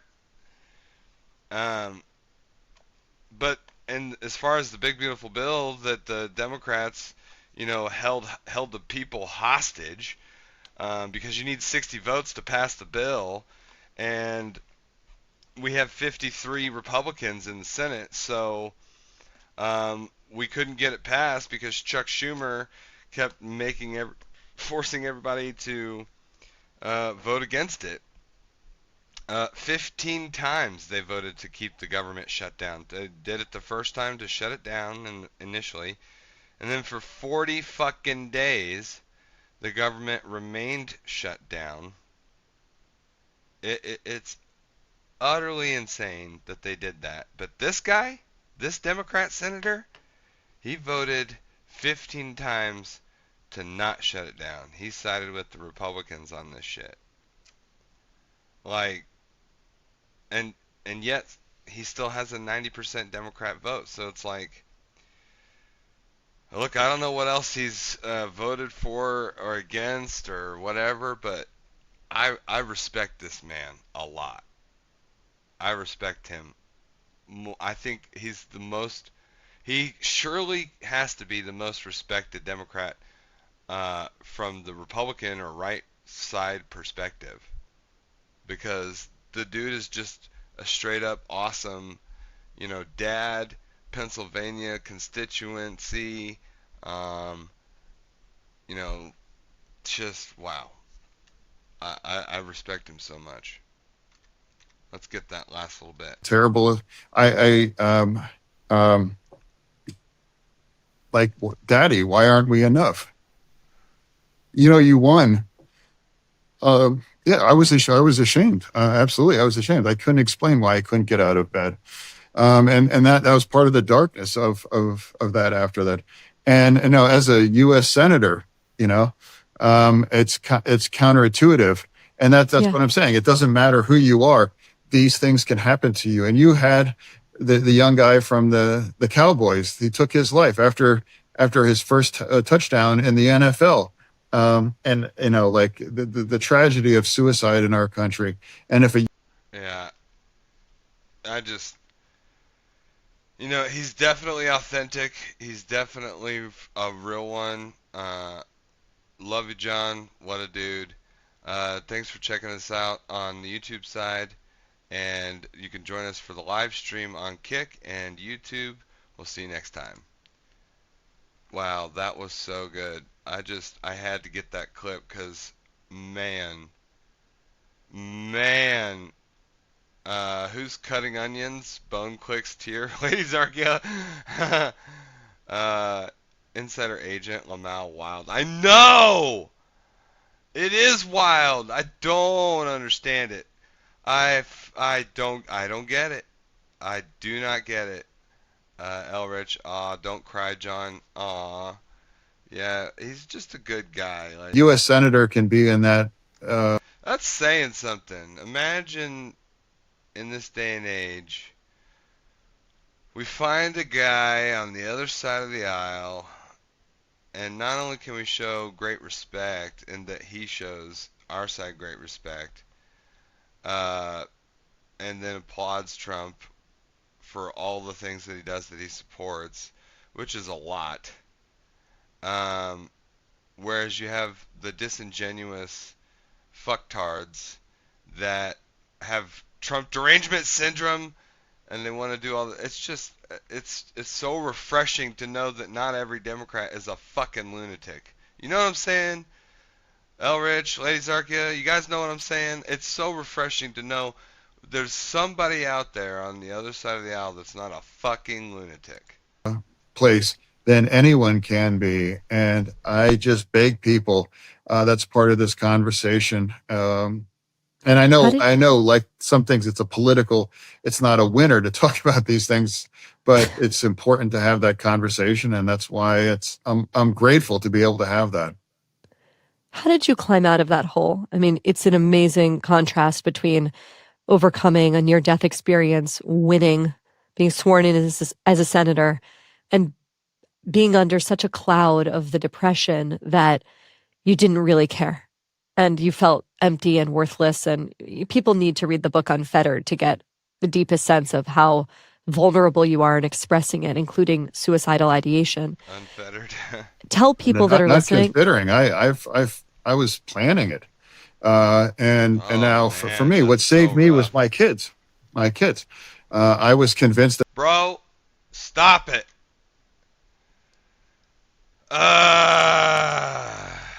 One of these days I'll make a video.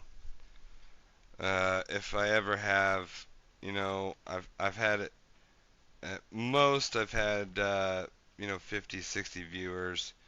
It's gone, quite a bit downhill, but if I ever get sort of a larger than I have now crowd and audience and a following on YouTube. One of these days, I'll make one of those videos where I come clean about a little bit about myself and what I've been through about that stuff too. Because right now, this dude is bringing back some serious raw emotions. People don't understand how common it is to feel like that, to go through depression, to lose loved ones, and then realize all of a sudden that the most important thing in the world is, that that smile with the loose tooth. You know, it's just there's nothing like it. There's nothing that can top it. There's nothing that could ever surpass the joy of children ever. So, have babies, guys. Have babies.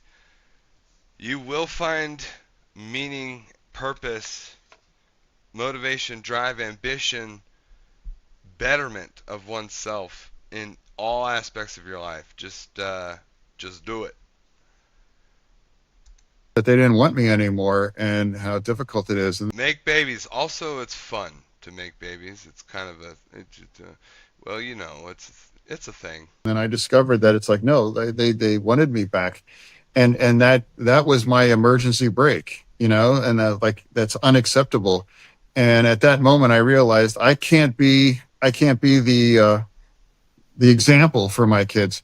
And when they have their problems in life, well, Talked about as well. This is why men's mental health needs to be talked about. I'm planning on doing some more stuff about it, and I really want to do more about it. I want to interview some people. I want to talk to. I'm at this point. I really want to talk to not just other guys, but wives, mothers.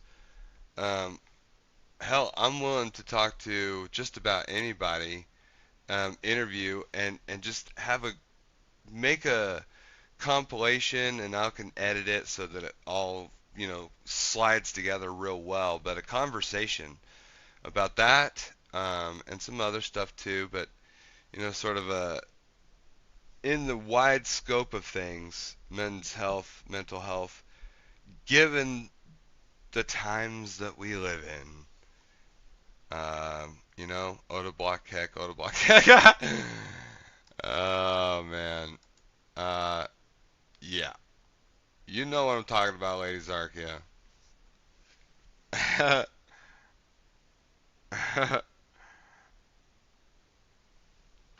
Tisk, come on, Elrich.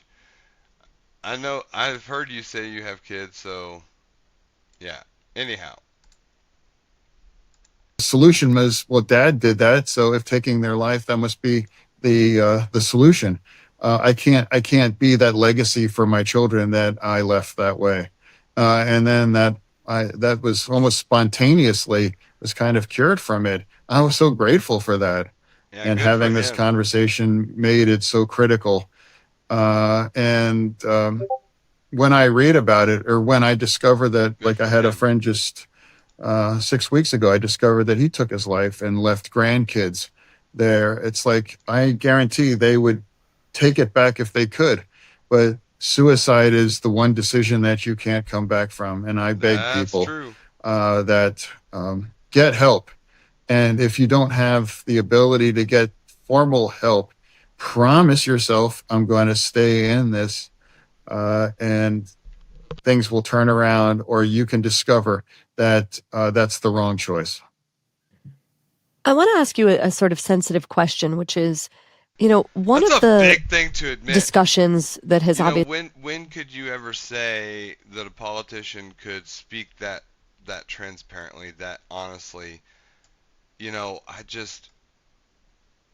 For a politician to do that, you would think would be like, I don't know, political suicide or something, because people might think you're, unstable. But no, actually, in fact, you know, life lessons, right? You make mistakes.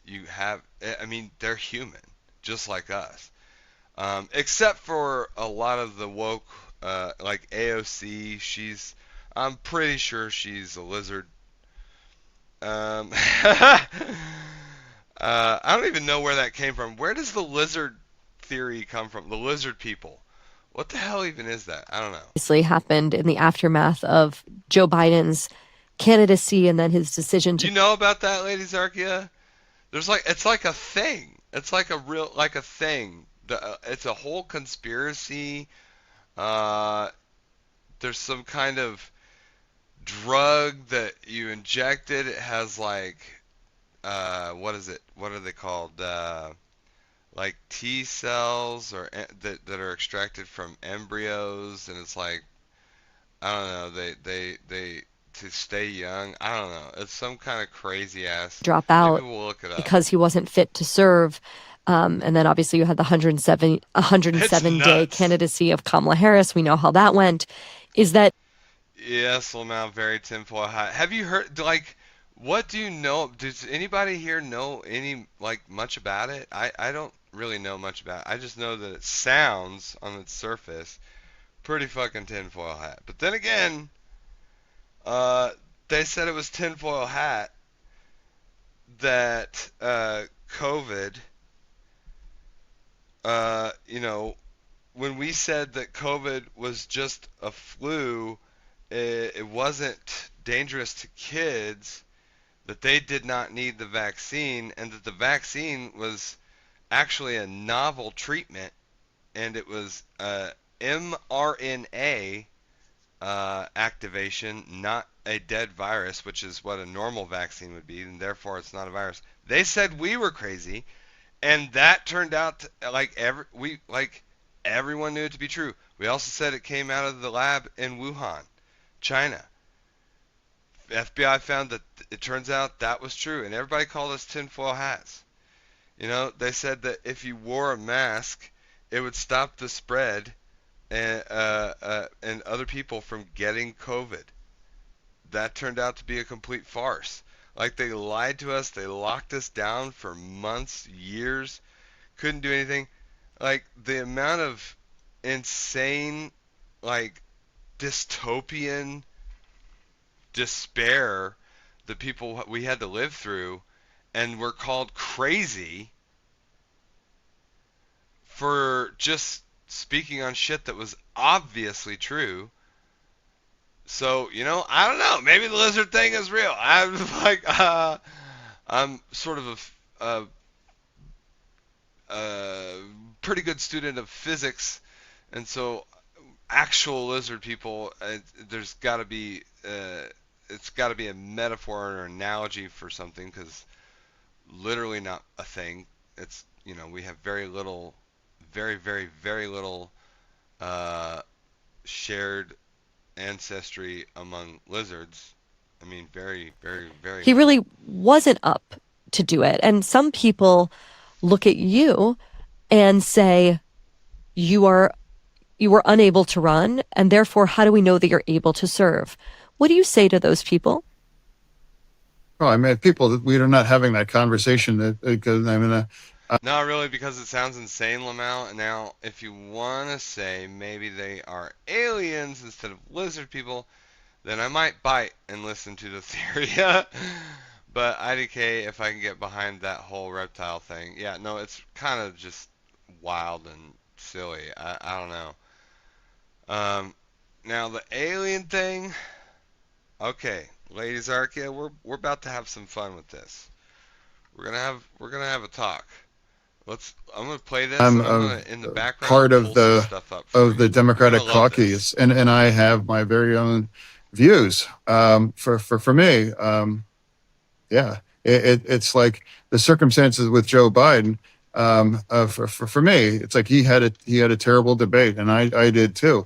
And for me, that's put me at odds with my caucus. I'm like, hey, if you blast out Joe Biden, then you get what you're demanding, then you're accountable for the outcome. And that's how things ended up there. So now, yes, Joe is rough.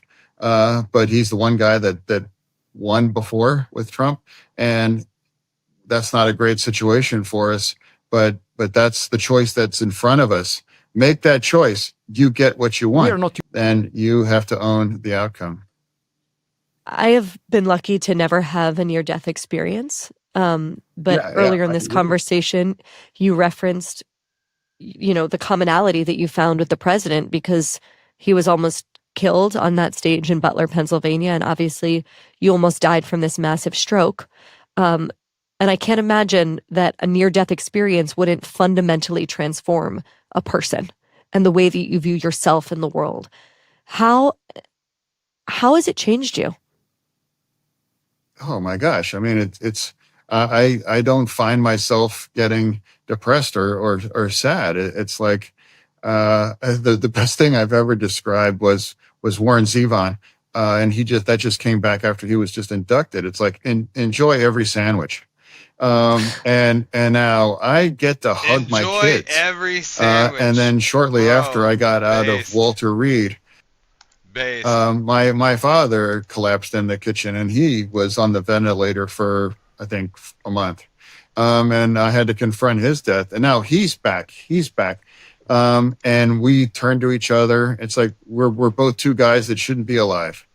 And I'm just grateful. I mean, I've emerged from all of it, all of the pain and the kinds of the cruelty that American politics are. I've just emerged as a grateful person, truly grateful. And I celebrate the simple things and being able to be there. And thankfully you never experienced it, and I wouldn't want that for anyone. But if given that's happened to me, it's been a gift. I describe it as like a dark gift, that it, paying it forward comes from a place of gratitude to be where I'm at. And as things get more and more polarizing, I've lost the taste to kind of call people names and to it's for me. I just want to find a way forward. And I don't know if it's the winning lane, but it is my lane, and that's what I've chosen to do, proudly to be in that lane. We have to find a way forward. We have forgotten that we need each other. We need each other. And now it's getting more and more extreme, and I don't see a way. I really honestly don't know. And we're not even a year into the Trump administration.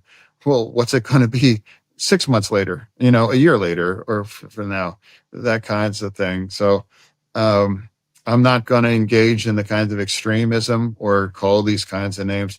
And if that's what the market decides that that's not it, then I'm okay with that as well too.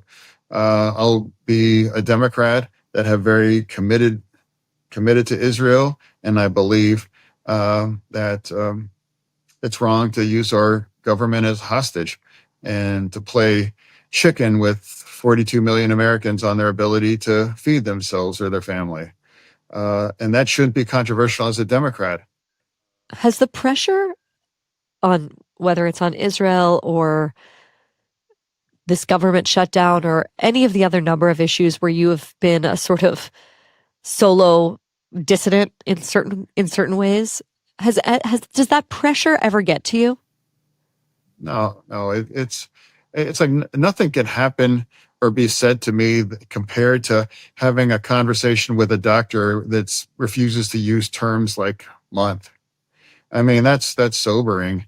I know it's cliche. It's like, you reflect on your mortality. It's like, well, and your mortality is front and center. When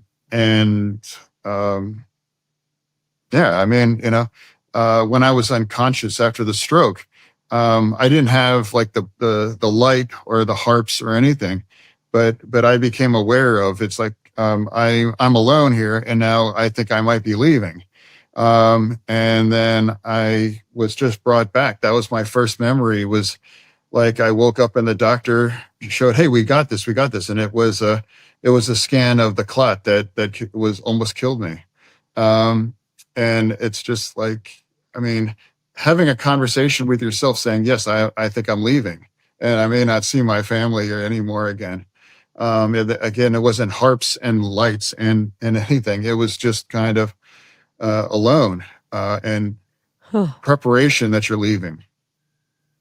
Did it change your relationship to God or spirituality?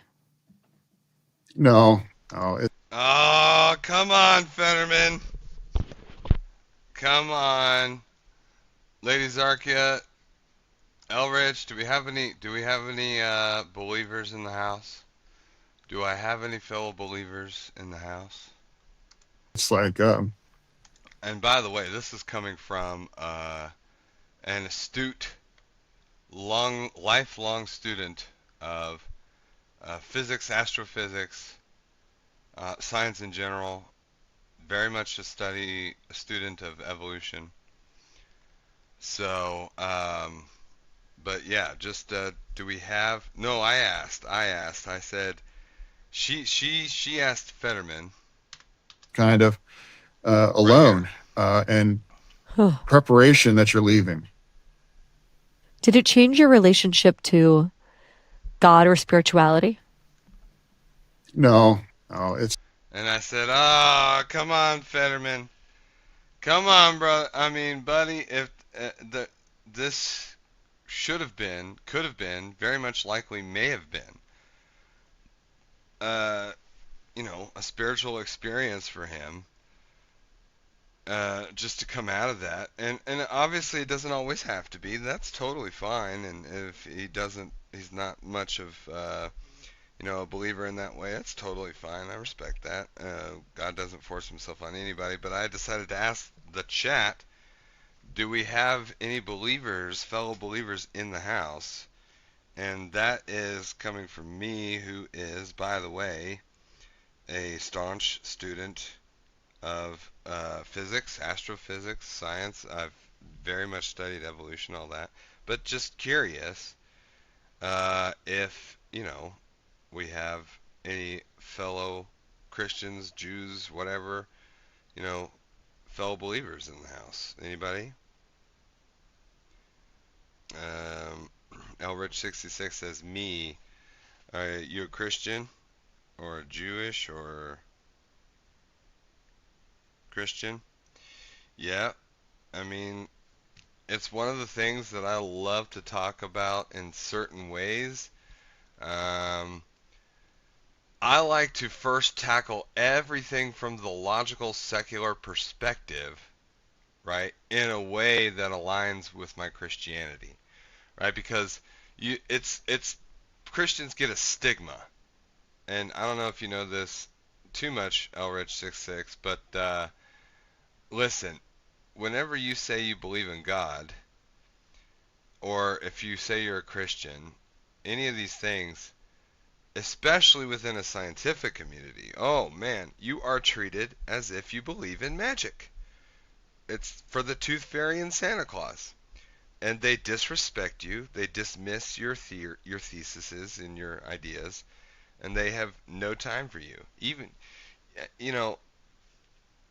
I climbed to the very tippy top in my high school, and then later in college, to the maximum, the highest tier. Maybe not the highest tier. There's extremely theoretical mathematics out there that I don't know, but there's advanced calculus, and then there's Einstein's theory of general relativity. And quantum mechanics as well. That formula. These are very, very, very advanced and difficult mathematics if you don't know all of the underlining levels, like every single layer that is happening in these formulas. And I finally was able to do all that. And it's actually through this discovery of mathematics, and I was raised Christian, but I kind of became atheist in college, and it was actually through this. I'm getting off topic, but basically, I came across God within my exploration of and seeking out the truth of the universe, the sort of unifying field theory that scientists are constantly looking for. Some of them think they can find it within string theory, which is Stephen Hawking's, creation. But I'll get to that maybe today. We could talk It's about like, that with the aliens thing, Lady Zarkia. It's gonna blow your mind actually, because even as a Christian, I can promise you 100% that I do believe it's absolutely possible, if not probable, maybe, perhaps, that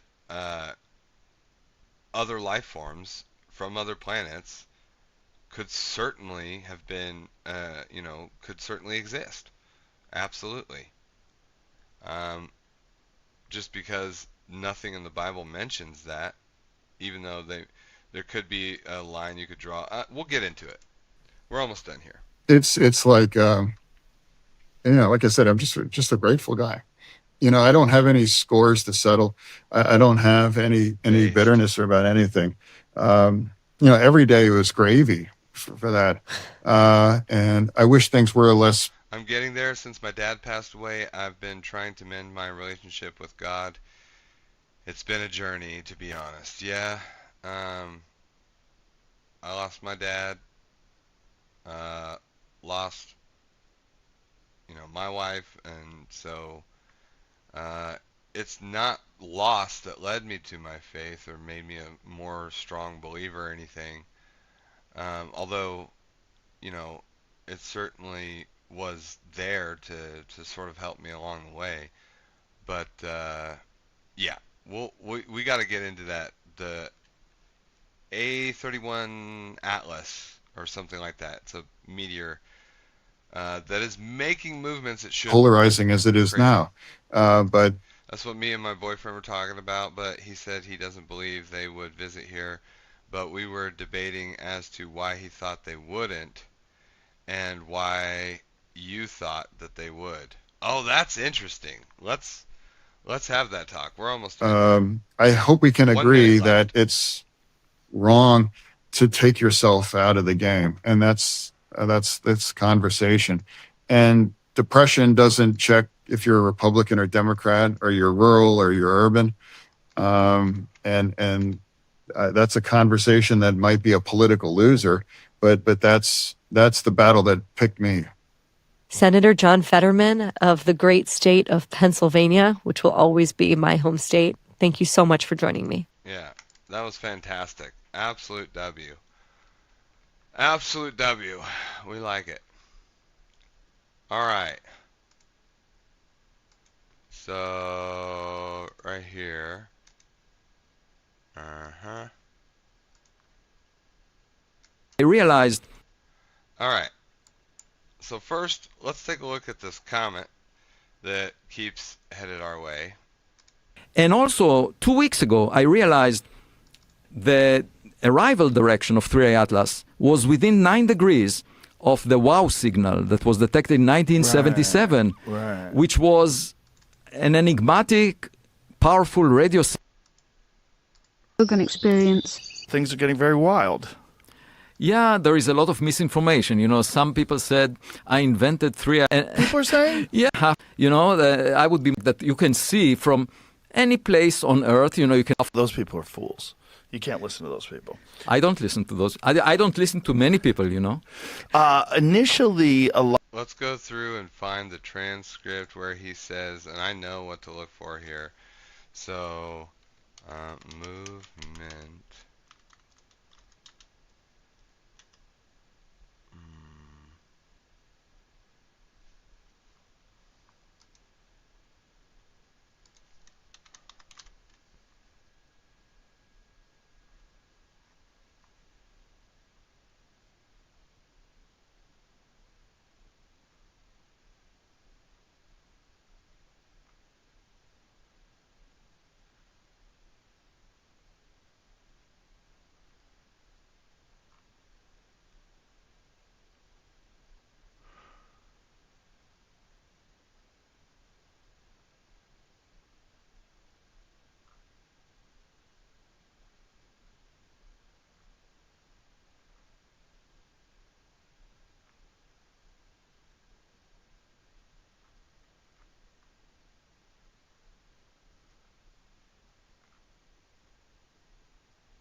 let's just play this signal while we're waiting. that definitely came from outside of this Earth. We don't know from where.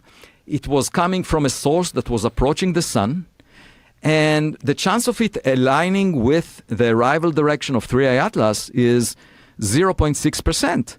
And I just said, well, that's interesting, because 3i Atlas was at a distance of 3 light days from the Earth at that time. His name is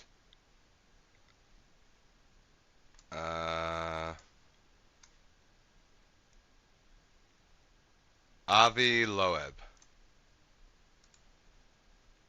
You know, and you just need about the output of a nuclear reactor. He's an astrophysicist, which means he studies astrological bodies and movements of those bodies using all kinds of instruments and data.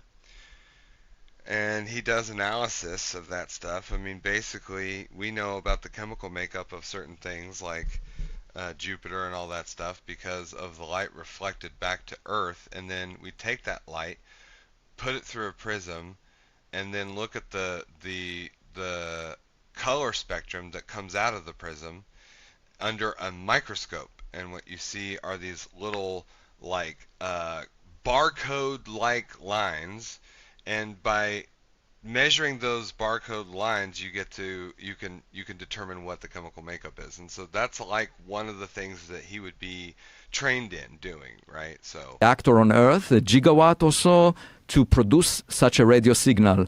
By the way, Voyager, as of now, is 1 light day away from Earth. Just think about it. 1 light day, the farthest spacecraft we ever launched is 1 light day away, and the size of the Milky Way galaxy, we are talking about tens of thousands of light years. So 1 day out of tens of thousands of years. That's the difference between the distance that we managed to breach so far compared to another civilization that may have. All right. We start Again. here. Now, here comes an object. Here comes an object. All right, listen to this. Listen to this. Object from outside the solar system, and it shows anomalies. The scientists would say we should be as careful as possible at talking about anything other than a rock.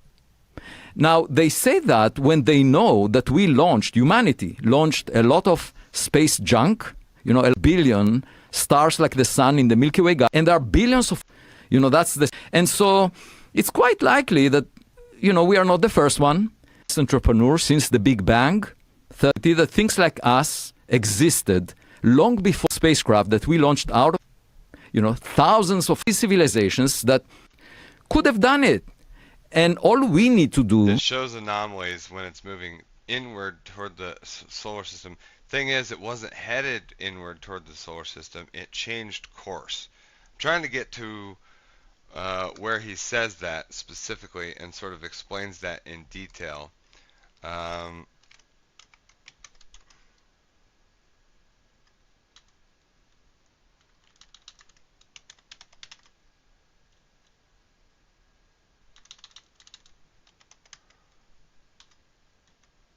Aha.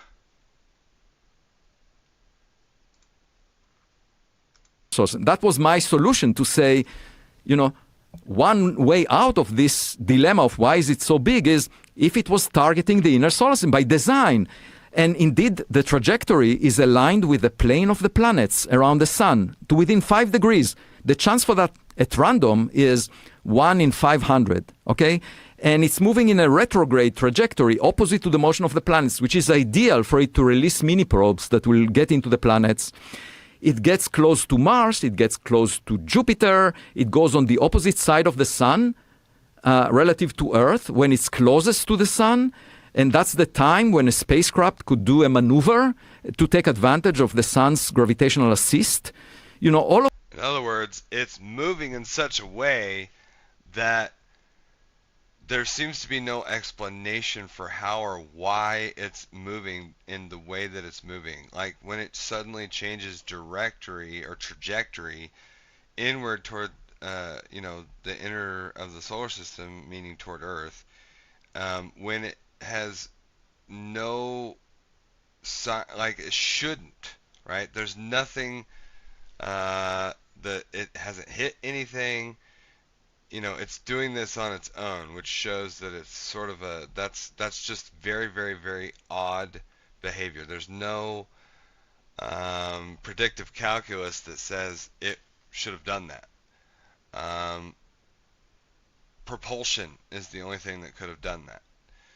Now, some of them say, well, it could have been an ejection from, frozen material that got heated up by the sun, and so it pushed it, but not this much, not with an object this big. So he's thinking, there's a small chance that, this could be some kind of, it's a fact that this thing is moving in such a way that looks intentional, that looks like it was artificial, not natural, either controlled or maneuvered or whatever. And that is the thing that is happening with this. These are interesting indications that may imply that some intelligence designed the trajectory. So that may imply some intelligence designed the trajectory. Now, here's the thing. The bro here has 2 PhDs, and he's been studying this shit for his whole life.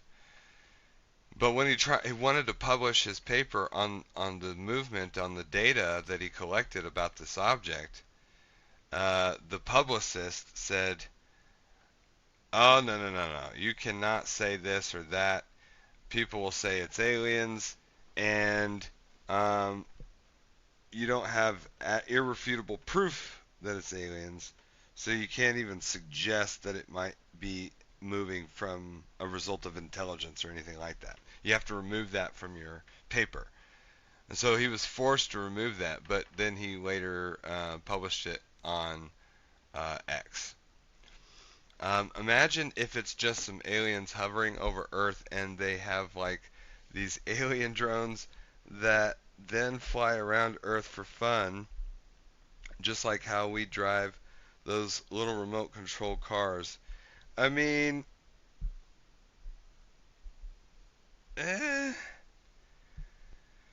from where would the control center be that's giving the instructions to the drones? I mean, because here's the thing. Light speed, just so you know, it takes 8 seconds for light to travel from the sun to Earth. But the best, fastest type of light communication that we have, if we wanted to communicate with a team on Mars, that it is light, but it also has to come in long range radio frequency in small bit rate, meaning it has to collect. So even though it travels at the speed of light, it takes a long time to get the amount of data, because the data is so elongated that you can't put it at a high bit rate, meaning it would take minutes to get a voice message over to Mars. And so you would send it, it'd be like 4 minutes for them to get it, and then another 4 minutes for you to hear them back. So, when we send a signal to a Mars rover, for example, that it takes like 10 minutes for back and forth communication. So it's like teeny tiny bitty movements at a time, and then we wait and we see what happens 10 minutes later, and then we're like, okay, now let's move it a little bit more again, because you can't react in real time. You have to wait 10 minutes for every single friggin' movement. The laws of physics don't permit, it permits light to travel at the speed of light, but data in the form of instructions or controls or audio or whatever it is, that takes longer, because even though it's traveling at the speed of light, the bit rate is so, it's just, the bandwidth is low, right? It's basically 1 bit at a time, one collection of photons at a time. I had one sentence at the end of the paper saying maybe the trajectory was designed. And the editor said, no, no, no. The paper will not get published unless you remove that sentence. Wow. So now when you listen to comet experts that say, well, this claim or that claim was never published in a peer-reviewed journal, guess what? They are the editors or the reviewers who are blocking the discussion on possibilities. And I think it's inappropriate, especially in the case of alien technology, because it could be a black swan event. It could be something that affects the future of humanity, and if we behave... Black swan event means alien intelligence, just so you know, in the physics community. Very conservatively, we might not last very long. Well, it's also arrogant. It's arrogant. Yeah. This object shows that there's no iron. Oh, no. So then the composition of the plume of gas around this is before you knew. This is where shit gets real, Lady Zarka. You're not going to want to miss this. Trust me. This is where shit gets real. Listen to what this thing is made out of. About the composition. That's right. That you wrote this paper. Exactly. Okay. And so as time is going on, you will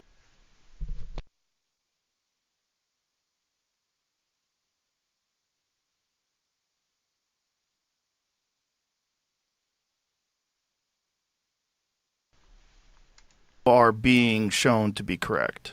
Well, we found more anomalies. More anomalies. So this is not a normal thing. Not a normal thing. So for one thing, there was a glow that looks like an extended feature. And everyone said, oh, that's a tail. That's the signature of a comet. Right. And I said, wait a minute. It's pointing towards the sun. It's not pointing away from the sun.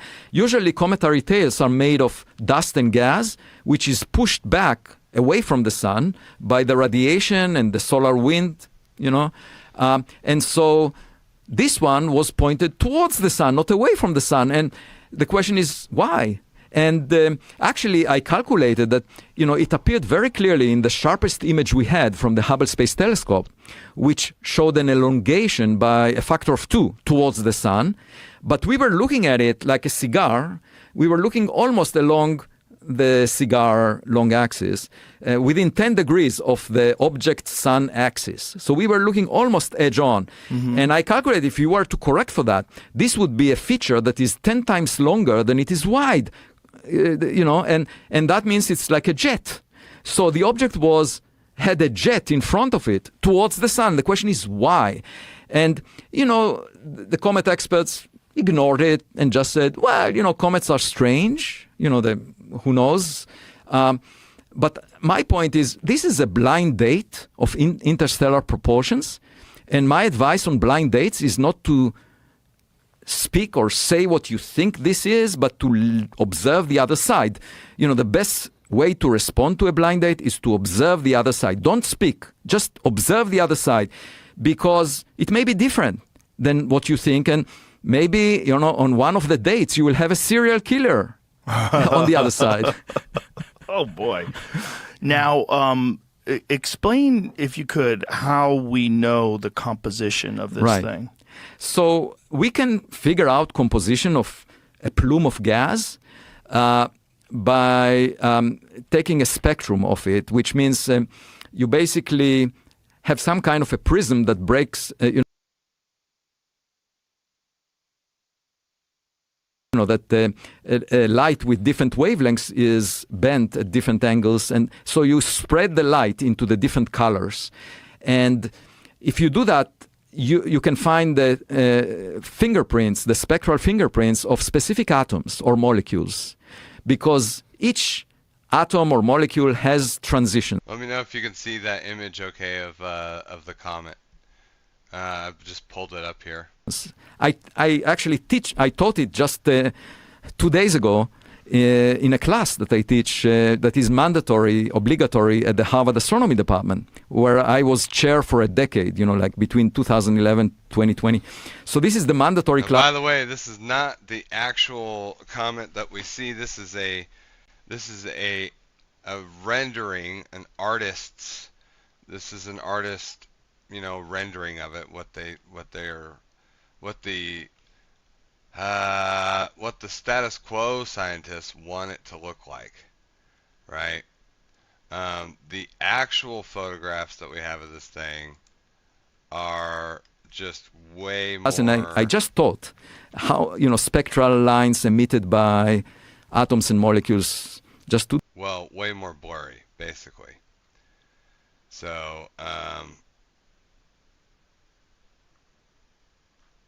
what we get from our understanding of what it might look like comes from data analysis based on what things look like they're doing when we see the instruments tell us stuff. But if we just look at the visual, it's pretty unimpressive, at least from a kind of regular standpoint. This is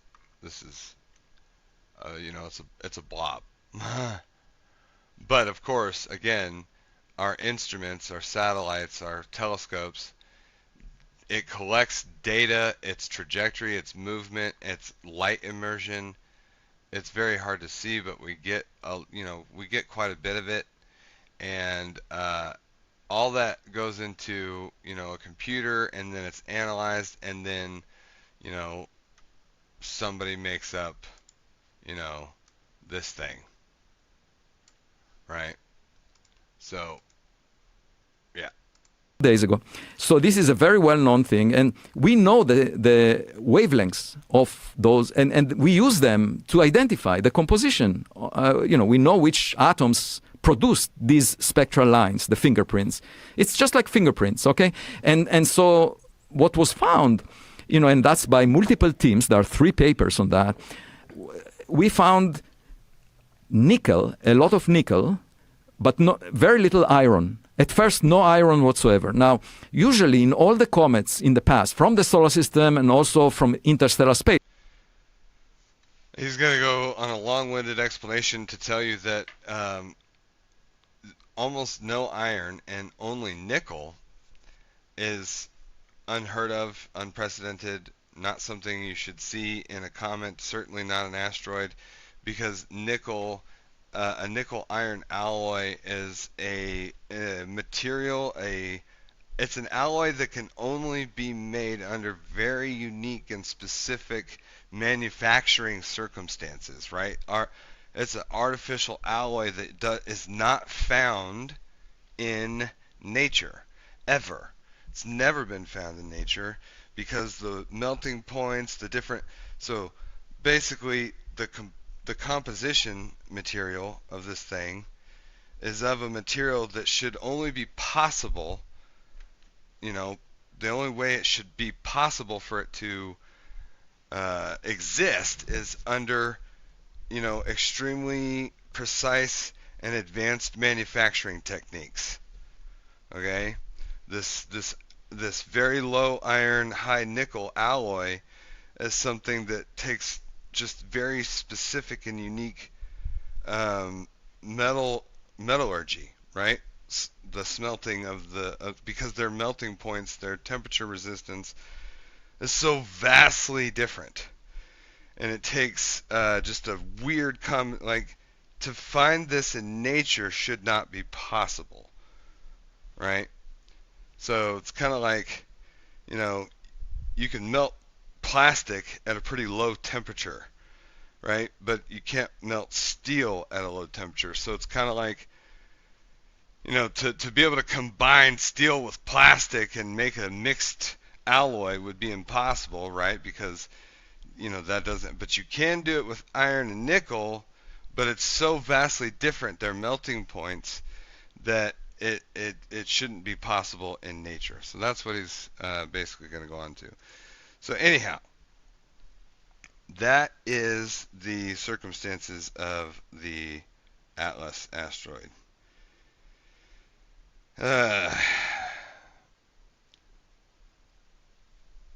Elridge66 says that is cool. See, yeah, it is cool. It is super cool.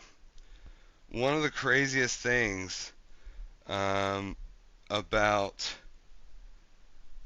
physics, and especially astrophysics and astronomy, is is the mathematical calculations that go into it for me, because it really shows just the really advanced techniques that are used to calculate all these things.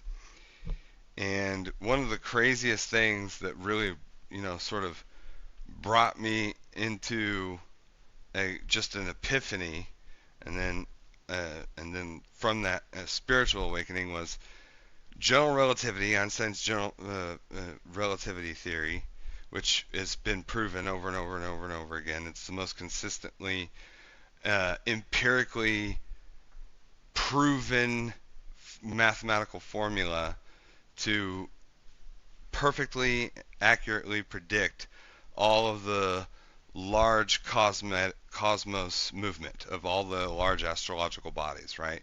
Planets, stars, black holes, galaxies, etc.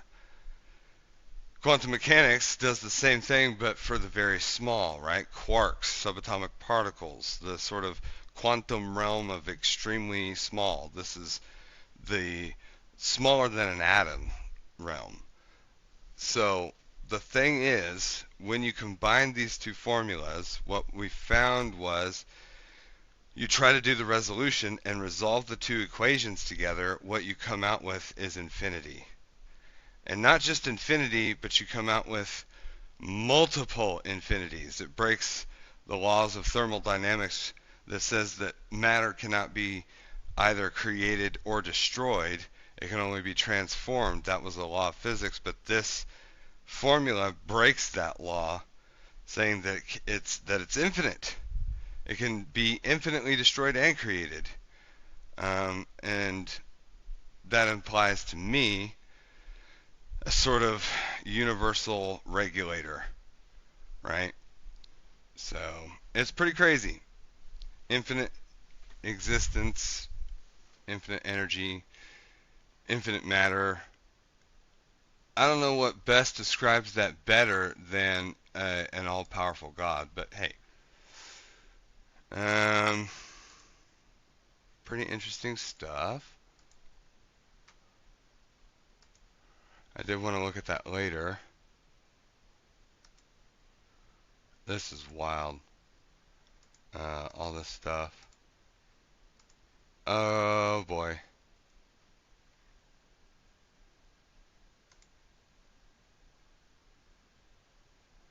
When was this? This was yesterday. What is this?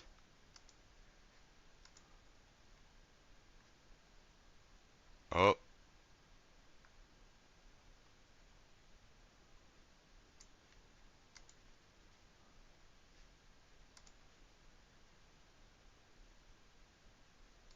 Long standoff, 41 days. Open enrollment is currently underway. Americans have until December 15th to enroll for health coverage.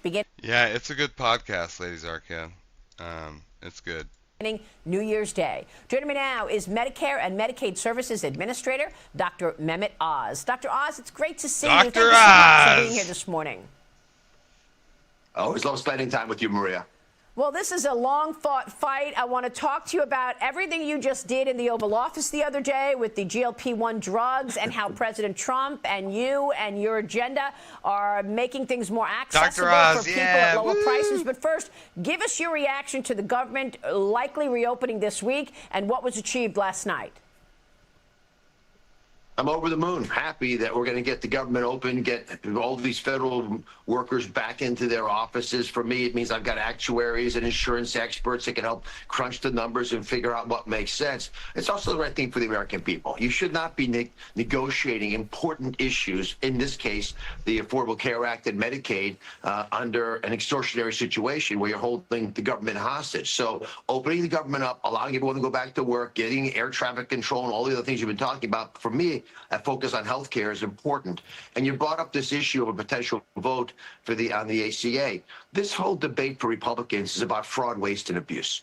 During COVID, there were these enhanced, very generous subsidies given because it was an emergency to Americans who are in that category of 1 to 400% of the poverty level. They even gave it to folks who are making more than 4 times the poverty level because they wanted to be generous. It was COVID. It was a pandemic. The pandemic's over. We're not at war with the virus anymore. So Republicans are arguing all the shortcuts that were created over the last several years that led to fraud, waste, and abuse at massive numbers need to be reformed. And I'll give you just two numbers that listeners ought to be aware of. Half the 24 million people on Obamacare don't use the insurance. Now, if you buy insurance with your hard-earned dollars, you're going to probably use it for a prescription, a doctor's visit, no use. We believe half of those people, 6 million, literally don't know they have insurance, don't care that they have insurance. They're phantom enrollees. So that means the taxpayer is paying for insurance on, for example, Medicaid, and paying for you to have an Obamacare policy.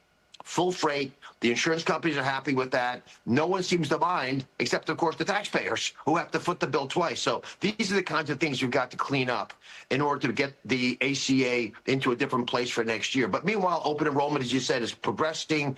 No hitches at all. Folks are signing up. Most people have very generous policies. And here's the basic number. The average person on Obamacare pays $50 a month for their insurance now. It used to be $37 this year, which means you're paying $13 more next year than this year. And that's the reason we shut the government down for 6 weeks, according to the Democrats. That's crazy. I mean, that's there's nuts. also fraud, which was uncovered. I mean, you were able to uncover more than $1 billion in Medicaid money being spent on illegal immigrants.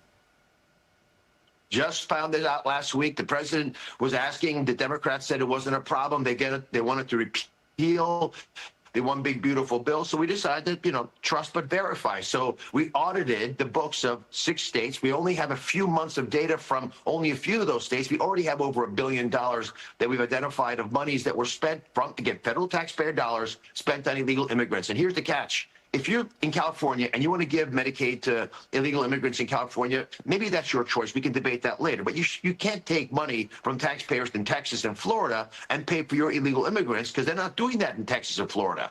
And that's what's been tolerated for far too long. It undermines the system. And my job is to protect our most vulnerable. I am laser focused, and I'm a heart surgeon. So, my day job is taking care of people who are struggling with health issues. I want to make sure they have coverage. But if you dilute the coverage that we've dedicated to folks on Medicaid or to the ACA, to people who are not eligible for these programs, that's not only wrong, wild. It's illegal, and we're going to stop it.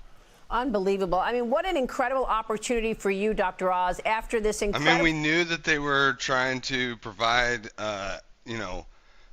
welfare to illegal immigrants, but damn, 1.5 billion just in California, 6 states, and only 6 months of data from those 6 states.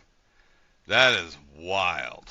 Stunning and proud career that you've had in medicine, to be able to move the needle for average people in America with this most favored nation policy on pricing, as well as allowing access to these GLP-1 drugs. I saw you in the Oval Office with President Trump last week making these announcements, this major deal that the president did with Eli Lilly, Novo Nordisk, to make GLP-1 weight loss drugs more affordable and expand Medicaid and Medicare coverage for the drugs.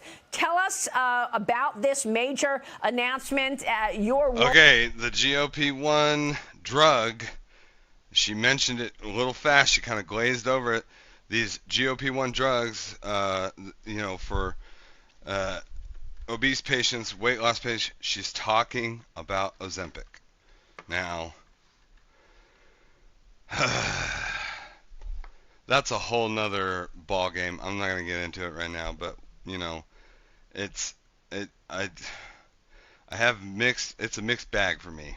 In it and the major benefits that you're expecting. So the president early on said that he's not going to allow Americans to pay 3 times more on average for the same medications made in the same factories than the Europeans are paying. It's just not right. Just like NATO mandated that we have an equalization of responsibility fighting an external threat, we need the same thing internally. So the president literally calling me all the time. We were joking about it in the Oval Office. You were there once when this happened, but he would call and check, and he's a great leader. He wants to know what's happening. And he's been passionate about this for decades. It's just wrong that Americans are taking advantage of. So we went to all the pharma companies with the president's guidance, and Secretary Kennedy's passionate about this. growing up all the way through high school, I was obese. But I got into shape and everything turned out okay. Sort of grew out of it, hit the gym, did all this stuff, and in college, I really shaped up, and then after college, I shaped up even more, and I work out to this day. The thing I can understand, really truly, and I get it, they don't make that good decision that I made. They don't do the thing that I did. For whatever reason, it's depression. It's an endless spiral cycle of eat, depression, self-loathing, and just, an never-ending spiral of continuing downward in your mental state because of your physical state. And you're just really, really, really overweight, and you hit middle age, you hit 30, you hit 35, and when heart problems become a concern at 35 because of being obese. Look, I get the sort of the impulse rather to consider radical and or extreme solutions. Here's the thing. I know of a shit ton of people that got, gastric bypass surgery, or the lap band, or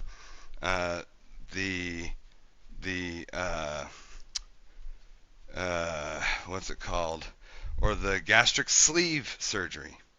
These are drastic surgical procedures that, yes, they absolutely do and can and will show results, and but they come with long-term. I mean, they're rearranging your plumbing in your digestive tract basically to force you to lose weight, and so that you can't eat that much, etc., etc., etc. Ozempic is just it's a shot. And so when I think about that versus the surgery for a patient that is, really starting to face, detrimental health conditions and or a life-threatening condition, I think there's room for things like Ozempic but we'll just have to see. It seems it's so sus. It's very sus because it's this miracle drug that works perfectly, and there's no side effects, and it's all unicorns and rainbows, and you can eat whatever you want. You just take this shot. You don't have to do anything you don't want to do in life. You just take this shot, and that'll take care of it, and you'll never be fat again. That sounds like bullshit to me, man. I don't know about that, baby puppy. I don't know about this one. This one seems, fucking not so. You know what I mean?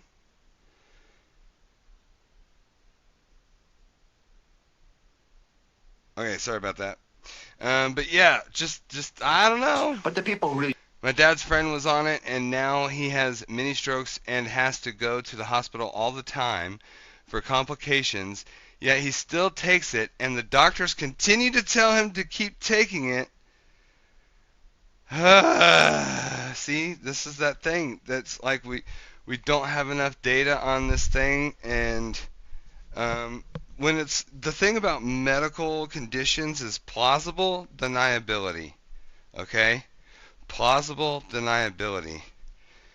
If they don't do the, they're thinking, oh no, it can't be this or can't be that, then they don't put in the effort to find this or that in the research, in the study, in the trials. Right? So they just like, well, it's only designed to do this one thing, and so if that's all it's doing, well, then it can't be causing his stroke.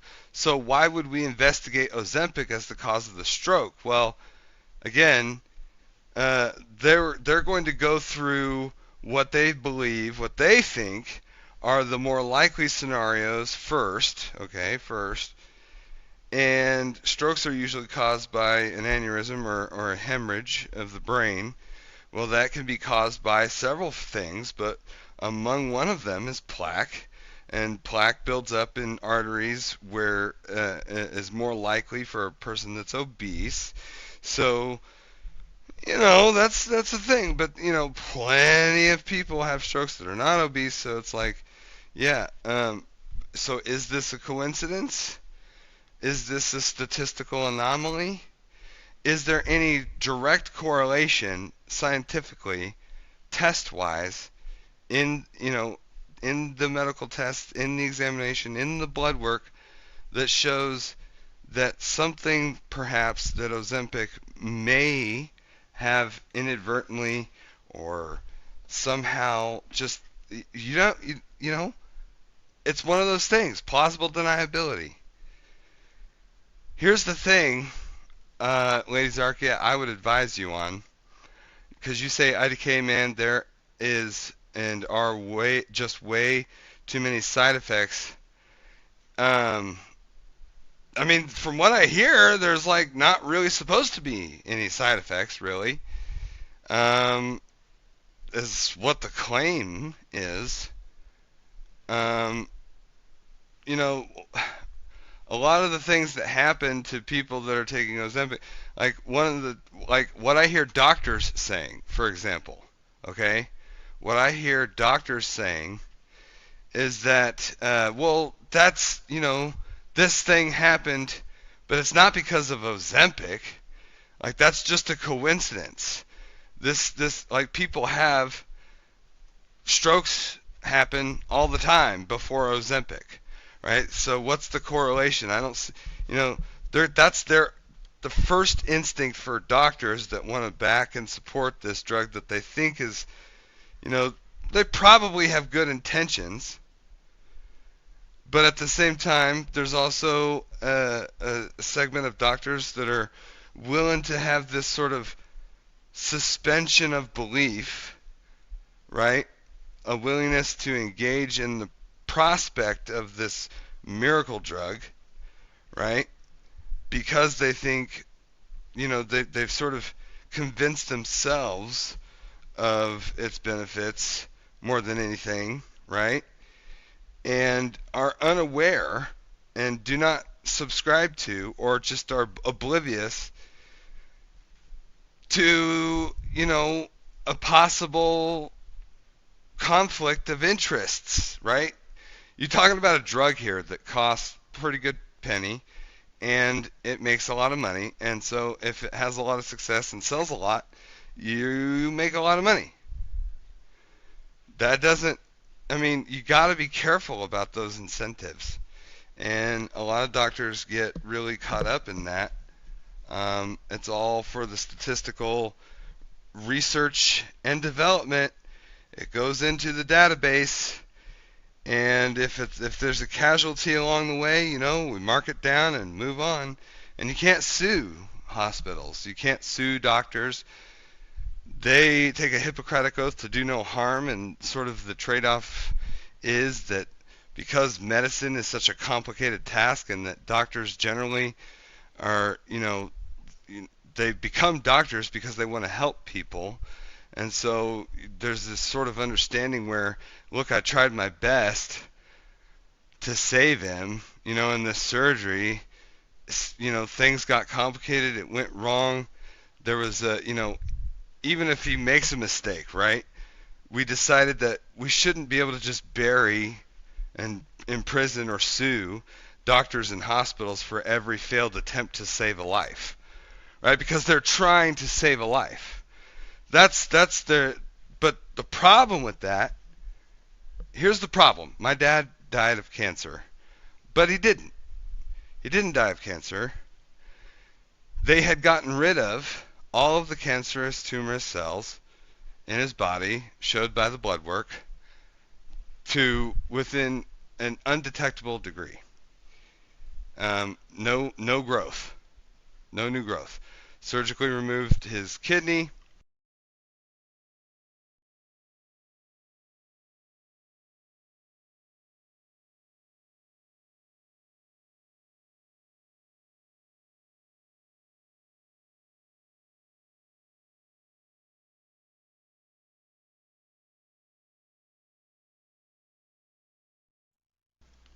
Okay, sorry about that. My headset died on me.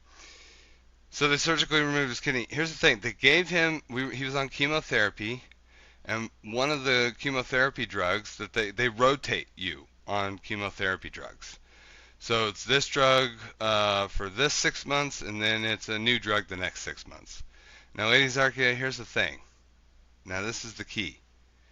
One of the side effects on the last drug that he was prescribed, okay, was that it could affect your hemoglobin. The iron. That's the iron in your blood. So the hemoglobin in your blood cells is what carries oxygen to your body, everywhere, including your brain. When we took him to he started declining and passing out and not being conscious and just barely able to speak, talk, or be conscious at all. And we took him to the hospital and they did his blood work. They said that his hemoglobin levels were dangerously low, meaning his brain is not getting any oxygen. Okay? Because no matter how much he breathes, and he's breathing, he's taking deep breaths, and he's getting air in his lungs, but his blood can't carry it. There's no hemoglobin in his blood cells. It's like to within, it was 85, then 80, then 75% of what it should be, meaning every breath he took, he was getting exponentially less and less oxygen to his brain. This went on until eventually he died. Now, I know that's what killed him because that's what they initially said that they found. The medicine that he's taking has destroyed his liver and his, like, not his liver, but like his organs, liver or otherwise, their ability to produce hemoglobin into the bloodstream, into the blood cells. So, now that's the initial result. They took the scans of everything, sent him to the cancer treatment center in Texas, and they said, no, it's the cancer. It's now spread everywhere. His lungs are basically one giant, completely filled up, ballooned brick of cancer, and he's not going to make it. Wait. Huh? He went from having 0 detectable cancerous cells left in his body, 0, one tiny little lesion on his spine, then another tiny little lesion and in the matter of a month and a half, his lungs, the entirety of his lungs are just one giant cancer block. That's growth that is like, that's Marvel Comics mutation growth, right? Like that's fucking the Hulk mutation or X-Men bullshit, right? That does not happen. That's impossible. And I know because I researched the shit out of this. And I'm like, well, wait a minute. That's bullshit. What about the hemoglobin thing? Well, that's still true, but it doesn't matter because it's the cancer. It's the cancer. His lungs are just filled with cancer. I'm like, but that's not, how is that fucking possible? And then I watched him as he died for the next, month and a half. And I watched him as he would drift in and out of consciousness, and we brought him home because we knew he wasn't going to make it. And I would see him, taking just massive deep breaths. His chest was rising, and I mean, if it's a solid block filled with, it's nothing but cancerous cells, and he doesn't have any, room to put air in his lungs. Well, then he wouldn't be breathing. He'd be choking. He'd be dead almost instantaneously. Like he'd be dead within a few minutes. because he couldn't breathe. He'd be choking. Okay, that's what would be the case. That's not what happened. He died slowly, suffocating because he couldn't get oxygen to his brain. Because his blood was not able to carry oxygen because it had no hemoglobin. But that's it's the most advanced and the richest cancer research, development, and treatment center in the world down there in Texas.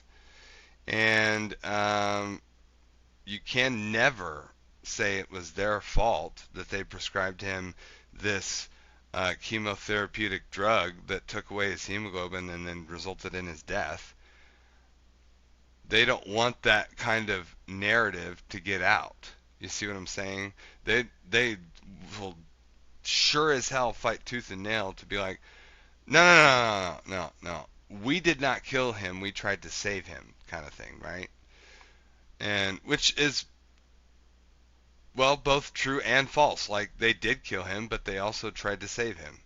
They just don't like the optics of the fact that it was actually the fact that they prescribed this medicine that they knew had a side effect and a high risk of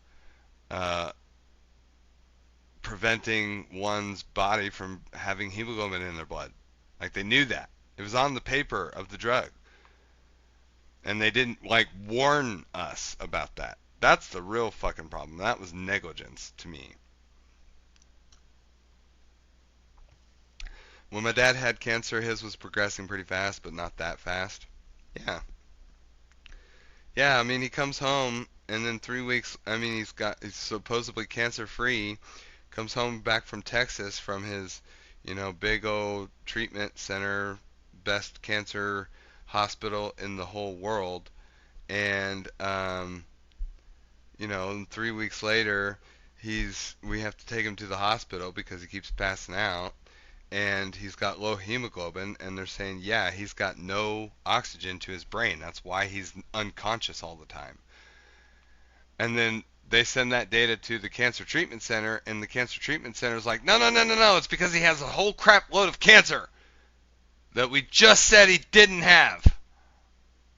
Did the work, Maria. All right, Chris Klump, John Brooks, Inma Hernandez. These guys are barracudas. They went in there with top-tier pharma executives and negotiated hard-nosed tactics to get the exact response we needed, which was an equalization of drug prices. So we now have, in America, most favored drug pricing for the single largest, most expensive category, which is these GLP-1 weight loss drugs. That's insane. They fucking lied to save their ass to me, yeah. Maria, the Upper East Side of Manhattan is currently the top place where you get GLP drugs. That's not where the obesity epidemic is hitting us. It's hitting us in Mississippi and Appalachia and poorer parts of the country. So this program allows all Americans to get access to drugs at a fraction of what they currently cost. Right now, drugs, if you buy them at list, is about $1,200, $1,300 a month. The drugs now are going to be about $125 on average. There are different tiers. We have a program to allow it to go to Medicaid patients called Generous that Abe Sutton created that is designed to allow governors now to dramatically drop the potential costs of these drugs for the Medicaid population where we really need help. That's where the obesity epidemic is literally killing us. And we have a moral hazard when the Upper East Side of Manhattan, an affluent area is enjoying as much of these drugs as they want and losing weight, but the poorer parts of the country are dying of diabetes and hypertension, heart attacks and strokes and kidney failure. So now we don't have that moral hazard anymore. This generous model is going to allow it for the governors. We have Medicare, the program I run, allowing Medicare beneficiaries to get the drug for $50 a month. You pay $50, we'll pay $200. Taxpayers happy, and here's why. Within 2 years of that ink drying in the Oval Office on Thursday, we predict we'll be saving money. There's so much benefit from reducing the expenses of taking care of dialysis patients. Yeah, so basically Trump signed an executive order with in cooperation with Dr. Oz and RFK, forcing companies to lower pharmaceutical drug prices. Absolutely based. All right, what's this here? Asmongold, boomers are out of touch with reality. We have had a massive crash out. Then we have on the fascistic, neo-Nazi. See, radical right, and by the way, I'm not talking about constitutional conservatives, not in the least. We're not on the radical. Baldy is very upset. All right. We're right in the center. And I don't mean ideologically, I mean we're right in the center. We support the Constitution, the Declaration, the founding, and everything that was done to create this nation. How can we be right wing? Right wing of what? These people are not America first. America first isn't evil over good. America first isn't tyranny over liberty. America first isn't sounding like the Marxist, Islamist, anti-American Jew haters. That's not American at all. That's not America first, second, or third. No, they're aiding and abetting people who want to destroy the country. True. Holy shit, this they guy's want to destroy based. the country. What? You have individuals in that ilk, in that cabal, who talk up Hitler, who platform people who talk up Hitler. That's what they do. That's true. You have individuals who talk up Stalin, who platform people who talk up Stalin. That's true. Yep, I mean, yep. Hey, Based. I've got the solution. Tucker Carlson. Let's pretend like they don't exist. Let's pretend like they don't exist, and then they'll all just go away. They'll all just go away, and that way we won't have to deal with it, and everybody not what will he's be saying. happy He's again. saying call it out. You Challenge have them individuals on their ideas. who defend they're Hamas bad. as a political movement, not a terrorist movement. Uh-oh. How many people have been slaughtered, Americans, by the Islamists? Great argument. Let's keep killing each other. That's a great... you know what? I never thought about it this way. Because doesn't something bad understand. happened in the past. He's talking, when he says Islamists, he's talking, that's a term, not Islam or not Islamic. It's a term for the radical Islamist, terror organizations that believe in global jihad and shit like 9/11 and all that stuff, okay? That's what he's talking about. Islamist is a term specifically meant for that kind. ISIS, right? The Taliban, Hamas, Hezbollah, the Houthis, and probably Iran, let's be honest. That's what it's about. Not about, Saudi princes and their Islam. I mean, they're both Islam, but they're different factions of it, just like Christianity has different denominations, right? So, like, Islamist is a term we've coined in the West to refer collectively to the radical Islamists that want to destroy every fucking thing. Which is a big difference between just saying that, broad stroke. God forbid they take any responsibility for making a mistake that caused someone to pass away, right? Yeah, true. When it comes to the doctor stuff. Yeah, absolutely. Let's begin a war that will never end. Let's just keep doing this forever. Islamists have killed more Americans, as Victor Davis Hanson so brilliantly pointed out in the Free Press, than any other entity since the end of World War II. Did you know that? When we were hit on 9/11, we took a bigger hit than we took at Pearl Harbor. Are you aware of that? There's a lot of young people who aren't. They're being brainwashed to the opposite. If Stalin had had his way, America wouldn't have even existed. But we're told, no, Eisenhower was wrong. What? We're told Churchill's the bad guy. Hitler's misunderstood. And these guys, they are desperate for normal, regular Americans to debate them. To debate what? They belong in a mental institution. The point is, if you have enough people that are crazy, you've got a problem. You've got a problem. And sounds like Asmon, yeah, and he's right about that. But if you have enough people out there that are nuts, you're going to have to do like a purge or something, right? Like that's the only solution. Like, because if all these people are crazy and you don't want to argue with them, well, you're going to have to either kill them or lock them up. Despise them. Because they're trying to use the cover of conservatism in the American flag to justify the unjustifiable. That is what we are facing right now in our country. The problem is these people, the neo-Nazi fascists on the extreme right, they're the weak underbelly of this republic. You know, the other side, they know what they stand for. They're fighting. They're bringing people into the country who agree with them. They fight assimilation. They're trying to reach out to young people through Marxist propaganda, and we'll give you something for nothing. And they use Saul Alinsky tactics. Rich people are bad. You know, get the Jews, get the Christians. The others, they want you to believe that you stand for them. Are you unhappy? Are you down on your luck? Aren't you sick and tired of what's going on? Well, join us. Join you to do what?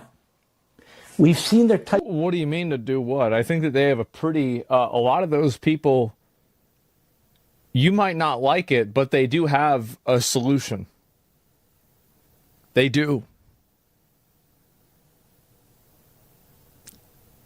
Before, Mr. and Mrs. What America. do you mean? We've seen it in It's Europe. pretty clear. We've seen it in Germany. We've seen it in the United States in the 1930s, although it wasn't this bad. In the 1930s. Look at it this way. What do you think the founders of your country would think of these people who claim that they represent the Constitution and the Declaration of Independence, that they represent the will of God, as pointed out in the Declaration, or the Enlightenment? Yeah. When they're siding with Hamas? When they're siding with Hitler? When they're siding with Stalin? What about when they're siding with Israel? You think all George Washington and Benjamin Franklin would be like, oh my God, we love Israel? Like, what is the implication here? What do you think? What do you think Their our founders would Constitution think is basically a if they knew clone who Hitler was and of they knew who ours. Stalin was and all? So yeah, they would. Asmongold, bro, he doesn't get it. He's so ignorant. Who do you think they'd be siding I with? like the guy, I do, but Didn't they man, have slaves? Sometimes he's so ignorant. I mean, what do you think they would think of the demographics of the country nowadays? They were racist as fuck. Yeah. They only let white people vote. Yeah. Like, making this argument to the authority, the moral... They were a product of the time period they lived in. If they were born in this time period, they wouldn't be, like, racist. They would be the same as me and you and everybody. Like, they wouldn't have... Like, everybody back then was racist, pretty much. Like, that's just the way it was. That was normal. There wasn't any other consideration to think or behave or have any other kind of mentality in America, because that's just the way that it was, period. Jesus. He's so stupid. He thinks, like, sometimes he's really smart, and I like him a lot, and then sometimes he uses really bad, fallible, illogical arguments. Well, they would not even, like, the founding fathers, what the hell? They wouldn't, they owned slaves. They were racist as shit. You think that they would like the way our nation is now? You think that they'd be proud of, the blah, blah, blah. They wrote the Constitution, and the Constitution says all men. Okay? Now, maybe it just so happens that at the time, they didn't view black people as human, as under the umbrella of all men. I think they did for a lot of them. Benjamin Franklin is one of them, right? We know that. We know that he was not for slavery, actively opposing it. He said some racist shit, but he didn't own slaves. He didn't have any. I think that there was enough people in there, enough good-hearted Christian people, that created equal that all men are created equal and endowed with inalienable rights, we hold these truths to be self-evident. That was not a mistake. That was so well put, and it was kind of like a sneak in there for the future, right? So don't use this bullshit logic, Asmon. Come on. Authority of the founders, I don't think that really works. I don't. Well, they clearly didn't side with the King of England, did they? The King of England wasn't anything like what we're talking about now. And here's the other thing. Here's the others. These people I'm talking about, they trashed President Reagan, who defeated the Soviet Union. Well, they didn't like him because he did the amnesty thing. That's the reason why they don't like him. It's pretty simple. They trashed President Trump, who took out the nuclear sites in Iran. Our President of the United States, who's peace through strength, who's a very practical man, an incredibly patriotic man, they're stabbing him in the back, too. They try to steal MAGA. They try to steal America first. But these people are reprobates. They're reprobates. So here's the deal. What's the deal? The 250th anniversary is coming up. Of the country. What are we celebrating? Our great founders, the men and women who fought the Revolutionary War, who fought it for liberty, for sovereignty, for representative government, for what we now call capitalism. They didn't fight it for genocide. They didn't fight it for all these other causes that somehow have become popular. What happened to the Native Americans? This is our generation's war. This is such a fucking dishonest take. I mean, it's such bullshit. Look, it was one-sided because we had the guns. But it's not like they were innocent. Every time people ventured out from the towns and the colonies, they wandered out too far, stumbled upon a warrior native tribe that will scalp your ass. They did that to each other. They were barbaric to each other. They warred constantly. Different tribes warred against each other for millennia before settlers came, the Pilgrims. So don't give me this bullshit, Asmon, acting like I hate that woke ass take, right? Like somehow the evil white man is the evil white man and always has been and always will be. It's bullshit. I'm not saying I condone everything that they've done. I certainly don't condone slavery. Obviously, that's a fucking given. That's just the way the world was, at least for this nation back then. That's the way, we conducted the war against the natives. We got, an incentive to explore resources, and, we approached, and hopefully we thought to ourselves, maybe they did trade. We traded skins, animal skins. We did a lot of that and farm stuff, but communication was hard back then. You didn't have a fucking translator you didn't have Google Translate to fucking be able to perfectly communicate with Native Americans who all spoke a different dialect or even a different entire fucking language from each other.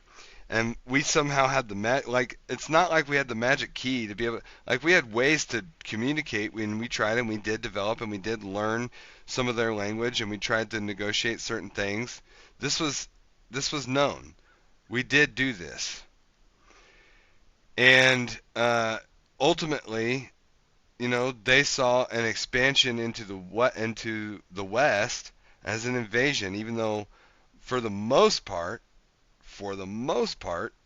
it was just an attempt to, our population was growing. We needed resources. We needed to explore and expand territorially. And it's not like we were intending to infringe upon native zones. That's the wilderness. Let's go build a house out in the woods. And you did that continuously until finally, this house, we're going to build it right here. Oh, wait. That's right next to this tribe that absolutely fucking hates you. And so, yeah, there was terrible acts of, and, you know, sort of a persecution of the Native Americans westward as we had the American Indian Wars in the late 1700s, but not too late, but mostly in after the Civil War. Right? So 1890s was the last American Indian War. It's a non-fighting war. But it's more daunting. It's more complicated because it's from within. Abraham Lincoln talked about the enemy within. President Trump has talked about the enemy within. Well, they're here. They're here on the Marxist Islamist left, and they're here on the neo-Nazi fascistic right. They're here right. And if you don't address them, they will just get bigger and consolidate more power until they overwhelm you and they put you in jail. Because there are so many young people that are turning to extremism now. That's the thing that Asmongold is missing. That's what he's doing in this video. He's addressing. If you don't address them, they'll just grow in power. What do you think he's doing? He's addressing them right fucking now. Calling it out for what it is. He's not attacking them. He's letting their words of, Nick Fuentes being pro Jim Crow laws, which is segregation, by the way. He says that white people are completely justified, he says, in being racist. And the Civil Rights Act was an act that was anti-American and evil and oppressive against white people because it allowed for black people to live side by side white people. That's what Nick Fuentes says. It's fucking disgusting. It's stupid. It's evil. And he's calling it out for what it is. He's not attacking them. He's just defining what they are by their own words. Nowadays, because the world has made them extreme. They live in a world of extremes. They have extreme wealth disparity. There is an extreme gap in power. There is an extremely little amount of money that they make, while they simultaneously owe an extremely large amount of money. So there's like a world that they live in that is defined by extremes, but you can't. Extreme wealth gap. Okay, and so that must justify, all of a sudden, racism towards black people? Huh? The fuck? What kind of logic is this? That's just as bad as blaming all white people. Like, what he's saying here is that you can't just hate people because of their skin color. You can't hate people because they're Jewish. You can't hate people because they're Christian. You can't just, like, you can, actually. And the First Amendment protects that right. But all he's doing right now, this old guy, is calling it out for what it is. Call a spade a spade. That's all he's doing. Acknowledge that. Until people acknowledge that, it's not going to go anywhere. Now, that's what I think. They've devoured many of our institutions in our culture. They've devoured most of that. Then ask yourself why. Why does this keep happening? Academia. The President of the United States is pushing back. He's pushing back hard. But we have a responsibility too. And what is that responsibility? This is our country. We're celebrating our country. Mm-hmm. Every July 4th, we're celebrating the principles that undergird our country. If you reject Judaism and you reject Christianity and you reject the link of the two, you reject the Bible. Yes, we know.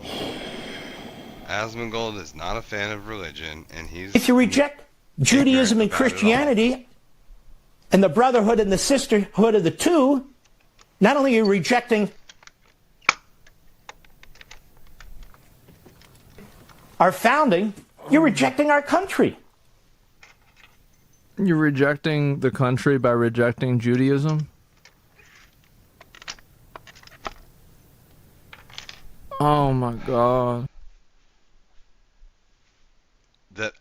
men are created, and meaning all mankind, all humans, are created equal, are created, not born, not mutated out of muck, are created. It's in the Constitution. You don't have to be a Christian to understand the psychological and philosophical value that transcends birth and realism. It transcends that. It's a philosophy that all men are created equal and are endowed by their Creator with inalienable rights. Inalienable rights that have to be protected. And those rights, and yes, one of those rights is freedom of speech. But those rights need to be protected, yes, by the government, okay? But if you reject the principle that all men are created equal, you are rejecting the Constitution. That is a fundamental tenet of both Judaism in the Torah, which is the first 5 books of the Holy Bible of Christianity, Genesis, Exodus, all those, okay? If you reject that principle that all men are created equal, and you think that black people or Jews are somehow less than human or less human than you, or don't deserve the same American rights to liberty, freedom, and the pursuit of happiness as you do, which is what Nick Fuentes believes, then you are rejecting the very principles of our founding fathers and what makes and what defines America. Yes, that's what he's saying. But Asmon is too caught up in, oh, God is unicorns and rainbows, and this is stupid, that if you reject that, you're rejecting America. That's not what he's saying. You just don't have enough intelligence or education, Asmon. Sorry to say, my friend, to understand the principle, the guiding philosophy behind all men are created equal and are endowed by the Creator with inalienable rights. Nick Fuentes is the single most vile, racist piece of shit that has walked the earth in the last 100 years. Sorry, the last, 80 years? How long has it been since Hitler died? Right? Like, that's the level of evil that Nick Fuentes is. And the level of evil that the woke crowd is. This gaslight, yeah, bro. Like, what are we doing, bro? Like, what is this? You're pushing some other agenda. Yeah. Whatever that agenda may be. Just retire. We have a responsibility as tens of millions of patriotic, America-loving people. What happened to separation of church and state? Well, they agree with separation of church. They want to separate your church from the state, and they want their church to be the state. It's what I always say. No. People don't want don't. an abstraction That's of power. False. They want to control You're the power. lying. You don't understand. To do You're what? too stupid. To talk. You're too to stupid. speak out. To reject people like this. This guy's a bald retard. And that's what he is. You are the bald retard, my man. What a fucking L. What a fucking L. I'm so disappointed in him for that. He's so fucking stupid sometimes. Wow. Okay.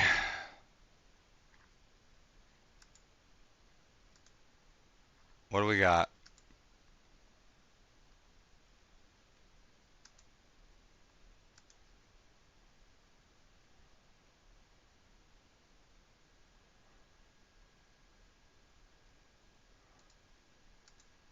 Oh boy.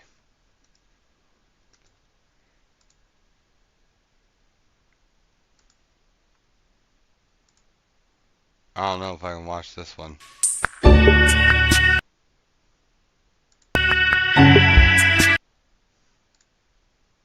Oh, it's already over. Fuck it then. Oh,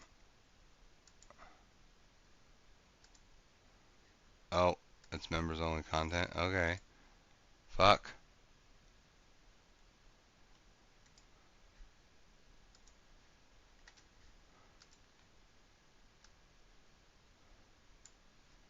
Who are you guys voting for mayor? We've gotten too comfortable not trying new things. It may not work. We should absolutely tax the rich. They bribed me $10 million to drop out. Do you think Zoran's the future of the Democratic Party? I think so, yeah. That's why I'm voting Mamdani, because I'm voting for the guy who gave me the Lamborghini. Today I'm here in New York City, and today we're going to be asking New Yorkers who they're going to be voting for in their mayoral election. This is potentially the most important mayoral election in history. Right now you have candidates like Zoran Mamdani, who's a self-proclaimed Democrat socialist, whose ideas sound a bit more like a communist than they sound like a Democrat. Right now he's running on things such as government around grocery stores, freezing the rent, defunding the police. Late on reacting to this one. This is 12 days ago. We already know who won.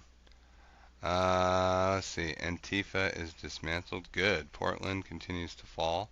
The numbers of Antifa have dwindled because there are more Trump supporters out here than Antifa. Now we have F Antifa, F Donald Trump going on. This guy's trying to square up with this man in the middle of the street. Oh.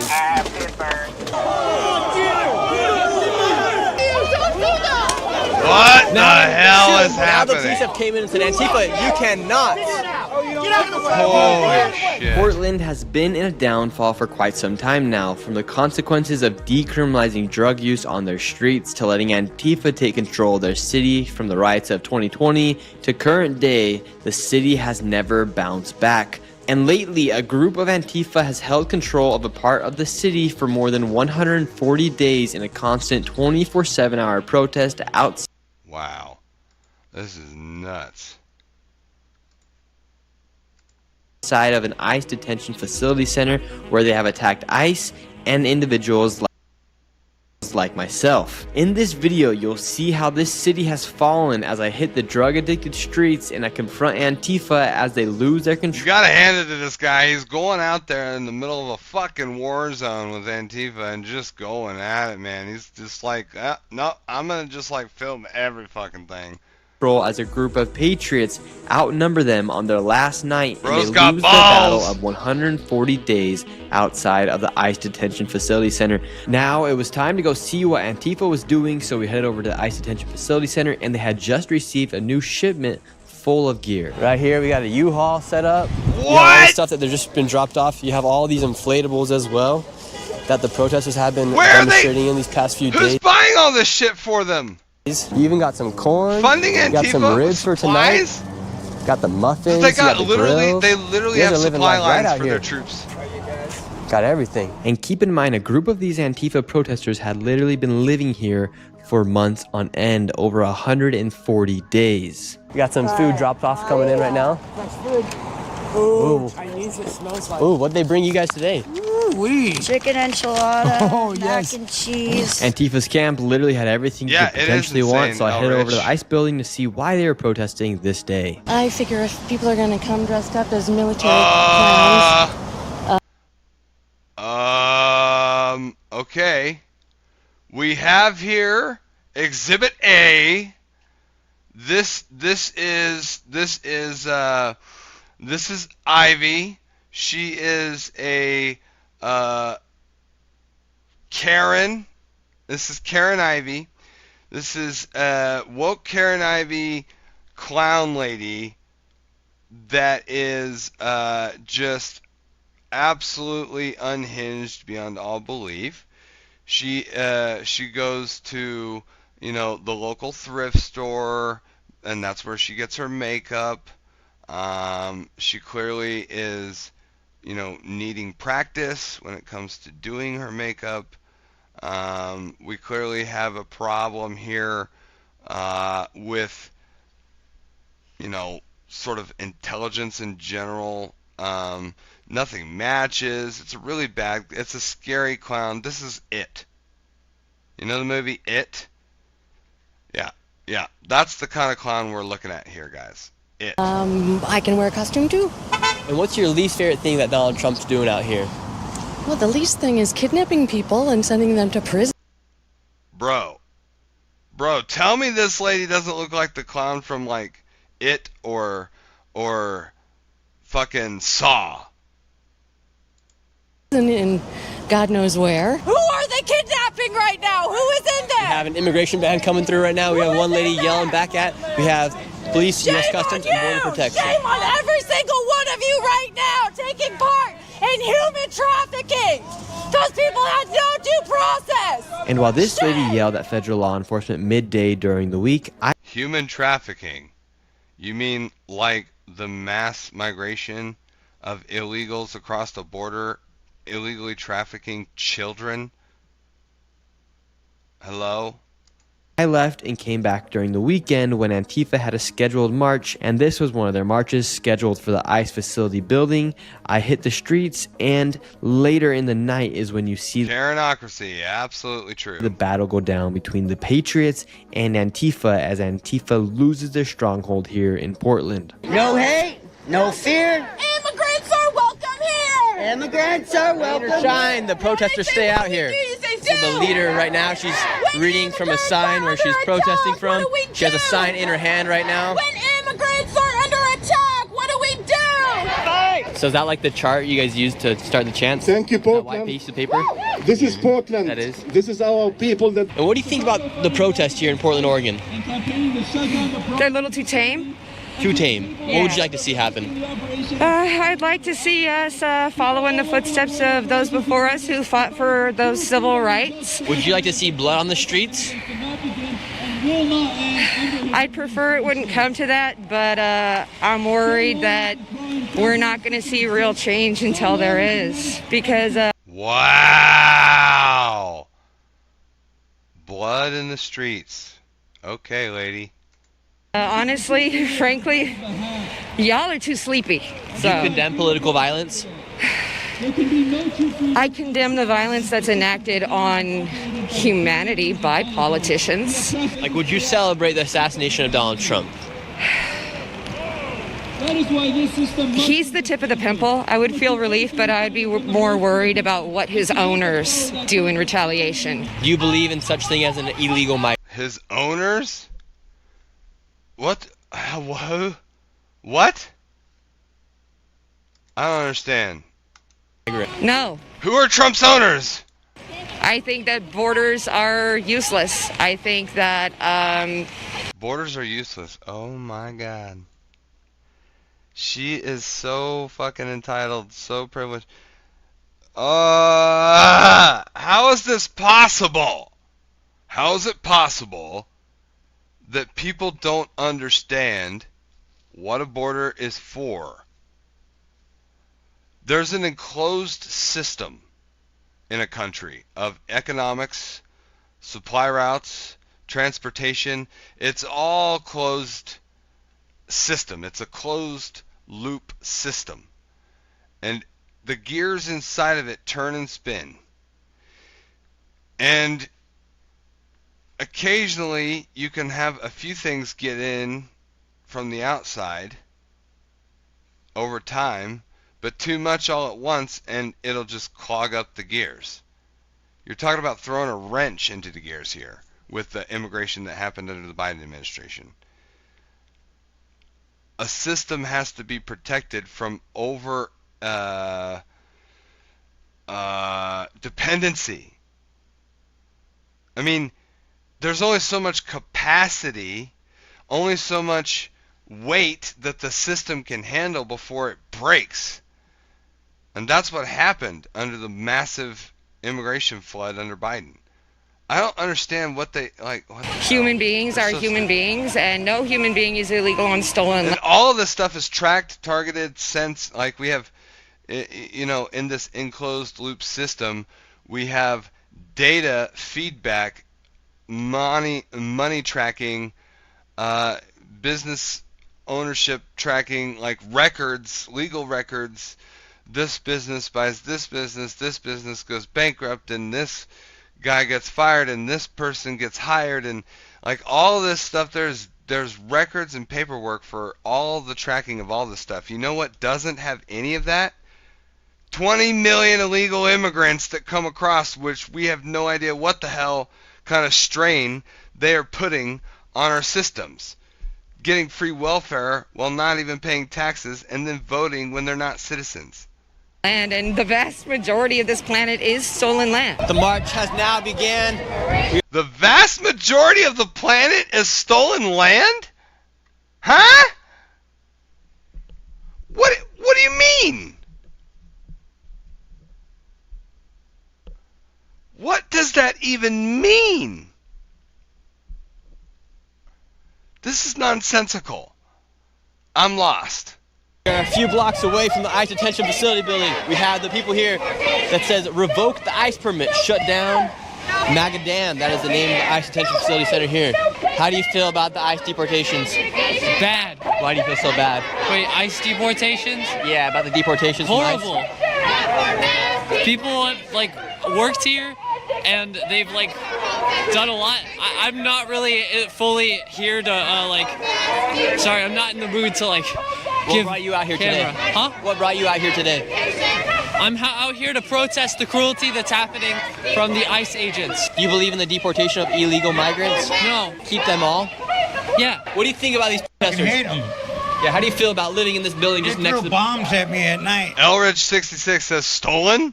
The whole world? All the world is stolen land? What the fuck? So humans stole the land from the world, which is the land. My head hurts. Elridge66 says, absolutely based.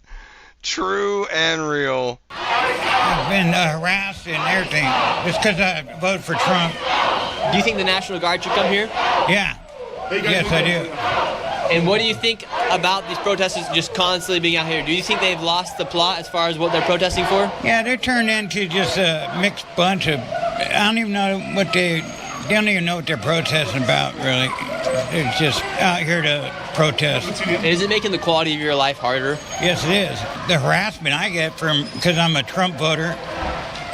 I mean, they're throwing bombs at us and stuff. It's, really? They came inside your apartment and thrown bombs? No, we were out at the park and they threw bombs at us. Just because you voted for Trump? Yeah, because I booed them when I drove past them. So this man lives right here at the apartment complex building, just right outside the ICE detention building, and he's literally received people throwing stuff at him inside the park because he voted for Trump. Yeah. It's horrible. Yeah. What do they call you, these people? They call me a Nazi. For what? Go away, Nazi. And wow. Just because I have my Trump hat usually on. Oh, yeah, my grandfather died in a concentration camp, so I know. So your grandfather died in a concentration camp, and now these people call you a Nazi? Yeah, yes. And it's really offensive, I think. Yeah. That is very offensive. It's really offensive, I think. You know what, old man? I think you're right. Like, really offensive. Your grandfather died because of concentration camps, and now they're calling you a Nazi because you vote for and support Trump. For Trump, yeah. And so outside the ICE detention facility building, you have these apartment complexes where people are living, and a lot of people who say vote for Trump or not believe or support these protesters have been labeled as opposition. And that man himself even said people have thrown literal bombs at him on the streets for supporting Trump. And they call him a Nazi. But his grandfather died in a concentration camp. That's pretty messed up if you ask me. And now you have Antifa controlling the traffic here. You do not have any police officers here. These guys are trying to move. They have blocked off the road, Antifa themselves. Let these guys through. You can go this way, but we aren't. He has the right to go through here. I have the right. Well, you can try it, but you're going to sit here for a while. Okay, we're going to be here for a while. He has the right to go through. Let this guy through. Let the guy go through, man. Let the guy go through. We're trying to get him. We don't need your help. No, she needs to move so he can go through. You need to F up. You do not have the police here. You have Antifa directing traffic here. Please don't hit anybody. Hey, folks, we got an angry person here. Please let him through. He's angry. There. Finally letting oh, the man yeah, through. you were blocking his fucking truck. Unbelievable. They've taken control of the street. They've blocked people off, and now they're making everyone go a completely different direction than the way coming through. They let the one man through in the truck because I told them they had to let him through. Other than that, look, this guy's trying to go through. They won't let him through. How do you guys have the right to block off the street?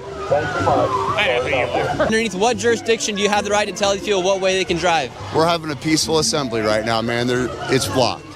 These guys don't have any right. Please go this way. We're all going this way. Look at these drivers. They're pissed off. They want to drive where they want to drive. How can you guys tell people where to go and where not to go here on the streets of Portland? I don't have anything to say to you. But how can you guys tell people not to drive down this road? I don't have anything to say to you. You guys have any power, jurisdiction here to do this? Because look, this car wants to go right. People power. This person wants to go right. They just had the blinker on. Now they turn it off. So people are folding to Antifa traffic directors out here. Traffic. You are. Dude. Go You're directing traffic out here. This person wanted to go right here. You can come. Let's see. People are folding to Antifa out here. Now the feds are coming out. Here come the feds.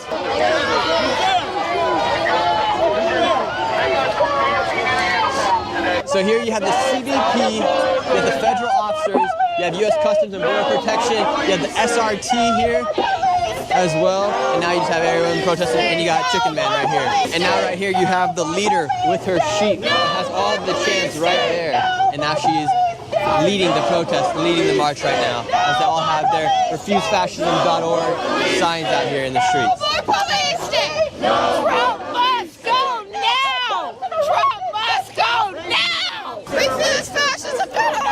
She's yelling refusefascism.org. That must be one of the organizations that help organize all these protests in the United States. This lady's yelling, what is shame. happening? Why such shame?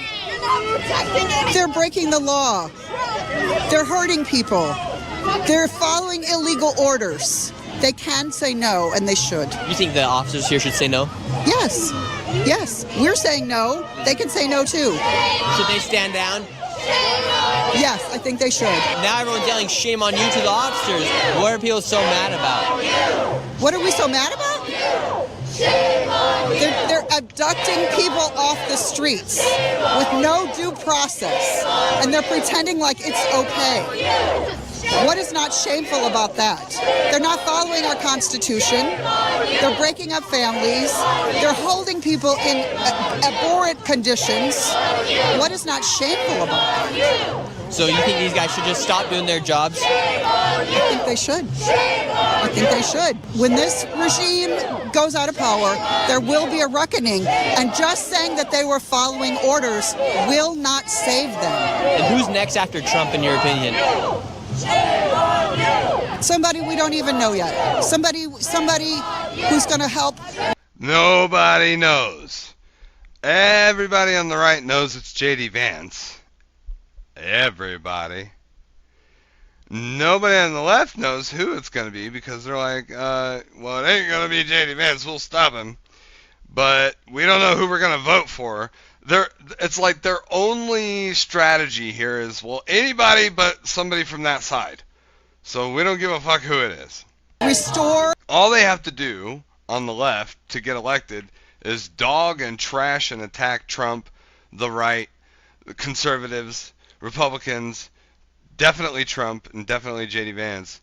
That's all they have to do for the left to vote for them. It's so hilarious. They don't have to have a plan. They don't have to have a strategy. They don't have to be good at, policy making or decision making. They don't have to have good relations with foreign nations. They don't have to be good at making deals with countries that get America ahead of the game. They don't have to be good at anything.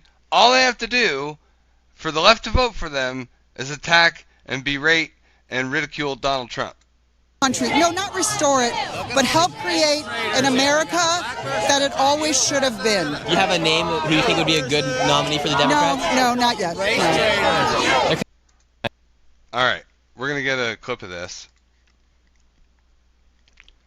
All right.